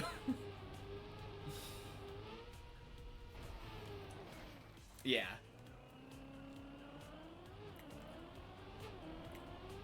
Yeah, the Doppler effect, and I think the phrase red shifting comes to mind.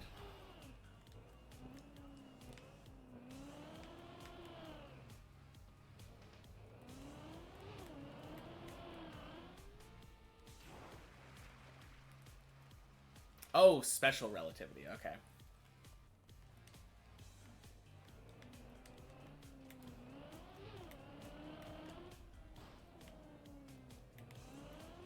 Okay, cool. Good. I was pretty sure. I was pretty sure I was right, but like I don't know. It's been a couple years. Actually, it's been like I think 6 years now. Dang. It's been like 6 or 7 years since I've been in college, so yeah, that's crazy. Time flies. One of these days, I'm gonna actually go to college and do it for a purpose of, like, getting a job that's better than entry level.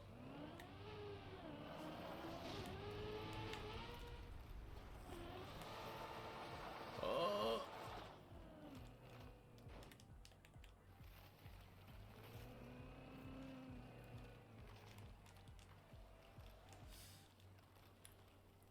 I remember one of my favorite physics problems that we did in that class was it was like a physics problem, but it was also kind of a joke. A police officer pulls a guy over and says, "Hey, you just ran a red light." And the guy says, "Actually, from my perspective, the light was green." And then the question was, how fast would the person have had to be going in order for the light to have appeared green?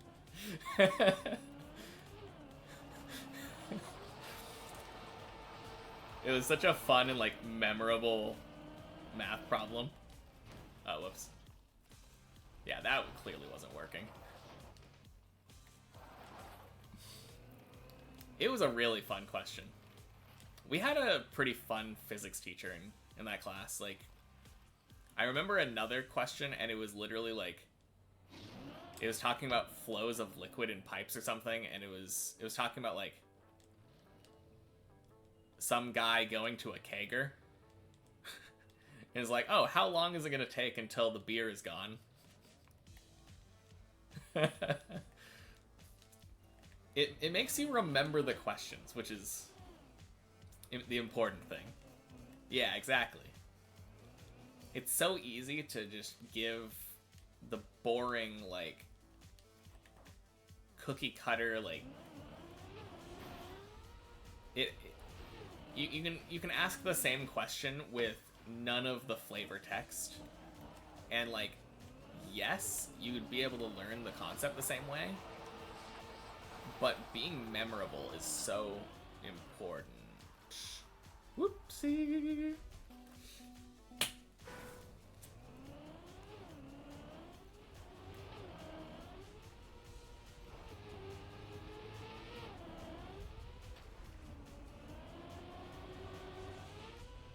Yeah, I think tomorrow I might do some practice on that pillar jump, though.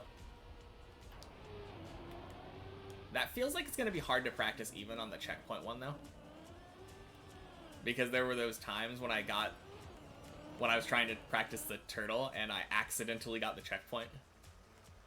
Hey, you're back for real. Welcome back.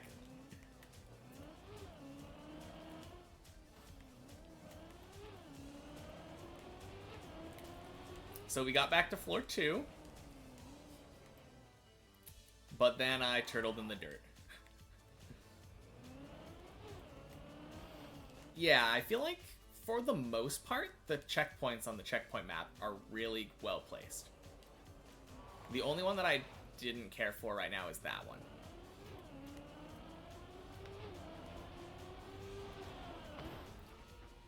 Oh, and this one. I feel like that one... I did learn to turtle. I guess you weren't there for that, but, yeah, it was literally just one little piece I was missing. It was really crazy. I was missing one piece, and as soon as I got that, I nailed the trick 3 times in a row and decided I was ready. I mean, I don't doubt that I'm probably going to fail it at some point, but I feel way more confident now.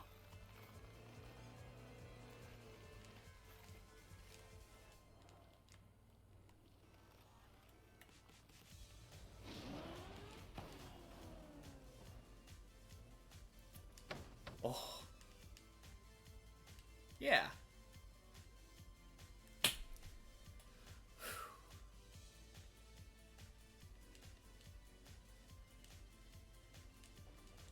Nice.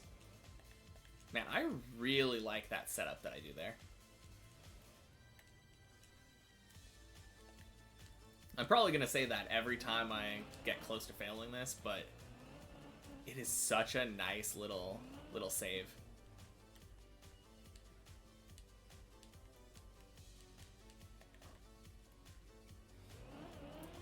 Yeah, it was kind of funny. We were doing the turtling, and I was getting all this advice on how to do it.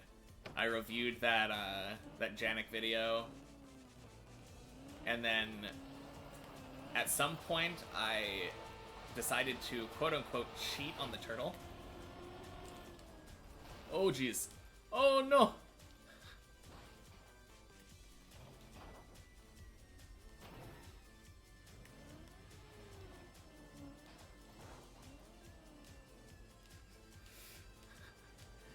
It's still better to stop before the end of the plastic, but your save is nice.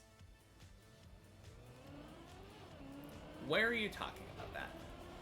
Oh, yeah. On the thing that I was talking about with the save. Yes. Obviously, it's better to do it clean. But if you can't, if you do end up failing it, I really like my save. I think my favorite thing about my save is that I literally just exploit the physics engine. Because I wait until the tire glitches out.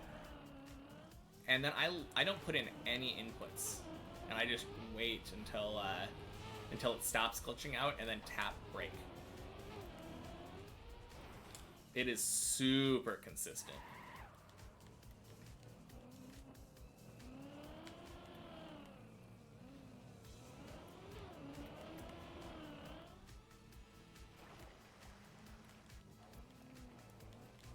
But yeah, there's like no way in hell that I would decide to like overshoot it on purpose every time. Just to do the save. That would be so dumb. It's like being able to stop on the first jump of floor 1 and then being like, yeah, I'm just gonna choose to go faster on purpose so that I have to line up between the poles and save it. It's a good thing to know how to do, for sure. But, like, doing it on purpose is not the strat.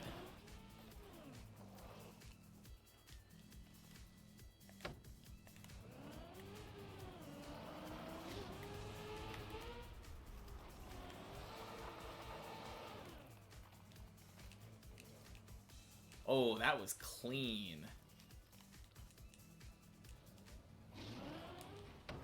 Oh no! Ah!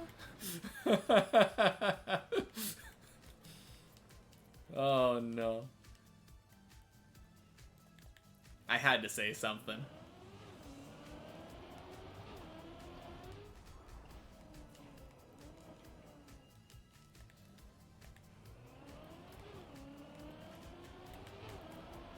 I swear, it's such a streamer curse. Like, every time that I compliment myself on something, I immediately end up screwing the next thing up.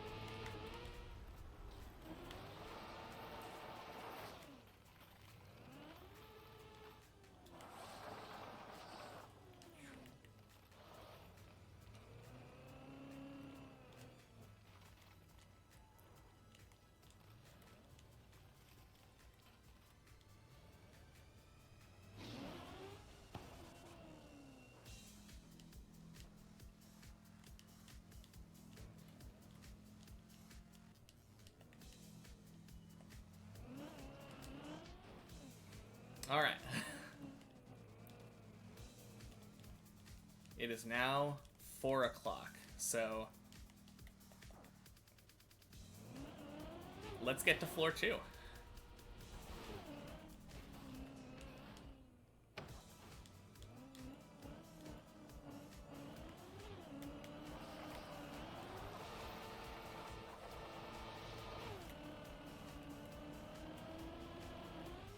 Ooh. Or not. Or we can go down to floor 0. Okay, since I failed so quickly after 4 o'clock, I am going to give it one more shot.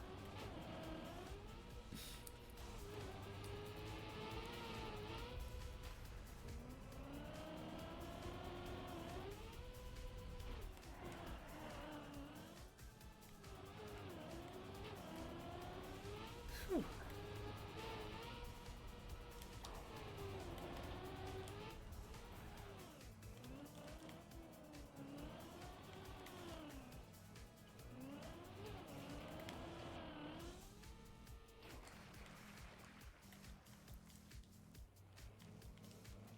Oh, yeah?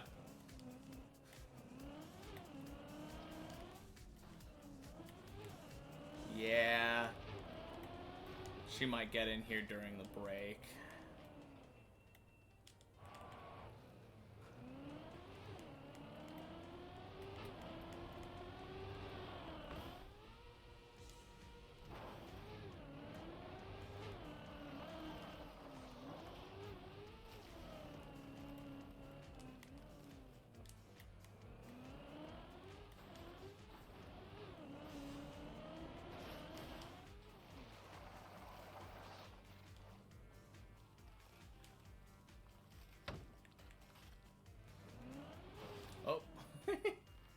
Whoopsie.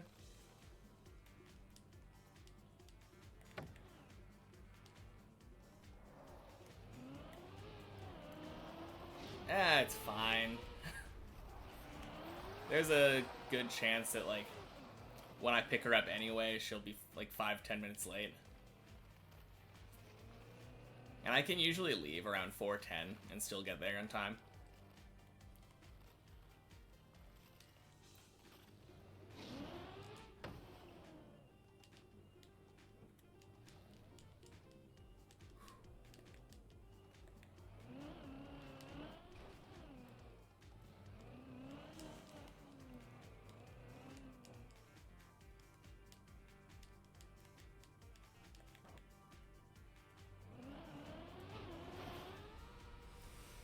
Whew.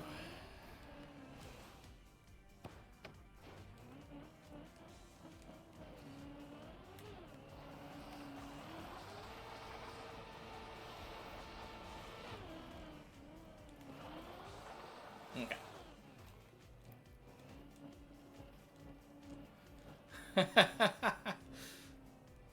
Yeah, I'm sure she would love that. I would love that. It's been so long since I listened to that album.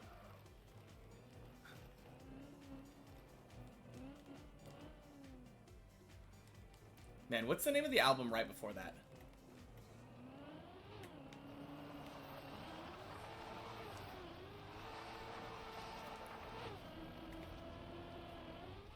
Ooh. No, the light.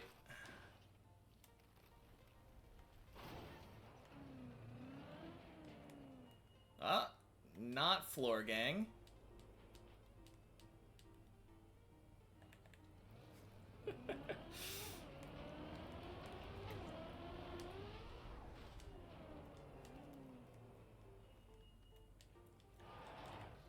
Oh yeah.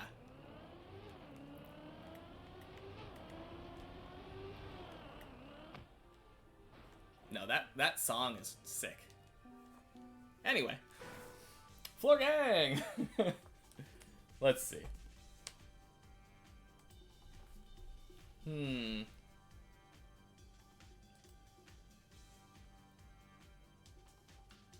Oh, it looks like Gaming Thistle's live. Alright, bye everybody. Let's go.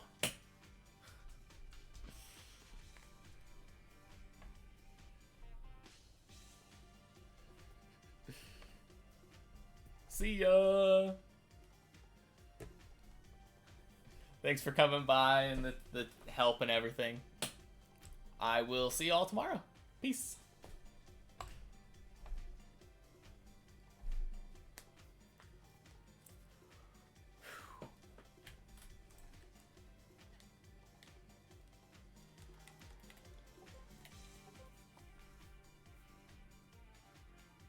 A long time, yeah. You land, turn around, speed here, jump. Oh, flip up here to this. Down, jump here, back down a little bit, and over to this, into this water pool. Jump from the dirt to the booster, up and finish. So like 1/4 of the way through floor 11 and like 7/8 of the way through floor 10. So pretty good. Could have been better, but also I'm tired, so it wasn't. Anyway, thank you all for watching.